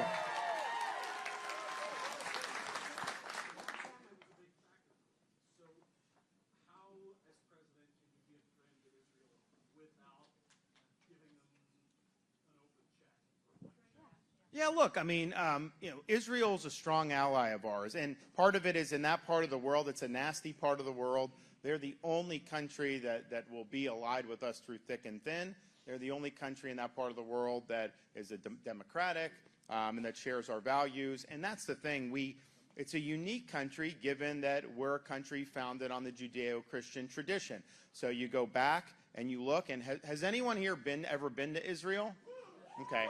So if you're able to get, so we went because when I was a U.S. congressman, they do trips. I did launch a trade mission as governor. So I've been many, many times. But the first time you ever go, you can actually go, you can open up a Bible, you could read, and you can be right there, right where you see. And so that piece of, that Holy Land is something that's really meaningful to not just the United States, but all of Western civilization, because that was the foundation of everything that's happened since then. So in that sense, I think it's something that it is a special relationship between us and Israel. And if you ever go and look at some of the holy sites, if Israel was not in control of those sites, you would not be able to exercise religious freedom and probably see. And in fact, Bethlehem is actually in one of the Palestinian Arab-controlled areas. So if you go to Bethlehem, it's honestly, I was really upset. It's a pigsty.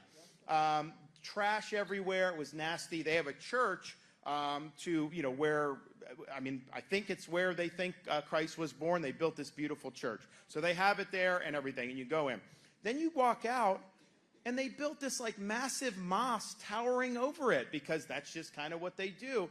So all these key sites, if Israel was not a sovereign over them, I don't know that they would even last if not. So I think they play an important role as a democracy in the Middle East, but also caretaker of some of the most important history known to man. Now, the relationship does not need to mean just an open checkbook, because honestly, they're not even asking for that. What they want more than anything is what Biden will not do. is to just have the president stand up there and say, we are not going to sit there and expect Israel to run the risk of a second Holocaust. Hamas wants to kill every Jew in Israel. That is wrong. And we would never, as Americans, accept someone right on our border that wanted to annihilate our entire country. We would never allow that. So they have every right to deal with the threat, because it's not just a threat over small things. It's a threat over the very survival of Israel, and it's to whether they will be able to prevent a second Holocaust. So what we say is, use your judgment, defend your people, and deal with the threat. What you don't do is second guess. What you don't do is go out and virtue signal to the United Nations. What you don't do is behind the scenes try to kneecap them. That is the most important thing than any type of money or anything else that they need. We just need moral clarity here. And the fact of the matter is, it is not an equivalence between a Hamas terrorist and an Israeli soldier who's just defending the people. That's just, we've got to be very clear on that. I'll just add one thing that I know the governor agrees with. You don't keep writing a blank check to the United Nations and funding dollars going to Hamas. Oh yeah, don't worry about that. We will, we'll be able to defund the United Nations when I'm president. I mean, this is just ridiculous. The anti-Semitism is absurd. And we're not going to do it. And that's the thing. I mean, I think that the amount of money that we just fritter away as a country, like, we can't do this anymore. We've got huge problems here. We have our own border that is open, and you can't even control your own country, and you're sending money to the United Nations.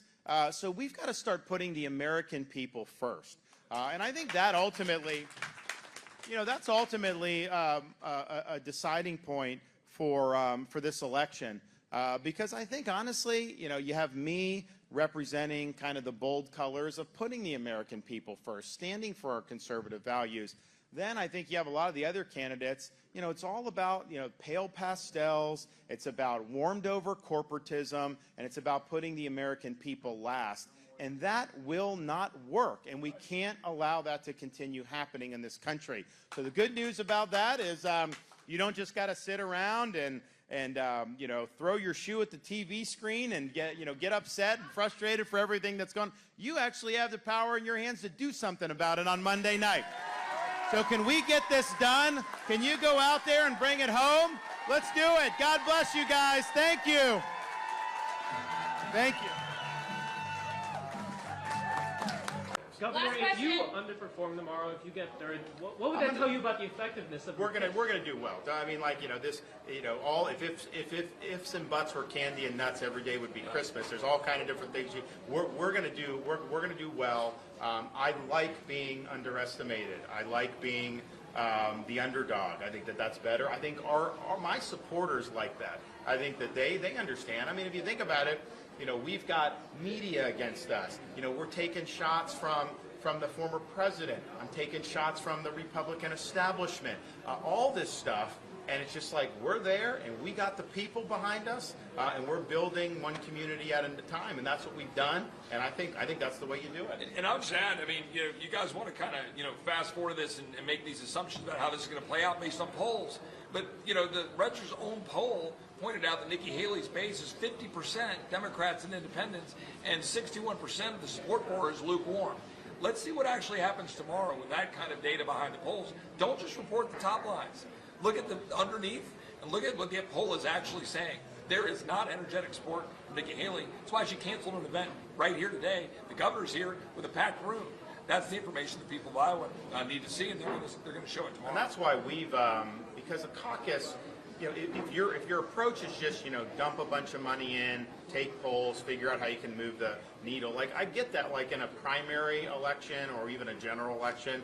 I don't think that that's necessarily sufficient, but I get that. But in a caucus, it's all about the organization getting people to turn out. And that's not always easy in any caucus, but certainly in a caucus like this, where we're now going to be in the negative 20s.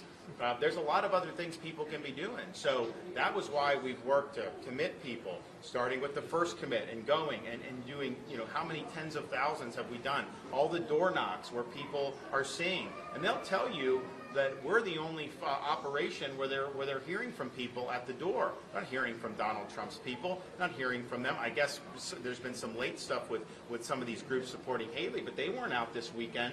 We have people coming from all over the country just to volunteer to knock doors in the middle of a blizzard. People that are making phone calls and doing that. So we've been doing that, and that's how you do it, because nobody can predict what the electorate is ultimately going to look like tomorrow. You just can't do it, given these conditions and given everything that's going on. So the best thing for us to do is not to get caught up in that, but just keep doing what we've been doing, turn out these folks.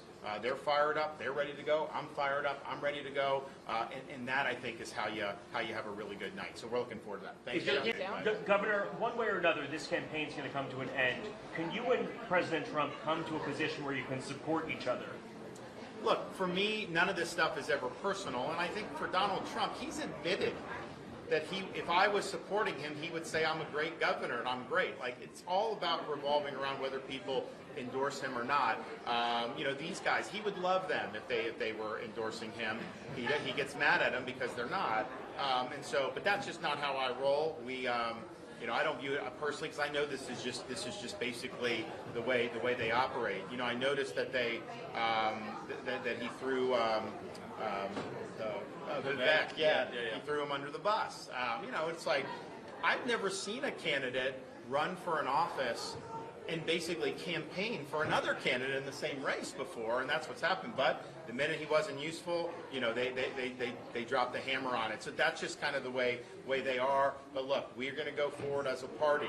We can go forward in a way that's focused on people's issues, that's focused on a great agenda for America, or we can go forward with Trump, which will be focused, the 2024 election, on legal issues, on criminal trials, on convictions, on all these things with January 6th, and that gives the Democrats a huge advantage going forward. And I don't think that we want to do that. Why would we want to give them any advantage, especially when a guy like me can go in and serve for 2 terms and has an unparalleled record of actually delivering for Republicans and for conservatives. Governor, if you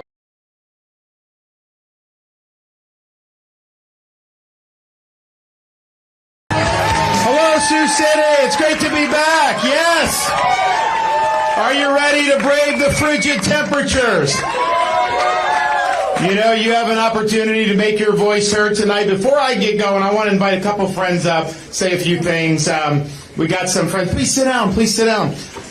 We got some friends who, I look around Washington and it's like, oh my gosh, Republicans promise all this stuff, they never deliver, and a lot of these guys campaign one way, then they get up there and they're part of the swamp. But we do have some fighters here. We've got some people that are digging in, and yes, they represent their district, but they are fighting for your values here in Northwest Iowa. And we have Chip Roy from Texas, and we have Tom Massey from Kentucky. So I want them to come up, say a few things, then I'll say a few things. So, thank you, Governor. Listen, when I first got elected to Congress in 2012, I took some controversial votes, and my mom saw all the bad media, and she said, "Are you making any friends up there?" I said, "Mom, they're a bunch of bozos. I'm not making friends with these guys." But there was one exception in 2012 who got elected. He had 2 things I've not seen in most congressmen, and never together: a brain and, more importantly, common sense. So I hung out with this guy, Ron DeSantis. My mom approves of him, okay? And then, we would go out to eat, and we'd get a hamburger. We didn't go have champagne and put on tuxedos. We went and did our jobs. And I saw this guy do his job for 6 years there, and then he went and got elected to governor. And, I opposed the CARES Act, the $2 trillion bill that caused inflation, shortages, and all of that, and it funded the mail-in ballots. Trump was screaming at me, mad at me, for going against the CARES Act. But this guy called me up and said I was doing the right thing, and he was going to fight COVID tyranny in Florida, and he didn't care if it was unpopular because he knew it was the right thing. And he said, in 2 years, you know what, I think they'll see that we were right, and that's why I'm doing it.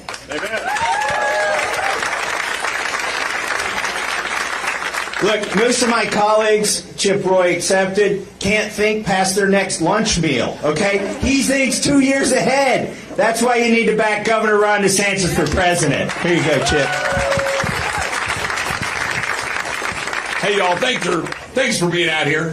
Thanks for being here for Governor Ron DeSantis. I've been so proud to travel across Iowa this week, campaigning for him. I came up here in December with my 14-year-old son, my 12-year-old daughter, Virginia. They wanted to be up here this weekend, but their 4-H fair was this weekend. And they've been doing goats all year, and my son Charlie won on Friday. So he won his goat show on Friday. But they couldn't be here. But my daughter, I sent her a picture of 22 below zero, and she goes, "That's real?" We don't have that in Austin, Texas. But I'm so proud to be going across the state. I came up here, actually flew from D.C., went to St. Louis, and our flight was canceled to Des Moines. That was Thursday night. Got a rental car, drove 8 hours through the blizzard to get to Des Moines, 5 a.m. In the morning, and then campaigned all day Friday, all day Saturday, drove across the state. There's no one else that I would do this for. I believe in Ron DeSantis. And I know a lot of you in this room believe in him, and I just want to be very quick. I'm going to turn it over to him. I'm asking you to do what we can't do. I'm asking you to set the stage for this country, to give this country the choice of a man like Ron DeSantis, who put on the uniform and served in the United States Navy, is someone that my 14-year-old and my 12-year-old can look up to, can be proud of, can follow and emulate in the Oval Office, and someone who will deliver from top to bottom. When this country was shut down, when Anthony Fauci was empowered, when our kids weren't able to go to school, when loved ones couldn't go to hospitals and see their loved ones because, unfortunately, the former president, who I supported in 16 and in 20, because he was the man for 2016. He was the man to shine a spotlight on the swamp. But in 2024, the man to meet the moment, the man at this point when we have a time for choosing for our kids and our grandkids, that man is Governor Ron DeSantis from Florida. Thank you. Thanks so much. Well, we're looking forward to tonight. There's probably sightings of Floridians in northwest Iowa in January are probably usually few and far between. Now, normally we enjoy being in Florida in the winter, and I know a lot of people from the Midwest are down in Florida to escape the winter, but I'm happy to be doing this. I mean, I think the future of the country is important. I was, a week and a half ago, was like in the 20s. I'm like, look, I'm from Florida, but I can handle this. They're going to just wait till you see what's going to happen. So it's definitely cold. My kids, actually, they're first grade kindergarten and pre-K3, they had never seen snow until about a month ago here in Sioux City. And we got in late at night, we woke up and we're in the hotel room, and it's like 5 in the morning because, it'd be 6 Eastern, and they're jumping around, Mommy, Daddy, look, and they saw it on the ground, so they're out there throwing snowballs, whatever, and they had fun. That was kind of just a light dusting, though, to be honest, and it really wasn't that cold out. And so at the time, they were saying, they liked the snow better than Florida and the beaches and things like that. And I was like, all right. And so now this time around, with the blizzard and anything, we asked the kids, hey, do you guys like the snow better, or do you like Florida better? And they're like, oh, it's too cold up here. We want to be like where we're from. So it's good. But I'll tell you, we've got people that have come from all over the country to they buy a plane ticket, they pay for a rental car, they pay for a hotel, all on their own dime, to come to Iowa in the middle of January, in the middle of a really serious winter event, just so they can make phone calls for our campaign. They're going door to door to people's homes in the midst of this, saying, we want you. And some of it are people that have watched me in Florida and have stories. Some of it are people from other states that said, when this country was going through dark days during COVID, when there seemed to be no hope, we looked to Governor DeSantis in Florida to give us hope, to show leadership and to show a way forward. So they feel motivated to come from Washington State and Texas and California and all these different places. I'm here. I have people who have served in our administration. I have people that currently serve in our administration on their own dime, coming, talking to Iowans and telling them the stories about why they do. You don't have other candidates where people are willing to do that for. The former president, how many people that served in his administration are even willing to publicly support him, much less come in negative temperatures to go door to door? Not a lot. Whereas with us, this is what they want to do. So I think that shows the type of leadership we provided. If they feel strongly enough to do that. Now, I'll tell you, there's Iowans that still haven't made up their minds yet. And when someone comes from Miami and shows up on your doorstep in mid-January saying, I feel so strongly about supporting the governor that I'm here on my own dime, that does have an impact because people see that. So we have an opportunity tonight to really chart a new course forward for this country, because the media and the pundits, they would like nothing more than to have them get to determine who the nominees are for each party. That's what they want. They think you're an inconvenience. They don't even want to have to go through this. So you have an opportunity to go in there, and I hope you try to bring as many people as you can between now and tonight to come along. You're never going to have an opportunity to have your voice pack more of a punch than it is tonight. There was 186,000 people that voted in this in 2016. Most people think it's going to be less, and maybe significantly less. Part of it was trending that way anyways, but then with the weather, you are going to have some people that just decide they don't want to do. So if you go and you're able to bring a couple more people with you tonight, you're never going to have an opportunity to have such an influence as you will tonight. So we represent, I think the difference is in terms of these campaigns, Trump is running for his issues. Haley's just doing what the donors want. I'm running on your issues and your family's issues, and solely to turn this country around. That's the only thing we're doing. And it's just the way I conceive of leadership. I'm a servant of the people. I'm not a ruler over the people. You entrust me to serve as President of the United States. That's important, but I'm not any better than anybody. I just happen to be discharging a certain constitutional function. The only ruler is God. God's the ruler over us, not people here. So we will serve you, and I think it's important to have that humility in a leader. The other thing I can say is I'm willing to put your interests before my own interests. There are times when leaders are tested, when the rubber meets the road, when your back's against the wall, and you have to make a decision. Are you going to do what's right for the people that elected you, if it's going to cause you political peril and personal attacks, or are you going to try to protect your own hide? And, Thomas mentioned COVID. He went up and stood and objected to something that now we look back and acknowledge was a disaster. But at the time, he was one of the only ones that was willing to say anything. He got hit, he got hammered, but he was willing to do the right thing. Same with me in Florida.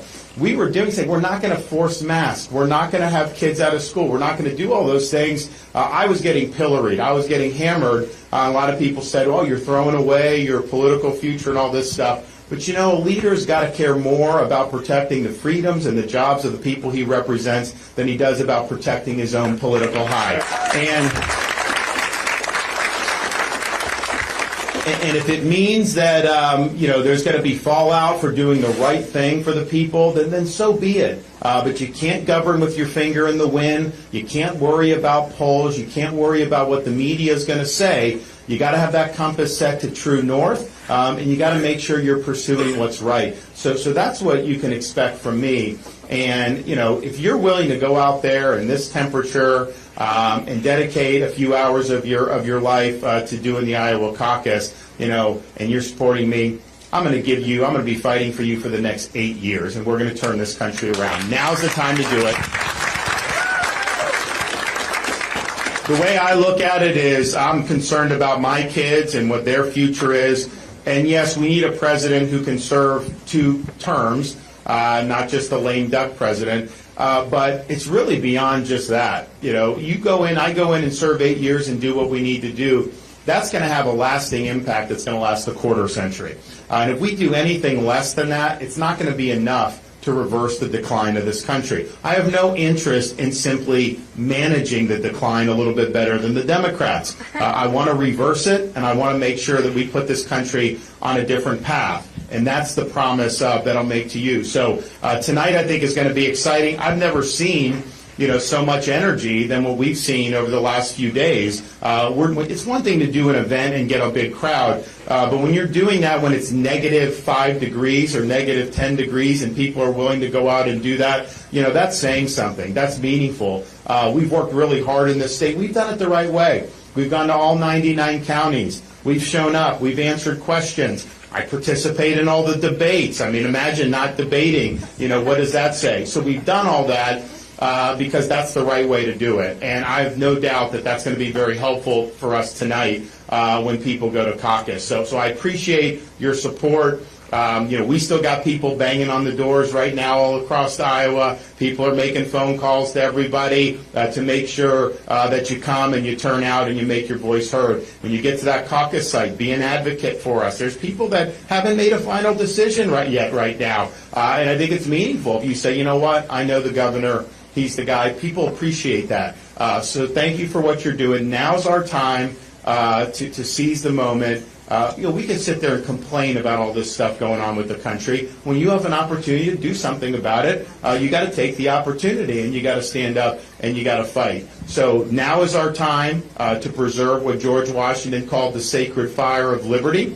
I've talked about this burning in Independence Hall when our founders wrote the Declaration of Independence. I've talked about it burning at the cemetery in Gettysburg when Lincoln gave the Gettysburg Address. I've talked about it burning in Normandy, France in 1944 when our band of brothers stormed the shores in World War II. I've talked about it burning at the foot of the Berlin Wall when President Reagan gave the speech saying, Mr. Gorbachev, tear down this wall. That sacred fire of liberty is going to be burning in Iowa tonight at all these caucus sites.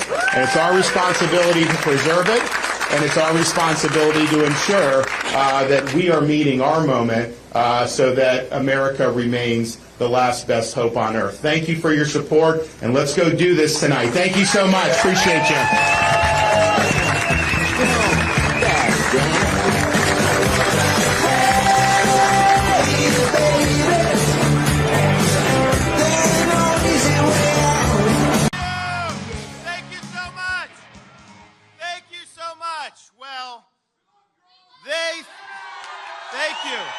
Thanks so much. They threw everything but the kitchen sink at us.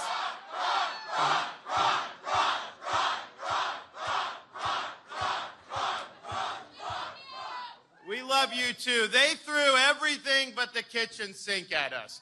They spent almost $50 million attacking us. No one's faced that much all the way just through Iowa.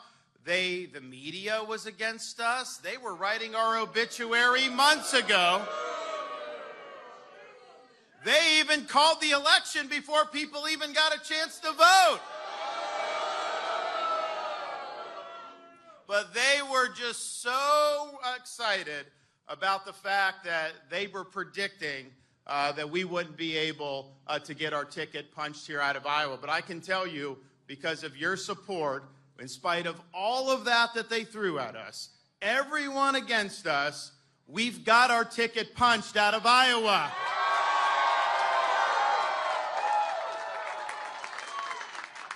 And what I learned by going around Iowa is that this country has a basic decency. We've got hardworking people, God-fearing people, patriotic people. You just don't see it every day because of all the nonsense that gets spewed out there by the media, by social media, all this other stuff.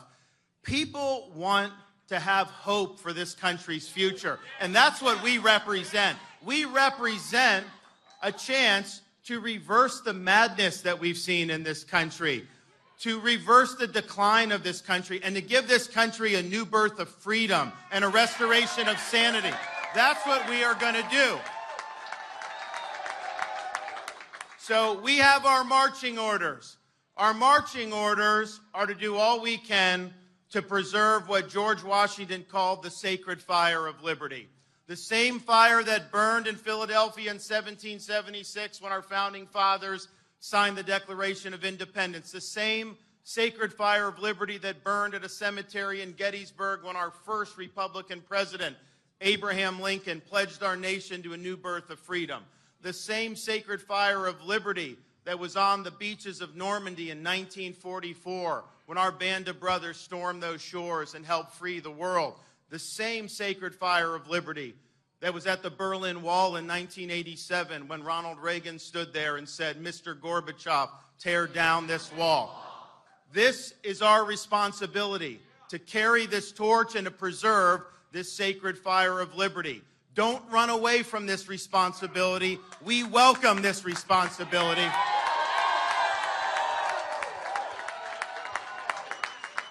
We thank you for your effort. We thank you for your support. You helped us get a ticket punched out of the Hawkeye State.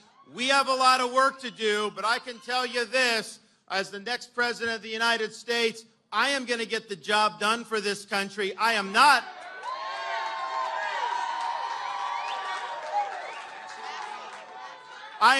going to make any excuses, and I guarantee you this, I will not let you down. Thank you all. God bless you. Thank you so much. Appreciate you. Thank you. Well, thanks for braving the elements. Not a lot of Floridians come up north in January, certainly not in the middle of the tail end of a blizzard, but we are going to be out all the way through the end of the caucus tonight. We've worked all 99 counties over the course of the month, many months. We've built a great organization. We've got so many great people, great Iowans who are locked and loaded, ready to go for us tonight, and I know we're on all these precincts and caucus locations. We've got great speakers, and I know the undecided voters are going to have a lot of great information given them about our leadership. So for those of you who are going to caucus for us, thank you for doing that. It really means a lot to Casey and me that you're doing it. For those of you who haven't made a decision, we're asking for your vote. You're never going to have an opportunity to have your vote pack as much of a punch as it will tonight. And we don't know how many people are going to be able to turn out given the weather. There's a lot of people that didn't think that they necessarily were going to have a huge turnout anyways. And so you're talking about 186,000 people in 2016, maybe less than that, maybe significantly less than that. So if you're going out to caucus and if you bring a friend or two between now and then, that's going to make a big, big difference. And so take advantage of this opportunity to change the trajectory of this country, because we live in a country now where the media thinks they should just be able to pick candidates, where pundits think they should be able to pick candidates. I think the people should be able to pick the candidates. I think Iowans should be able to weigh in. And once that happens, that's going to be a great thing, and you're going to be able to do things that are going to be very, very helpful. Now, it's interesting because I think back, my kids, their first grade, kindergarten, pre-K3, a month ago, they had never seen snow before. And so I remember we got into Sioux City one night, and the next morning, they wake up at like 5 a.m. and they start, waking up me and Casey because they saw snow on the ground. So they needed to go out and do that. They're throwing snowballs, everything. They had a lot of fun with it. And I asked them, I said, do you like the snow better than like the beach in Florida? They're like, yeah, we like the snow better. And I was like, so you don't want to live in Florida? They're, no, we just want the snow in Florida. I'm like, doesn't work that way. But they liked the snow.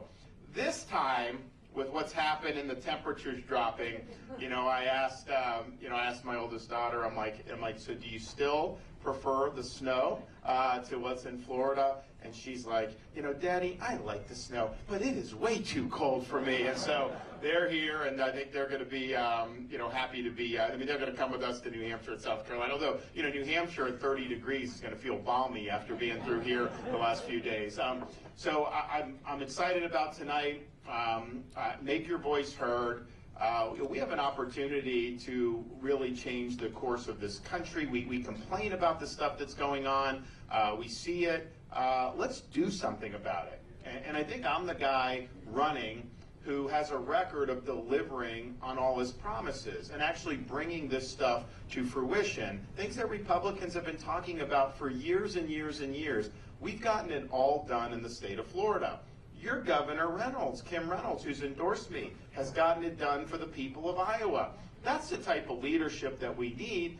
It's not about constantly complaining and then never following through on anything. And I'll tell you this, Donald Trump yesterday, he's out attacking Governor Reynolds. Why is he attacking her? Did she do anything? I mean, was she moving left on issues? Was she not following through? No, has nothing to do with that. He's just mad that she endorsed me and not him. So what's his response? His response is just to trash her. That's not good leadership.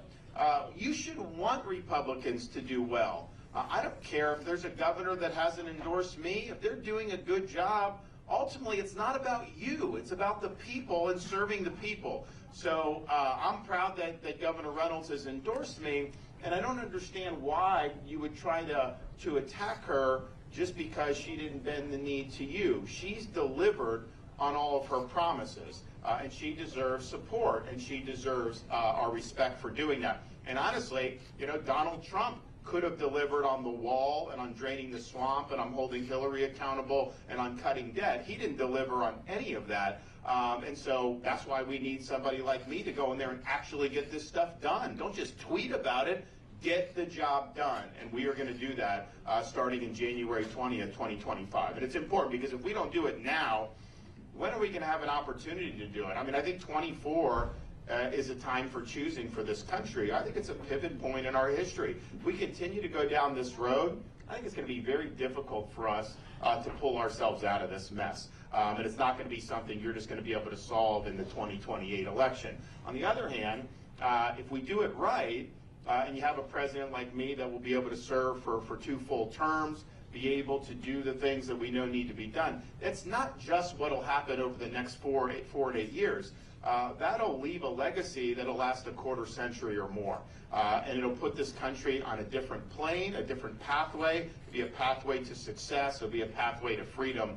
So this is our time to be able to choose that. And we need somebody that's going to be able to beat the Democrats. I mean, we've beaten the Democrats on everything in Florida. Obviously in the elections, we beat them on school choice, beat the teachers unions, we beat Soros on crime, we beat Fauci on COVID, we beat the left on banning China from purchasing land in our state. Issue after issue, we've been able to get it done. It's also important to, how do you conceive of your role as president? And I think this is true for any elected official, but certainly for president. You get elected to, you're not a ruler over the people. You're a servant of the people. You come from the people. God is the ruler. We are here to serve.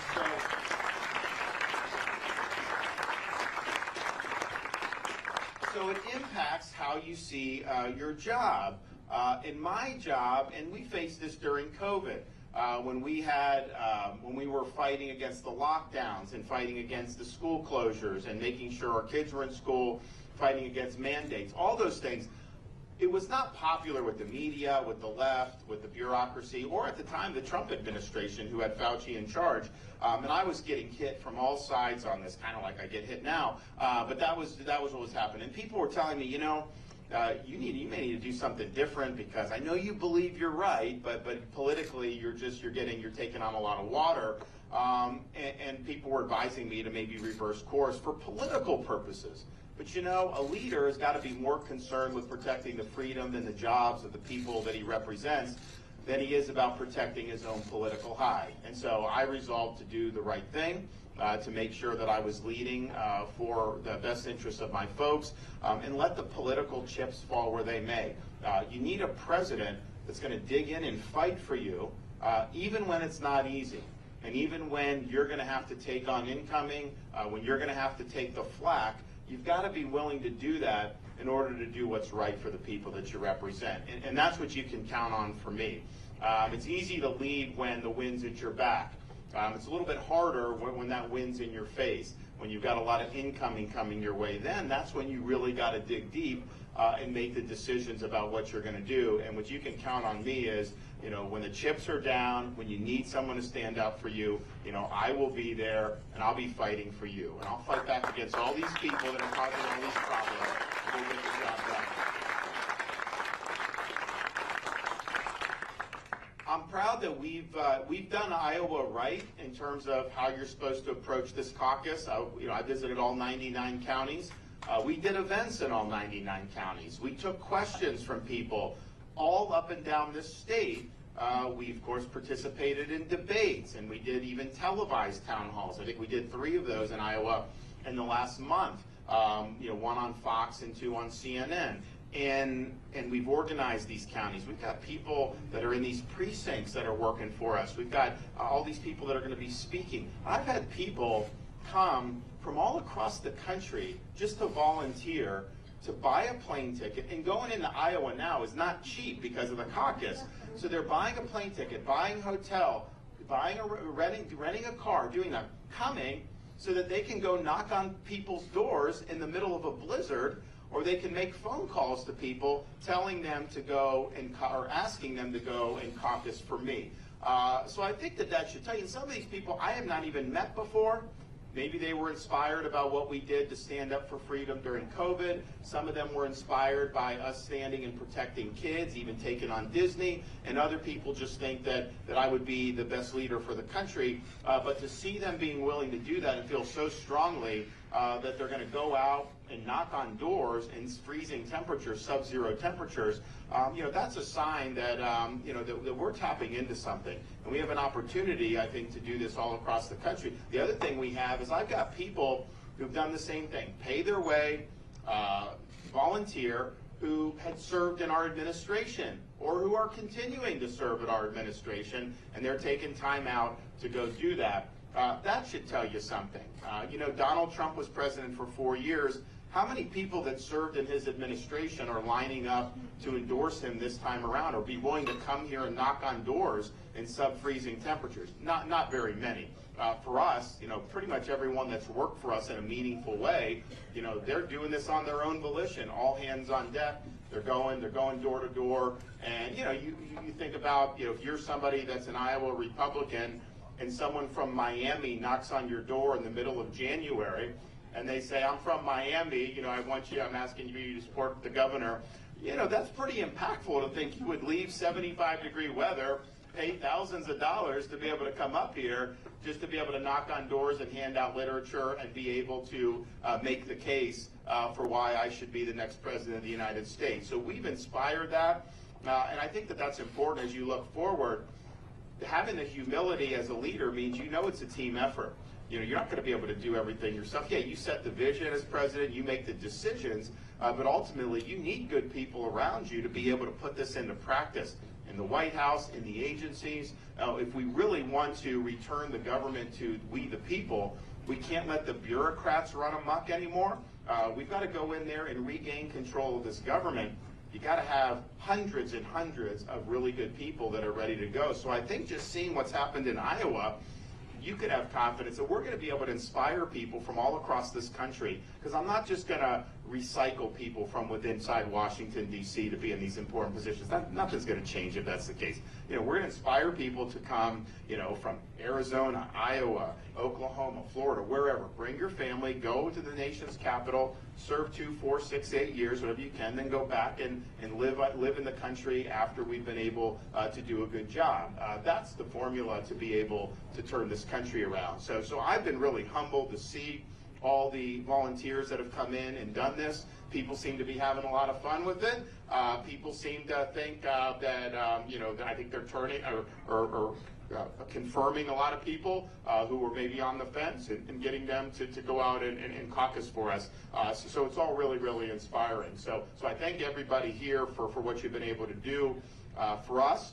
If you haven't made a decision, I'm asking for your support. I can tell you this, the people that have voted for me in Florida, people that have voted against me in the primary in 2018, for example, a lot of times I'll have those people come up to me and say, boy, I'm glad I got that one wrong. You've done a great job, and I'm so happy that you've done that. I have people that didn't vote for me in the general election in 2018 who then voted for me in 2022, and they're just like, you earned my support. I was on one side, and now you brought me over. And that's the thing. You want somebody that is going to make bold promises, but then meet those promises and even over-deliver. And that's what we did. So you can caucus. If you caucus for me, that'll be a vote down the line, 3, 4, 5, 10 years in the future. You'll be able to look back and be proud that you did it. It's my job as a leader to make sure I'm conducting myself in a way you can be proud of. It's my job as a president to get the job done, and it's my promise to you that no matter what happens,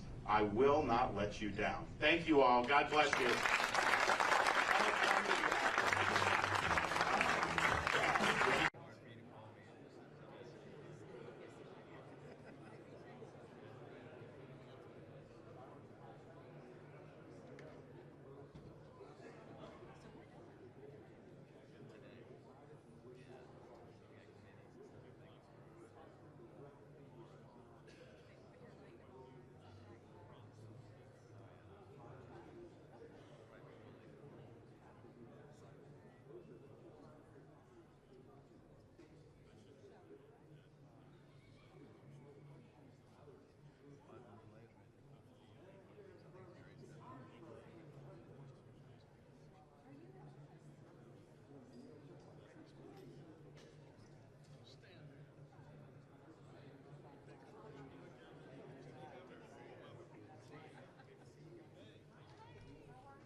time no see. Good to see you. We got there entirely when I'm getting there. Good deal. Thawing out. Good afternoon, everybody. Welcome to the South Carolina State House. We're glad to have everybody here today in the building where we passed Certificate of Need last year, not when Governor Haley said she did it back in 2015. And we're glad to have Florida Governor and the next President of the United States, Ron DeSantis, here with us today. Unexpectedly strong results in Iowa last night. We're very excited about his performance in Iowa. After $48 million worth of attack ads, more money spent against Ron DeSantis than Joe Biden and Donald Trump combined, and he still pulled out a strong and resounding victory in Iowa last night. So that's why he's in South Carolina today. To make the point very clear, that South Carolina is a redder state today because of the work Ron DeSantis did in Florida than the work Nikki Haley did in South Carolina. And that's unequivocally true. We passed Certificate of Need reform here. We've cut taxes. We've stood up for parental rights. And even this week, and the governor's going to talk about this with y'all, even this week in the Senate today, we're going to be talking about anti-ESG legislation that just passed the House, standing up to the ESG woke agenda. We have a parental rights bill in the Senate coming up tomorrow. The House is going to vote on a bill tomorrow to protect children from gender reassignment under the age of 18. All of these things are made possible by the work that was done by Governor Ron DeSantis in Florida. So we wanted him to be here in South Carolina. This is the firewall. Iowa's a conservative start off. This is the conservative firewall state. So we're glad to have the Governor of Florida and the 47th President of the United States, Ron DeSantis, here with us today. Okay, thanks. Well, thanks. It's good to be with y'all. It's this is balmy compared to what I came from in Iowa. I can tell you that. When it gets to sub-zero, that's a new experience. Most Floridians are not going that far north in January. Most of the time, the Northerners are coming to Florida. But we're happy to be able to be in South Carolina on the morning after. We just did a great event in Greenville, had a packed house, and actually had overflow. And we're here for this press conference. I think these are great issues, and I commend the South Carolina House and the South Carolina Senate for taking on these important issues. We'll be leaving here after this and going to New Hampshire. I got one regular town hall, then I have a town hall on CNN that'll be on at 9 o'clock tonight. So it's a big day, not a lot of sleep, but that's what you sign up for, so you got to do it. What they're doing here is similar to what Florida has done. I just find it crazy that I seem to be the only Republican presidential candidate that can give a straightforward answer to the question of, can a man become a woman? Answer to that question is no. Donald Trump has hemmed and hawed about it. Nikki Haley gave a ridiculous word salad yesterday, or 2 days ago when she was asked about that. And so when you see South Carolina legislators standing for parental rights, making sure the education and the curriculum is free, a lot of the madness that's been put in, but also addressing this idea of these surgeries for the minors. This is something that Florida initially went through our medical board to stop and then did it in statute. This is just something that's wrong. I mean, we have people like Chloe Cole that went through this. As she got older, the dysphoria resolved itself. Now she's had irreversible damage, and so she speaks out about it. This is not something that other countries, when they've done this, have not had a good outcome on. And so a lot of them, like Sweden, have reeled it back in. It's wrong to be doing a 12-year-old, 13-year-old, 14-year-old with these types of things. So I think what they're doing is right. They have my support. We were proud to do it in the state of Florida. You know, young kids, 80–90% of the dysphoria resolves itself by the time they become adults anyways. Why would you do these procedures, which are really, really tough stuff, knowing that that's the case? And so I know a lot of states have done that. Nikki Haley has kind of been in different parts of this issue. Initially, she said it was about up to the parents. Then I think she's now said that there should be federal legislation. So I don't know. I guess it depends on which Nikki you talk to. But the reality is this is not a parents' rights issue because this is basically abusive surgeries. And there's a lot of things that, as much as we all support parents' rights, you can't take your kid and get a 12-year-old a tattoo. You can't take a 13-year-old and sit him at the bar and do liquor shots. There's just certain things that, of course, are not appropriate for minors, and this is one of them. So I appreciate them standing firm, and I know that in South Carolina, the folks here do not have difficulty in answering the question about whether a man become a woman. I think they understand that, and we just need to be clear on that as Republicans. The other thing is they're leaning in against this ESG cartel. We have done that in Florida. ESG is a menace, because what they're trying to do is they're trying to impose an agenda on the country through the guise of private business. And so you'll have pensions for teachers, for police officers, for firefighters that are being invested, and those are being done by criteria which have a political component to it, rather than simply just focusing what the best returns are. So we eliminated ESG in our pension in Florida. We also eliminated the use of things like social credit scores. We've also eliminated ESG's use in rating state and municipal bonds. So this is an effort to have some really, really big, powerful companies wield power over our society and over our politics and policy in ways that are not going to be healthy for the people, and it's not even going to ultimately be good for business, because we don't want to have a politicized economy. Now Nikki Haley, she was asked about ESG, and she didn't criticize it. She was bragging about being supported by the head of BlackRock. Well, that's not, I think, what Republican voters want to see. They want to see a candidate like we did in Florida. We actually removed money from our pension fund that was being managed by BlackRock, because we don't believe in the whole ESG movement, and we understand that it's destructive and ultimately is not something that's going to work for this country. So I applaud the members of the legislature who are standing up and doing what's right. I think South Carolina has had a number of years recently that have been very, very productive. So my hat's off to you, and there's no you don't have to think very long and hard about people are fleeing states that are governed poorly, and they're moving to states like Florida and like South Carolina because they're governed well, and people want to be treated well. They want to have their freedoms respected, and that's what I see being done here in the South Carolina legislature. And of course, Florida, we're happy to be a landing spot. I can always tell anytime one of these blue states does something dumb, I get more people coming to Florida. If Chicago does something dumb, Naples real estate goes up. When New York does something dumb, Palm Beach real estate goes up. It's like clockwork that this happens. So we've been a refuge of sanity over the last years I've been governor, and we're proud to be able to do that. We're also proud to be a very fiscally conservative state. I mean, the whole ESG stuff, we want to have a robust pension. We don't want to have unfunded liabilities like in Illinois. Very, very important. We've actually paid down 25% of the state's debt just since I've been governor in 2019. Washington, they're adding a lot of debt. We're actually reducing debt, even while cutting taxes and even while keeping government small. So it's an honor to be here. And does anyone want to say anything? Otherwise, I'm happy to take some questions. What do you think?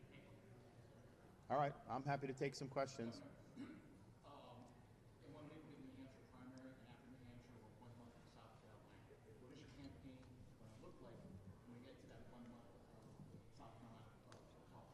Well, it's been good. So we have actually have a great organization in South Carolina. It hasn't gotten as much attention because there's so much focus on Iowa. Also have an organization in New Hampshire that's been very good. We are going to have the Nevada caucus, which I'm participating in. Donald Trump's participating. Nikki Haley's not participating in that, and so she's going to win 0 delegates out of Nevada. And yes, I understand the state party there. They're trying to rig it for Trump. Of course they are, but you know what? You got to compete under difficult circumstances. So we're competing in Nevada. It's all about the accumulation of delegates. I think that's really, really important. So here we've got a good footprint.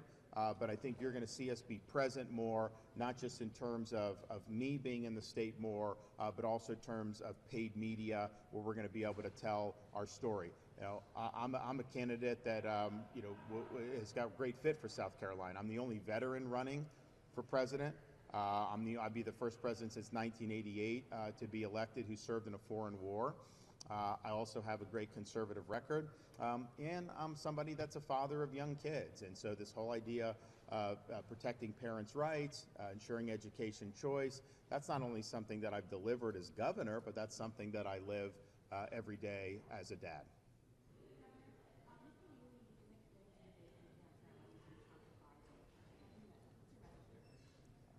you owe the people of New Hampshire a debate.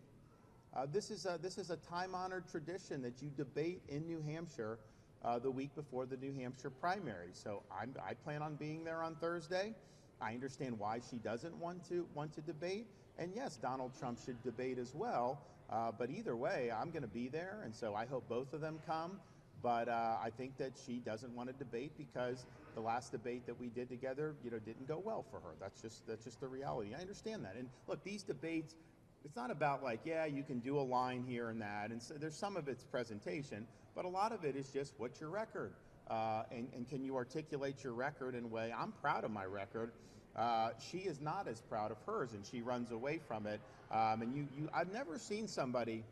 You literally can quote from her book.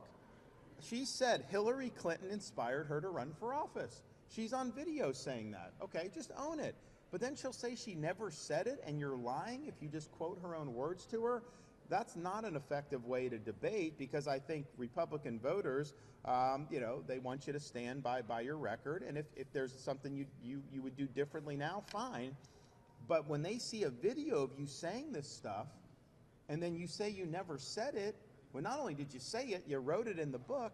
It's like, come on. And yes, I understand why she's doing it, because Republican voters, if they're told that one of the candidates for the Republican nomination was inspired to run for office because of Hillary Clinton, and that in some way she remained inspiring, which she wrote in her book, that is obviously a negative. I mean, that's going to be a negative across the board with Republican primary voters. But don't insult our intelligence and say you never wrote it or you never said it. You did, but I understand why she wouldn't want to have that hashed out on a debate stage.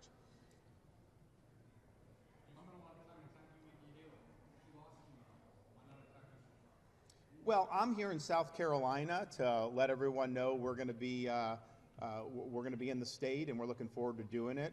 I have had pointed out the differences with me and Donald Trump. In fact, I even said today he had a tough time answering a question about whether a man can become a woman.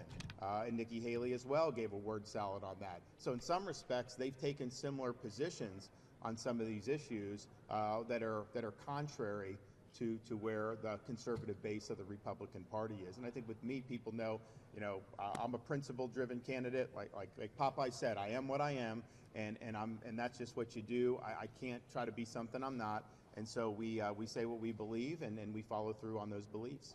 Last question. Pretty popular in this state. Why not spend your entire rest of your campaign here in South Carolina, which does have the tradition of picking presidential nominees, not any other state, with the exception of obviously one Gingrich? Why go to New Hampshire at all? Why not just campaign? Well, because I'm trying to accumulate delegates, and these delegates are a portion. We had the caucus last night. And you actually can go, it's different than a primary, where you go in, you fill out your ballot, you put in, you leave in a primary. This is actually, you meet, people give speeches, then people vote, and you go. So I'm going, and I spoke at a couple sites in Dubuque, Iowa. So the first one I did, then I raced to another one, and I was the last speaker. It's like a big gymnasium, has hundreds of people, and I give my spiel, and people are, a lot of, even the people, everyone was clapping. They were excited, getting ready to vote. I walk off the gymnasium floor, and someone said, the Associated Press has called it for Trump, when people hadn't even voted yet. And don't get me wrong, I'm not saying the order would have been different had they waited 30 minutes or 45 minutes, but I do think some people decided to walk out. And when you talk about a proportional delegate situation, that could have shifted a delegate or two. It's very possible. But why would you call the race before people have even voted? I just don't understand how it's interference in the election, and whether it changed votes or not is really irrelevant. I would respect the process, let people do it. All these people are getting the Fox News notifications on their phones while they were trying to do it. So that's wrong. But we're going to spend a lot of time. There's a lot of real estate between now and the South Carolina primary in terms of political time. There's a lot that happens in politics over that period of time. You will see dynamics on the ground shift, most likely. There'll be shifts in the narrative.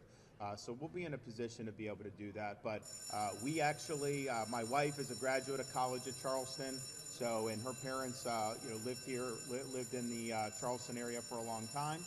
So I used to, when we were dating, we used to always come up to Charleston and Mount Pleasant and all those areas, and I always had a good time. And I could also chart the population growth just by anecdotally. When we first started dating in 2006, when we'd come up, then 2, 4, 6 years later, after we got married, we'd come up, I could notice the traffic. It got worse almost every year because more and more people were coming, and it's a good place to live. So I'm not surprised that that's happening. All right, thanks everybody, appreciate it.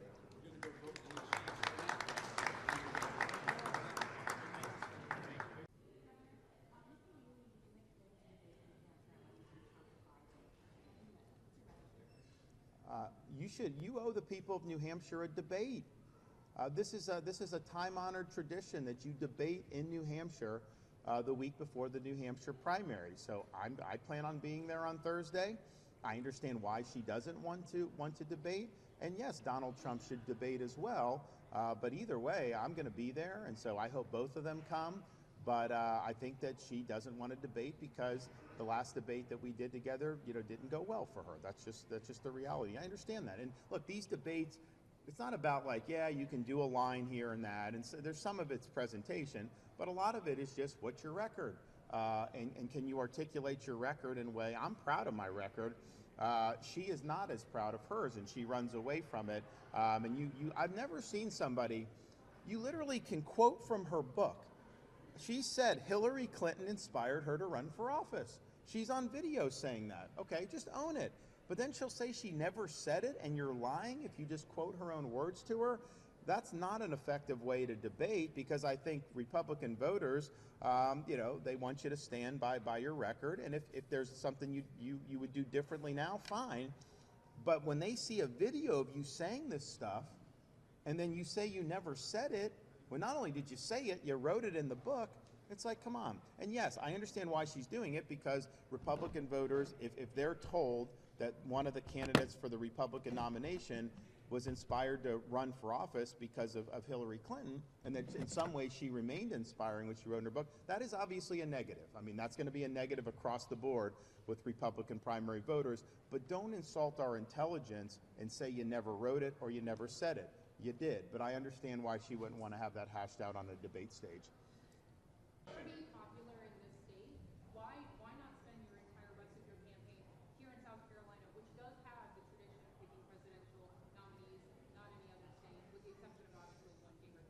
Why go to New Hampshire at all? Why not just campaign? Well, because I'm trying to accumulate delegates, and these delegates are a portion. We had the caucus last night. And you actually can go, it's different than a primary, where you go in, you fill out your ballot, you put in, you leave in a primary. This is actually, you meet, people give speeches, then people vote, and you go. So I'm going, and I spoke at a couple sites in Dubuque, Iowa. So the first one I did, then I raced to another one, and I was the last speaker. It's like a big gymnasium, has hundreds of people, and I give my spiel, and people are, a lot of, even the people, I mean, everyone was clapping.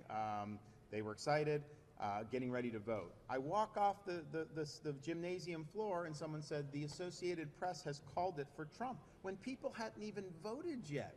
And don't get me wrong, I'm not saying the order would have been different had they waited 30 minutes or 45 minutes, but I do think some people decided to walk out. And when you talk about a proportional delegate situation, that could have shifted a delegate or two. It's very possible. But why would you call the race before people have even voted? I just don't understand how it's interference in the election, and whether it changed votes or not is really irrelevant. I would respect the process, let people do it. All these people are getting the Fox News notifications on their phones while they were trying to do it. So that's wrong. But we're going to spend a lot of time. There's a lot of real estate between now and the South Carolina primary in terms of political time. There's a lot that happens in politics over that period of time. You will see dynamics on the ground shift, most likely. There'll be shifts in the narrative. So we'll be in a position to be able to do that. But we actually, my wife is a graduate of college at Charleston, and her parents lived in the Charleston area for a long time. So I used to, when we were dating, we used to always come up to Charleston and Mount Pleasant and all those areas, and I always had a good time. And I could also chart the population growth just by anecdotally. When we first started dating in 2006, when we'd come up, then 2, 4, 6 years later, after we got married, we'd come up, I could notice the traffic. It got worse almost every year because more and more people were coming, and it's a good place to live. So I'm not surprised that that's happening. All right, thanks everybody, appreciate it.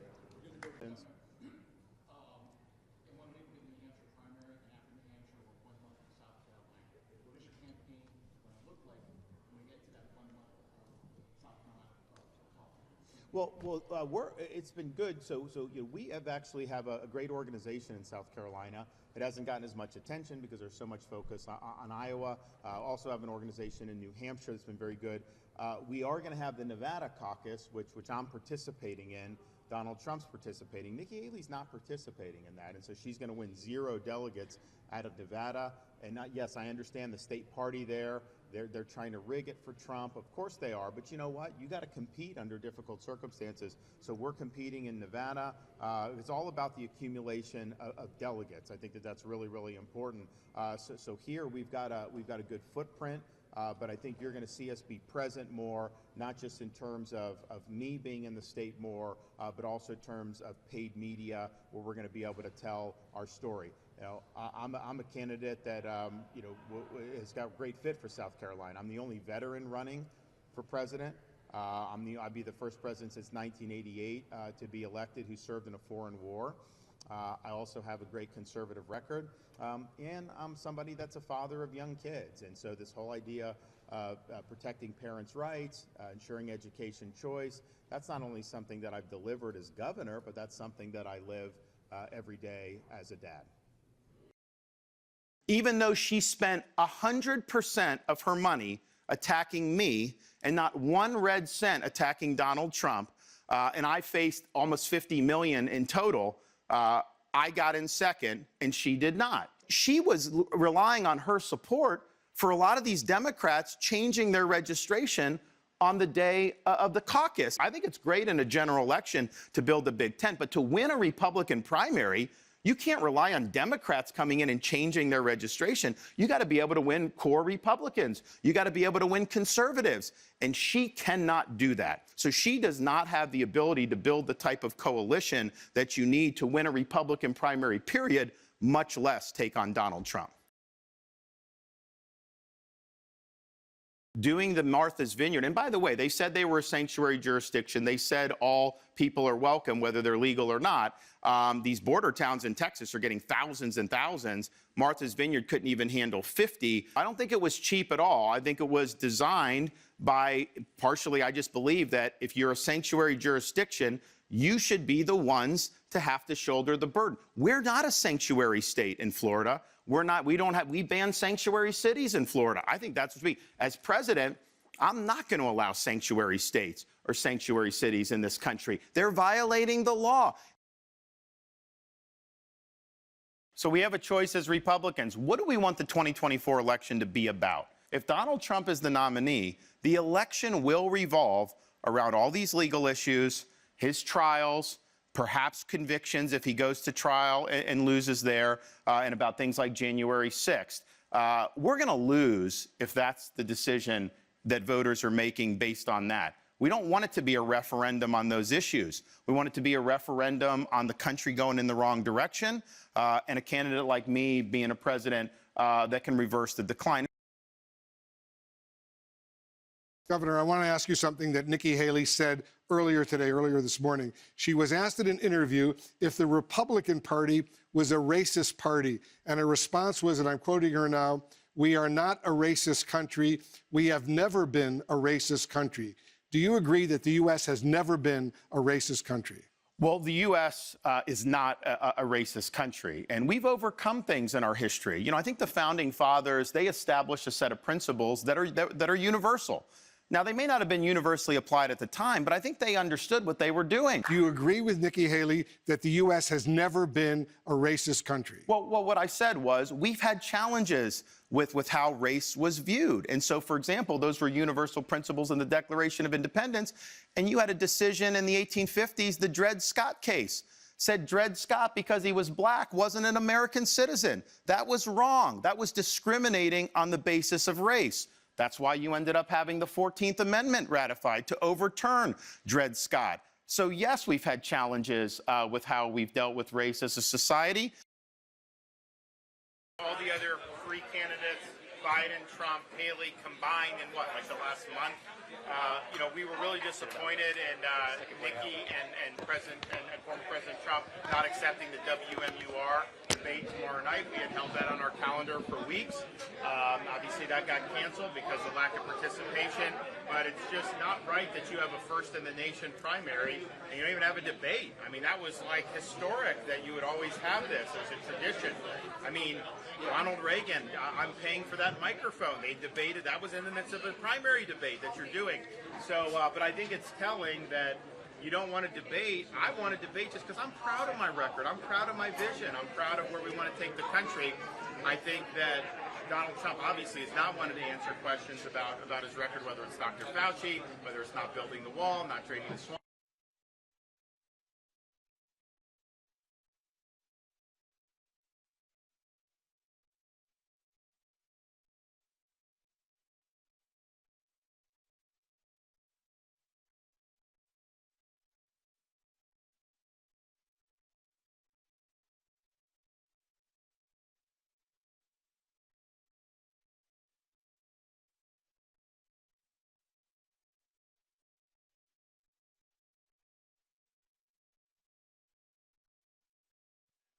On Friday, and obviously be back through the primary day.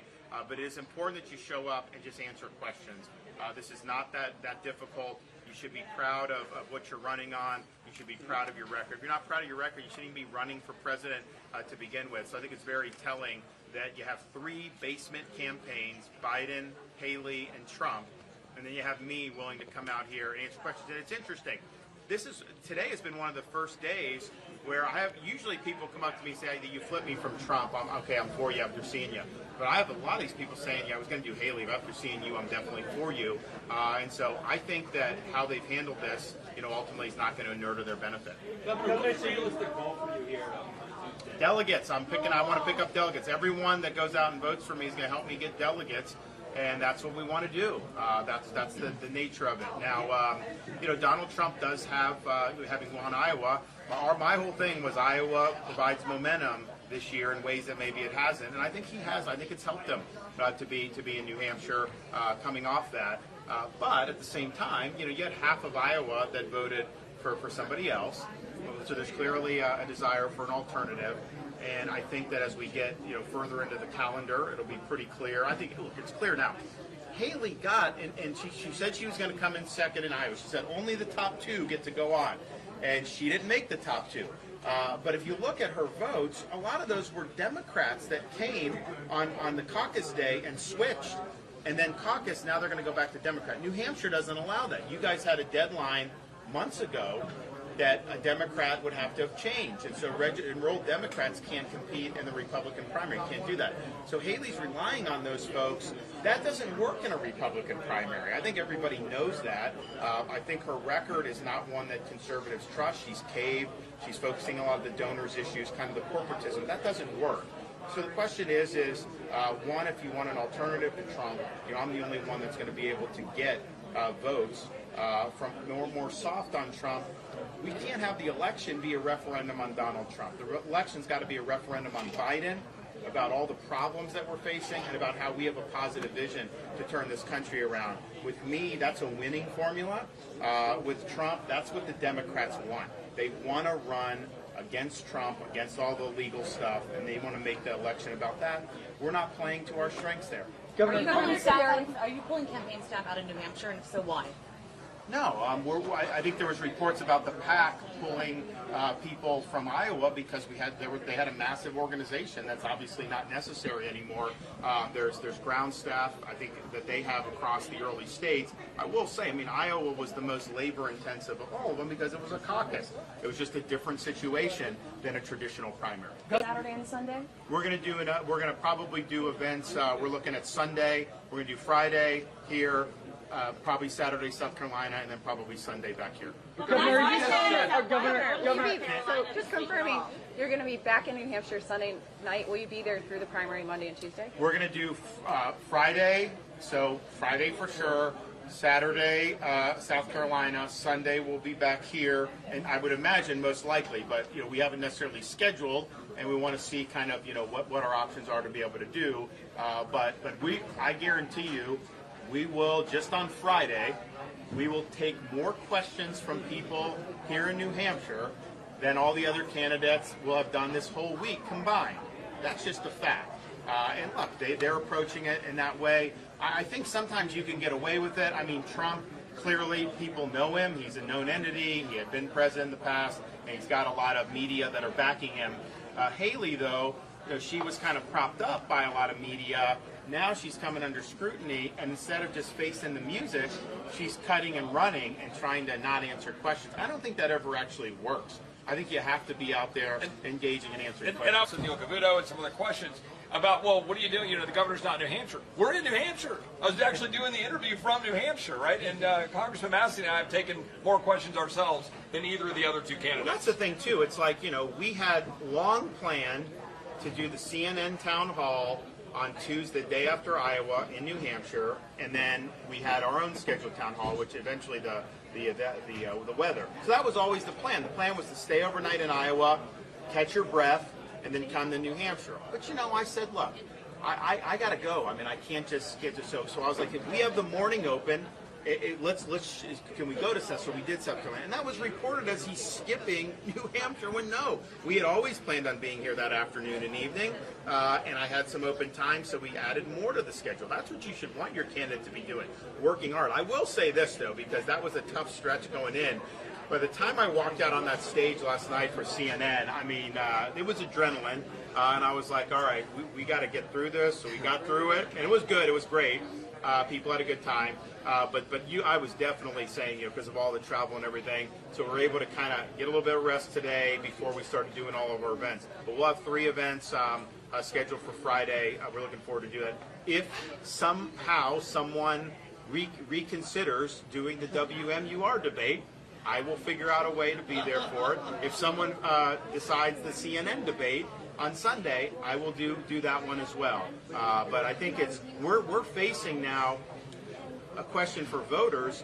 Do you want to reward basement campaigns? Do you want it to just be about paid advertising or whatever media is generating in commentary? Or do you actually think the candidate should have to appear before you in a situation where there will be no more presidential debates for the rest of 2024? I think that's possible, because I don't think Trump will ever debate in the primary. And I can tell you, with me as the nominee, Biden's not going to debate in the fall either. So you may not have a Republican versus Democrat, and I don't think either Haley or Trump are going to be willing to debate through this primary season, which that's really not the way it should be. I think you should be willing to get up on that stage and defend your record. All right, we'll see you guys soon. You're not committing to being here Monday. What happened? Say it. My first question is can you beat Joe Biden? Of course. Yes. Is it okay to pray to saints? Is it okay to pray to saints versus? Well, I mean, the different traditions do different things. I mean, what I try to say is, I'm not out here beating my chest saying that God's on my side. I just try to conduct myself in a way so that I'm on his side. And that's what it is. And it goes back to our country being based on our rights coming from God. So, good deal. Yes. Yep. Hey, thank you for being here, Governor. Question for you. I appreciate that you stand up for your convictions and your beliefs. And how do people who say, I don't believe the same as you, know that you'll work with them if you disagree?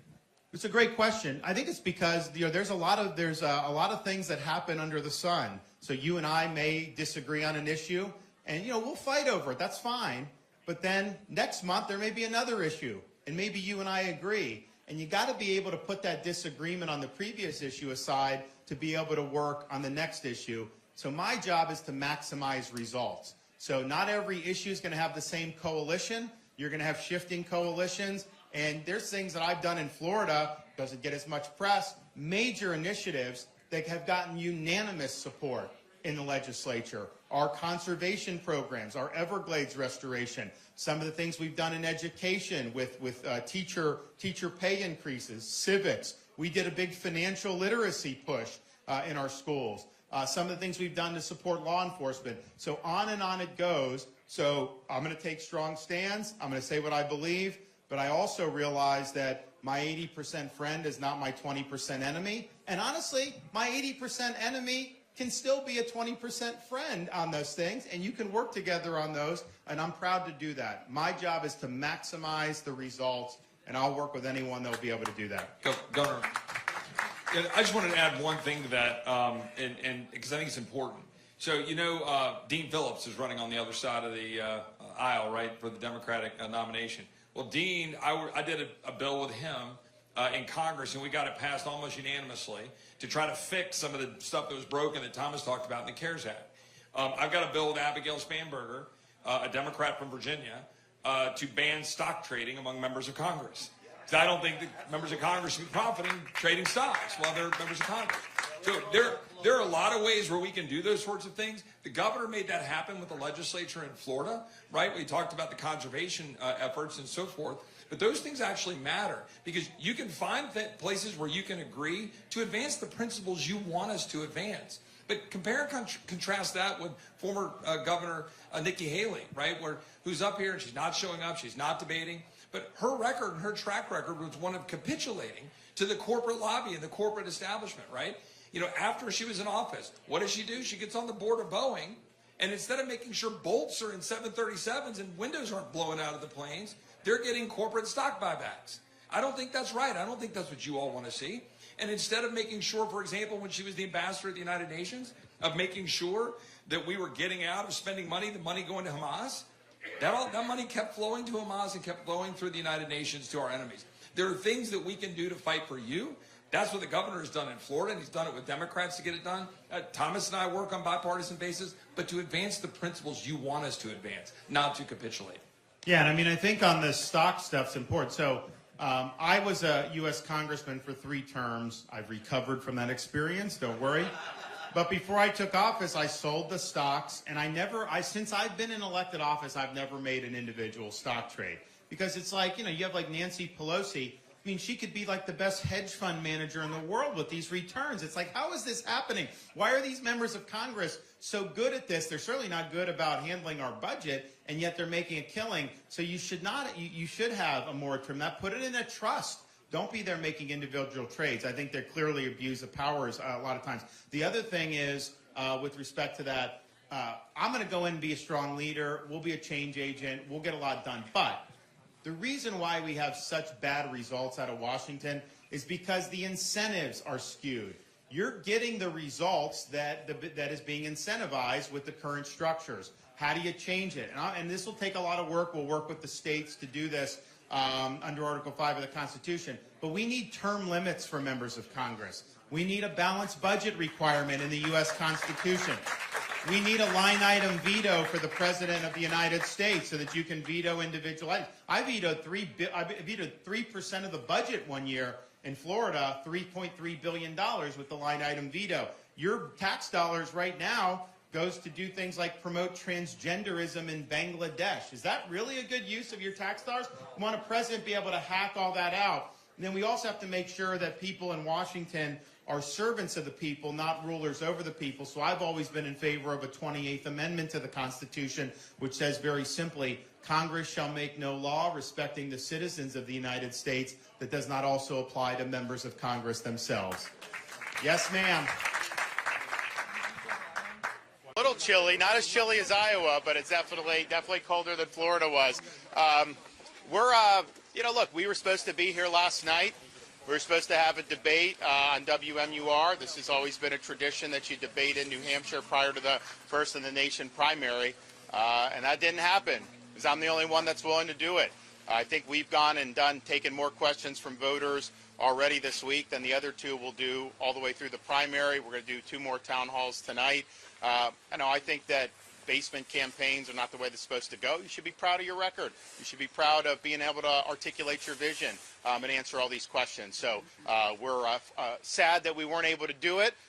We wish we could also do the Sunday night debate that had been planned, but it wasn't to be. So people are taking that pathway, but I don't think that's the right pathway. I think you should get out there and prove to the voters that you can take the fire. Okay?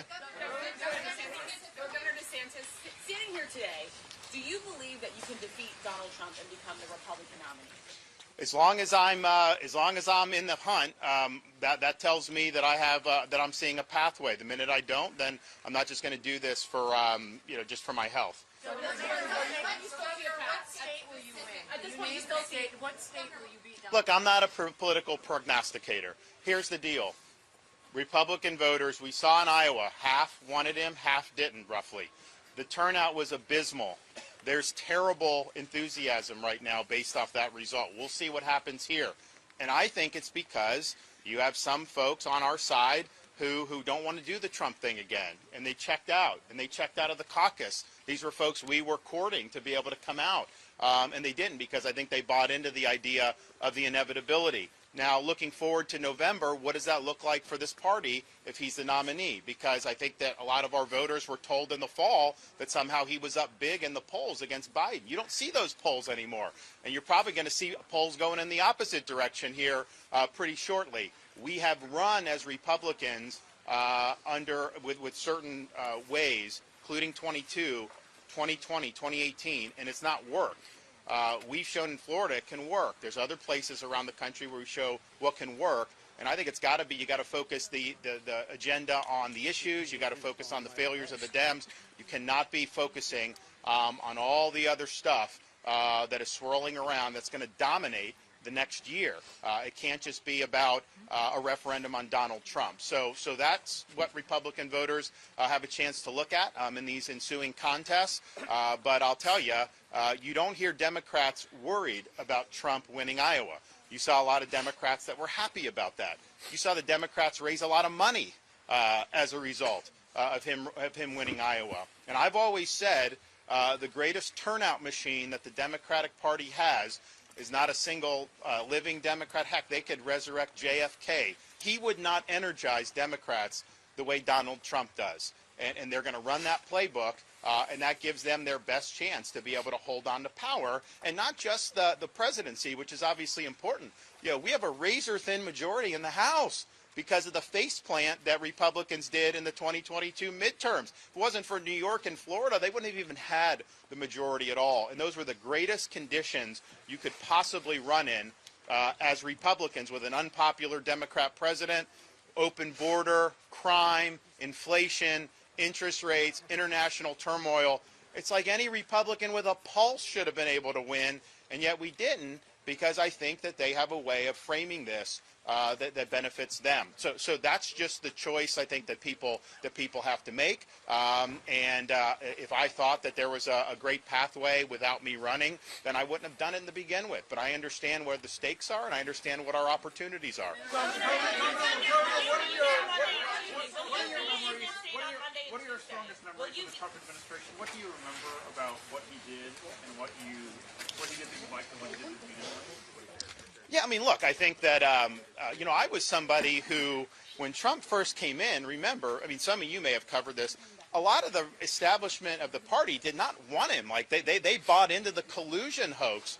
And I stood there and said, wait, this Russia collusion is nonsense. I was one of the few from the very beginning to fight back against that and defend him on that. And I think that really paralyzed a lot of the administration, the hysteria. But in spite of that, they were able to get good regulatory policy. They were able to get good policy on energy. They were able to do good things on the federal courts, and that I appreciated, and he deserves credit for. Clearly, his last year in office, we had major differences. I mean, his administration was fighting me in Florida when we were opening up businesses and schools and rejecting mandates.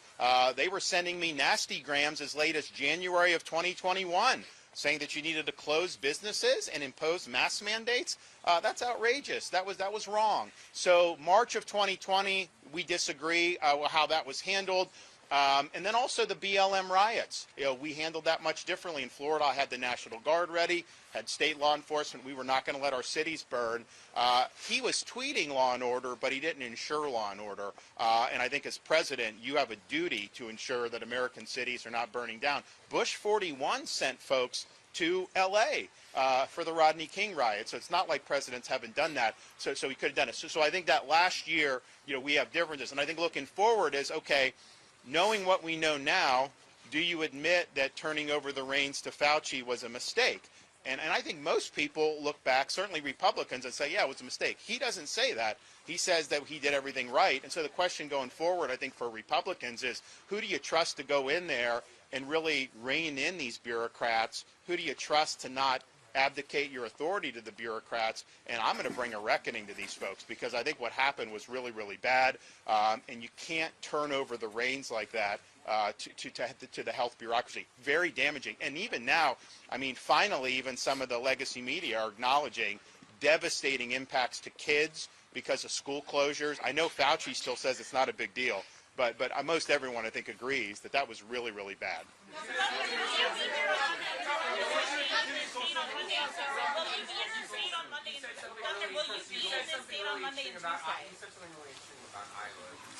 sounded like you saw results as a sign of weakness for Donald Trump. Can you explain, you saw Iowa as exposing his weakness? So it's a warning sign for the party in November, because the turnout was so abysmally low. Now, obviously, if this is just a normal primary, a bunch of challenger candidates, to win half the vote is a huge win, of course. But he was an incumbent president, effectively, who had the power of that and being universally known. So to get half in those situations, given his standing, it wasn't as good. I mean, I kind of feel like Reagan would have won 80% if he were running again. But I think the overall danger sign is the low number of people that turned out. Yes, it was cold. Yes, the conditions weren't great. We anticipated a decline in turnout from 186,000 in 2016, although 2 months ago people were saying it may be 200,000. There's a lot more Republicans in Iowa today than there was then. And so to have 110,000, and don't forget, 7,000 were the Democrats that registered as Republicans to vote for Haley. And then you had 20,000 independents who registered as Republicans. So the number of Republicans that actually showed up was about 85,000 Republicans. And you think about it, I think Iowa has probably 850,000 Republicans. So that is a lack of enthusiasm. And the question is that something, because look, I've talked to people, I've been all over, I've been talking to folks, there is a class of Republicans that voted for him twice, and we're happy to do that, who've checked out at this point. And it's not like he's got votes to spare. I mean, you've got to galvanize the base, and then you got to compete for independents and peel off Democrats. And in Florida, we had strong turnout in my reelection. We won 97% of registered Republicans. I mean, that's what you have to do. And then you win the independents. So I just think in terms of enthusiasm, because we were monitoring this. I mean, we had built a turnout model. We had gone and looked, and there was a certain class of voters that I think were just like, all right, the party's doing this again, and they just kind of dropped out of the caucuses. And so it's not that it was a weak result to win the caucus. It's a question of what does that portend for November and how the Republican base is going to be energized or not energized. We know the Democrats probably wouldn't be energized with Biden in the absence of a Trump nomination. I think that they would have trouble with turnout. But I think we also know that if Trump's the candidate, I think you're going to see big-time uptick in Democrat enthusiasm, and I think it's going to give them an advantage. All right, guys, I'm going to check out. Thanks.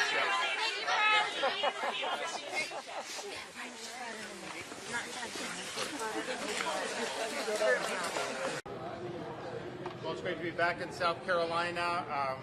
Maybe a little warmer than New Hampshire, but not a lot when I got off. The wind was whipping pretty good.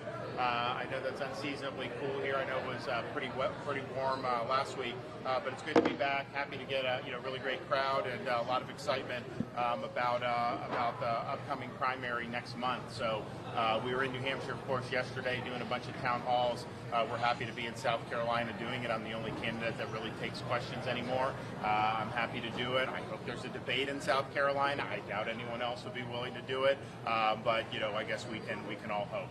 Governor, what's the end goal here in South Carolina? Is there a district you think you can win here? Look, I'm not a political pundit. I mean, we're here. You saw the folks. We get great reception. As this thing turns, we're going to be in a good situation. Governor, the threshold to earn delegates in New Hampshire is 10%. Do you feel that you're at risk of achieving that? Is that part of the reason you're in South Carolina before the New Hampshire primary Tuesday? No, we're doing what we think we need to do to accumulate delegates. I think that just making it clear that we've got a good foothold here. We do have a good organization that's been built, and you see the response with Haley. I mean, this is the second big crowd I've asked. What are her achievements, and no one seems to be able to say any of her achievements. If you said that in Florida, you'd have people say all kinds of things. If you had a big Republican audience, and so I just think it's very telling. Governor, last night President Trump mixed up former Speaker Pelosi and Nikki Haley. Never Back Down tweeted that Father Time is undefeated. Do you think that President Trump is fit to be president again? What I've said from the beginning is I've actually used that quote, that Father Time is undefeated. He would be the oldest president ever elected, and he would be older than Biden was in January 2021 were he to take office in January 2025. So the notion that somehow we can say, Biden's too old, but somehow Father Time's just going to suspend its operation because he's our guy, just not the way it works. This is life. That's just what happens. I think that with a guy like me, I'm in the prime. I'll give you 8 really good years, full octane, no stopping. And I think that's what we Governor, you said yesterday that you expressed some skepticism about polling, and it looks like you and Nikki Haley are running second in polling. Can you explain a little bit of your skepticism? It's not skepticism. I mean, just in Iowa, I outperformed my polling average by about 33%. And that's a lot to overperform. I overperformed in the Florida governor's race by 60%. I mean, so it's just the nature of it. I think what the polls have been used to do is create narratives, and I think that impacted the Iowa caucus, because if you look, that turnout was so abysmally low. That yes, the weather, it was tough weather, but I saw a lot of very elderly people that were out there. It's not like it couldn't be done.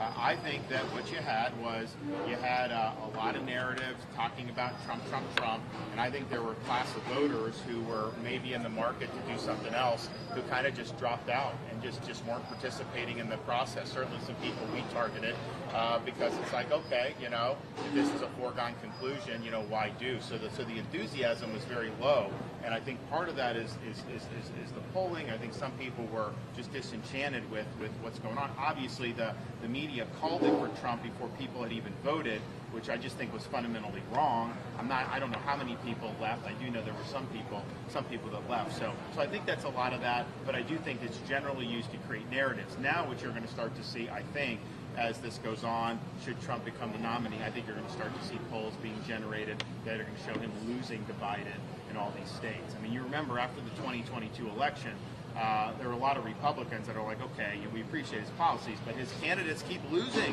and we can't run this again.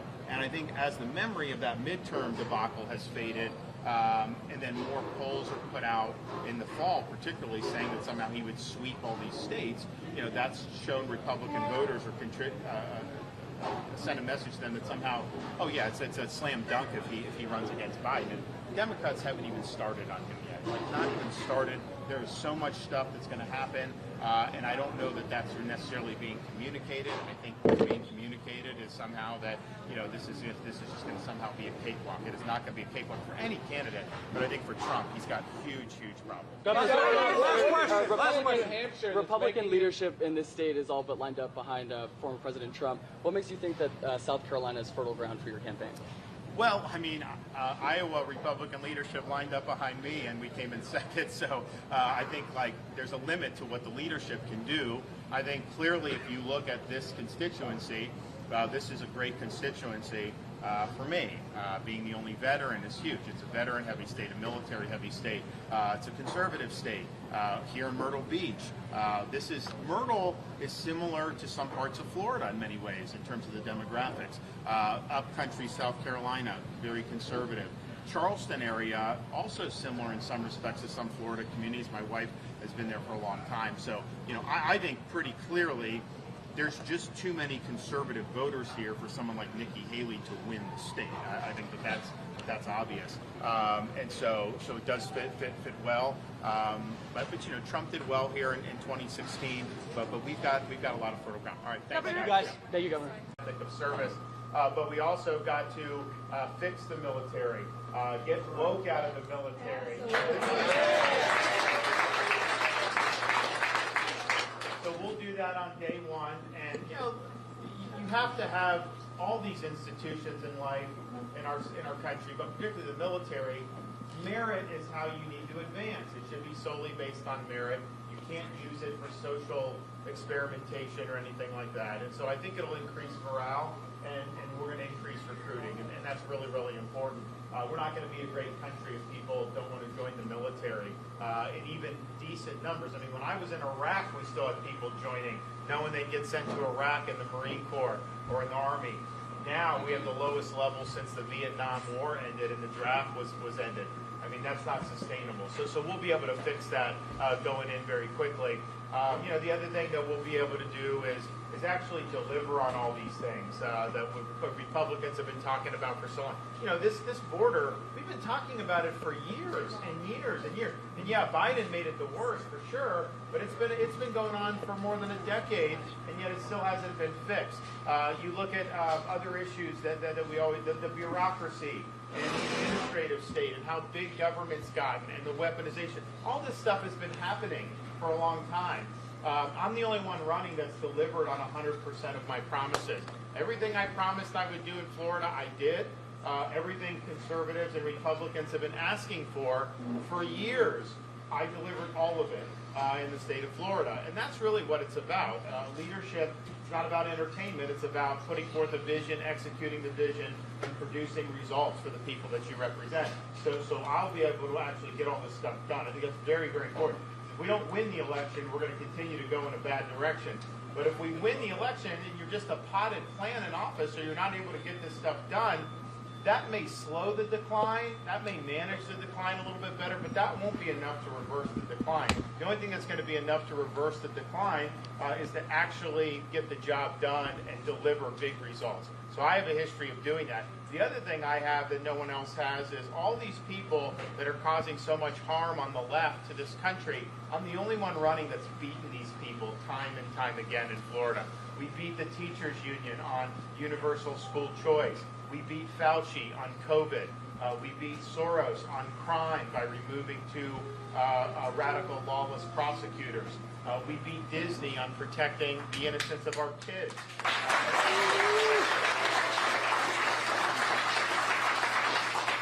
We beat the Democrats on election integrity. We have universal ID requirements. We have no ballot harvesting allowed. We count all the votes on the day of the election and report the results. Imagine that. And we also beat the left when we banned China from buying land in the state of Florida. No farmland. So, and then we beat a lot of these big corporations on ESG. We kneecapped ESG in the state of Florida. You know, the BlackRocks of the world. You know, we won on those battles. We also won on the universities. We eliminated DEI in our public universities in Florida. No discrimination, exclusion, or indoctrination, which is what I think it stands for. And we also did tenured professors now have to undergo review every 5 years and can be terminated for poor performance. Like, we're the first state in the country to do that. So we're taking the fight to where the harm is being done and delivering big results for people and protecting people's freedoms.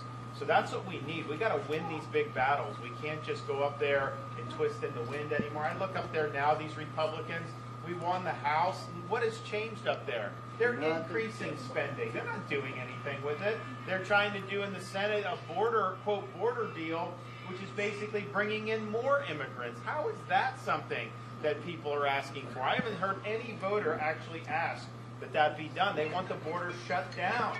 They want the illegals deported.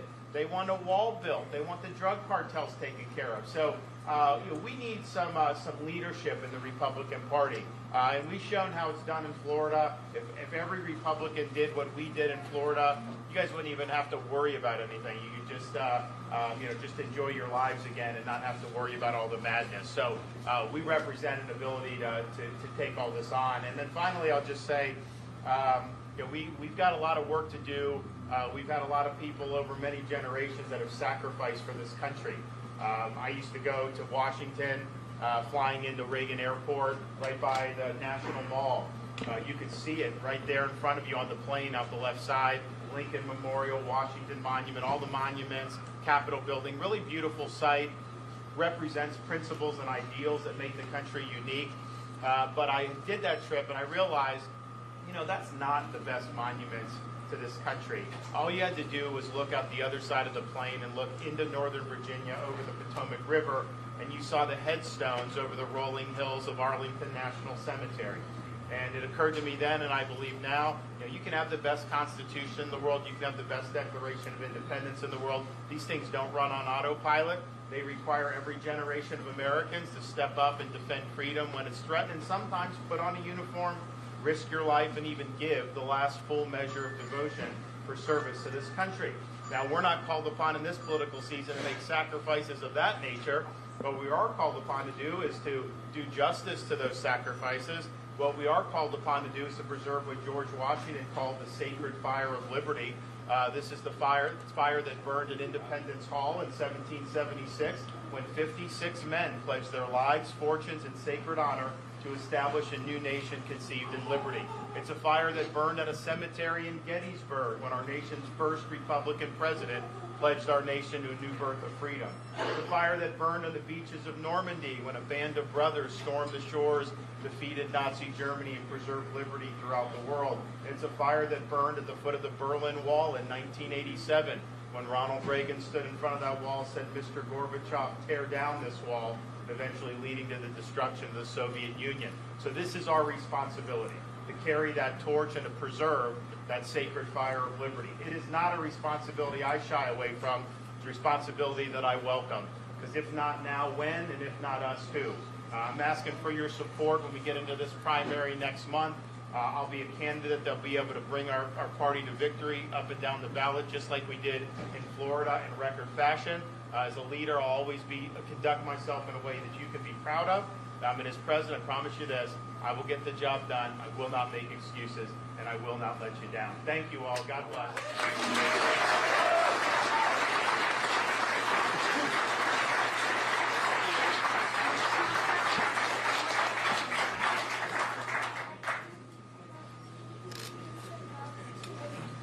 Great. Yes, absolutely. Good to have you. Appreciate you guys. Thanks so much. Thank you. Thanks for coming. How are you? Thank you. Good. Y'all have a good day. Excuse me, I'm sorry.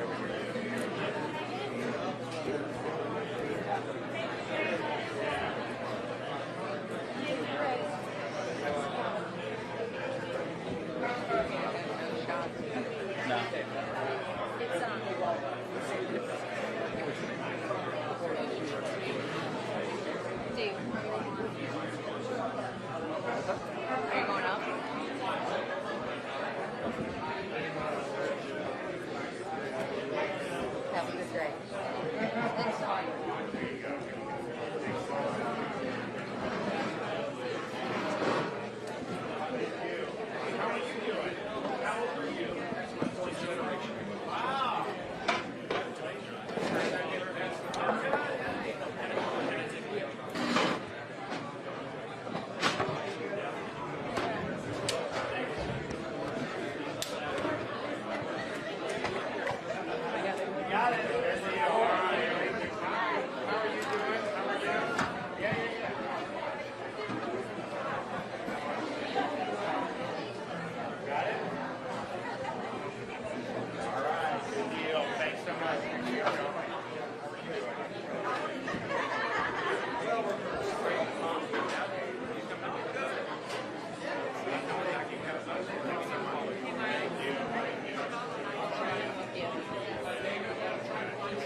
Excuse me. Thanks. Honestly, Trump's going to be in there. Oh, good. Thank you for your service. Appreciate you.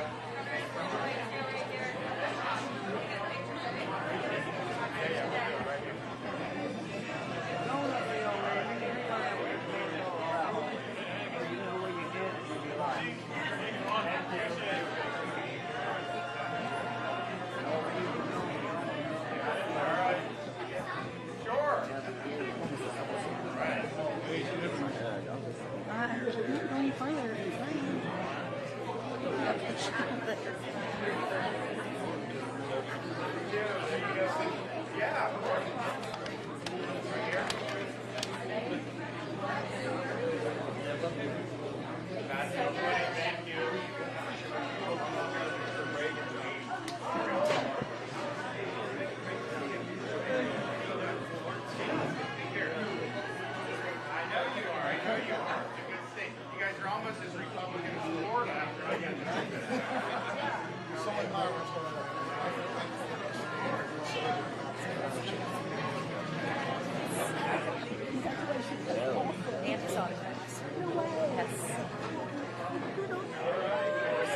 Nope, ain't anybody but this. Thank you so much.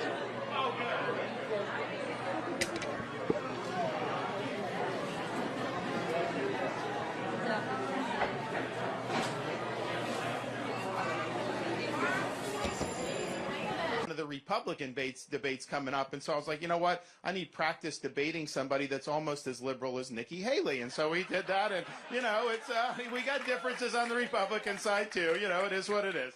Now, can someone tell me? I mean, seriously, I've been asking crowds what her big achievements were as governor here. Can somebody name? Because, like, for me, you were ready for this question.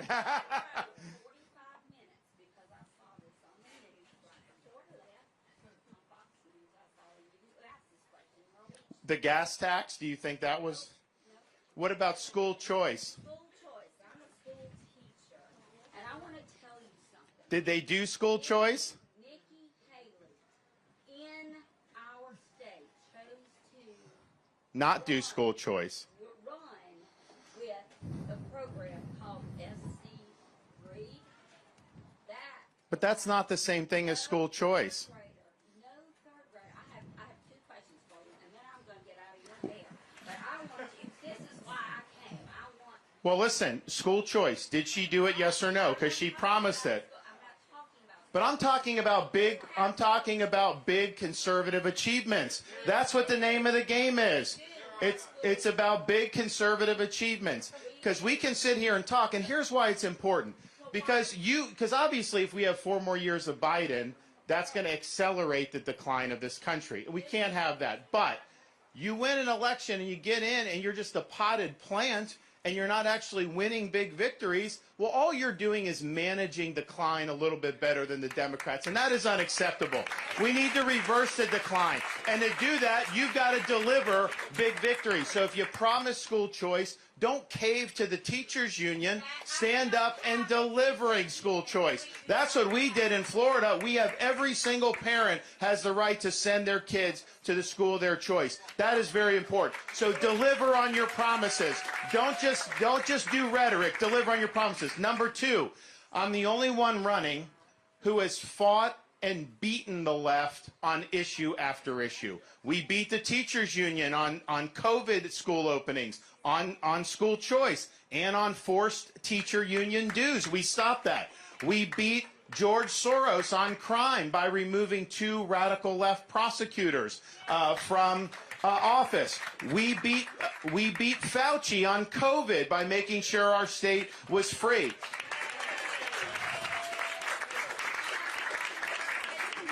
We beat Disney by ensuring the innocence of our children and fought the sexualization of curriculum and supported parents' rights. We beat the Democrats on election integrity.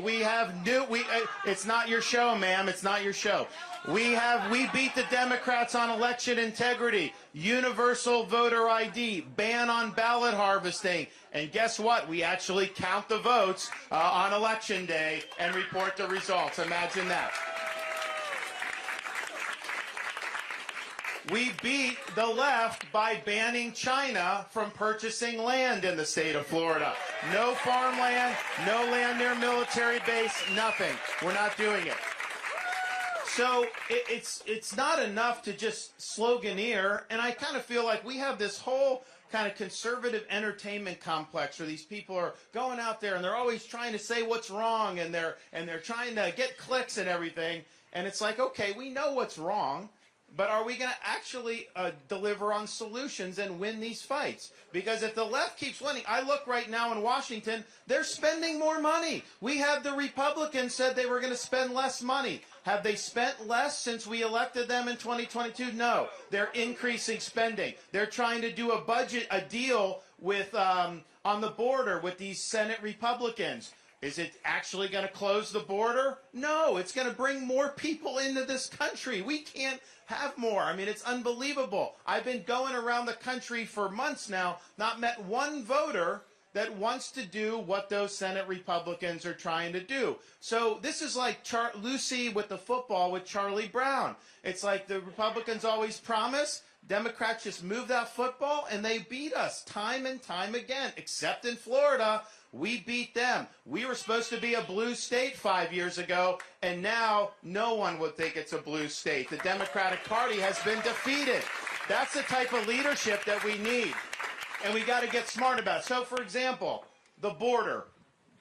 I went to Trump's rallies in 2016 when he said he was going to build the wall and have Mexico pay for it, but he didn't do it. And here's the thing. Had we built the wall, Biden would not have been able to bring in this many people. That's the whole purpose of having a wall. And Republicans have been talking about the border for decades now.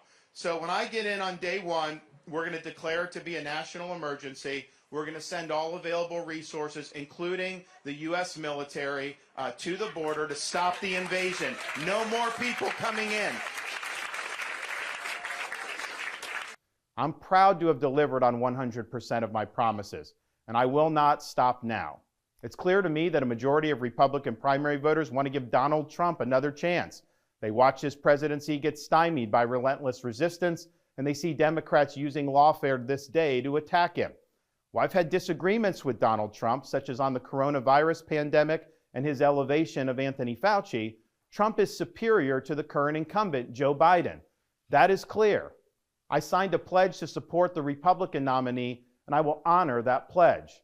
He has my endorsement because we can't go back to the old Republican guard of yesteryear, a repackaged form of warmed-over corporatism that Nikki Haley represents.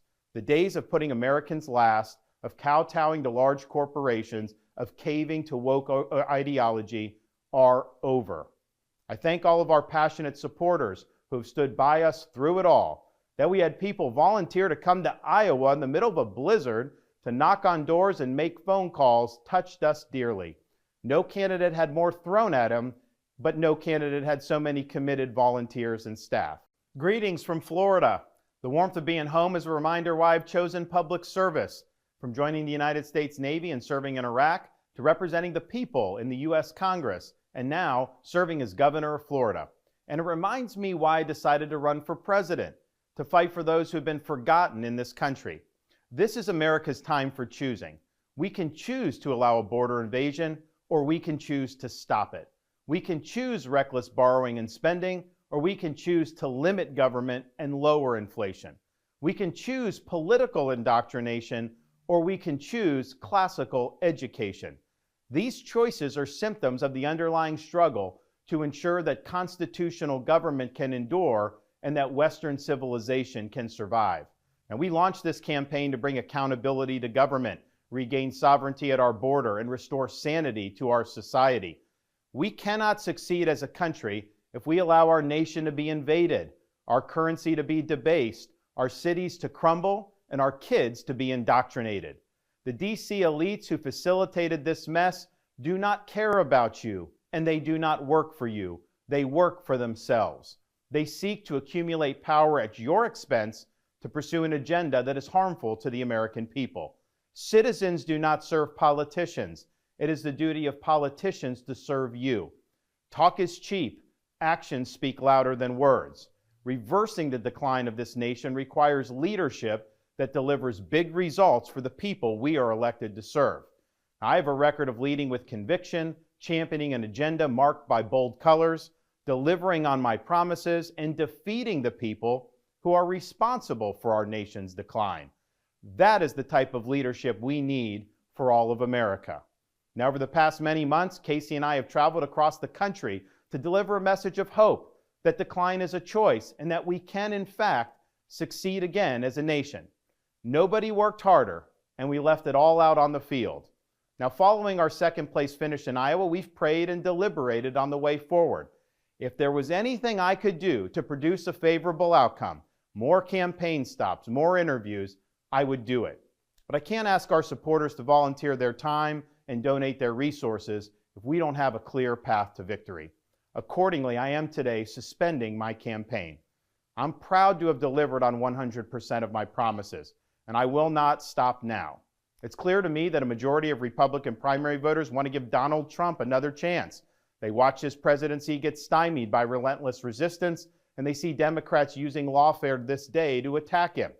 Well, I've had disagreements with Donald Trump, such as on the coronavirus pandemic and his elevation of Anthony Fauci. Trump is superior to the current incumbent, Joe Biden. That is clear. I signed a pledge to support the Republican nominee, and I will honor that pledge. He has my endorsement because we can't go back to the old Republican guard of yesteryear, a repackaged form of warmed-over corporatism that Nikki Haley represents. The days of putting Americans last, of kowtowing to large corporations, of caving to woke ideology are over. I thank all of our passionate supporters who have stood by us through it all. That we had people volunteer to come to Iowa in the middle of a blizzard to knock on doors and make phone calls touched us dearly. No candidate had more thrown at him, but no candidate had so many committed volunteers and staff. Finally, I want to thank my wife, Casey, and our kids, Madison, Mason, and Mamie. Casey's gone far above and beyond in her support for our campaign and for our cause. She's not only a great wife and mother, she's a great American who cares deeply about the future of the country that our kids will inherit. Our kids have seen and done a lot on the trail, from playing on the famed Field of Dreams baseball site in Iowa to making their first snowman in New Hampshire. They are one of the reasons we fight so hard for what we believe in. Winston Churchill once remarked that success is not final, failure is not fatal, it is the courage to continue that counts. While this campaign has ended, the mission continues. Down here in Florida, we will continue to show the country how to lead. Thank you, and God bless.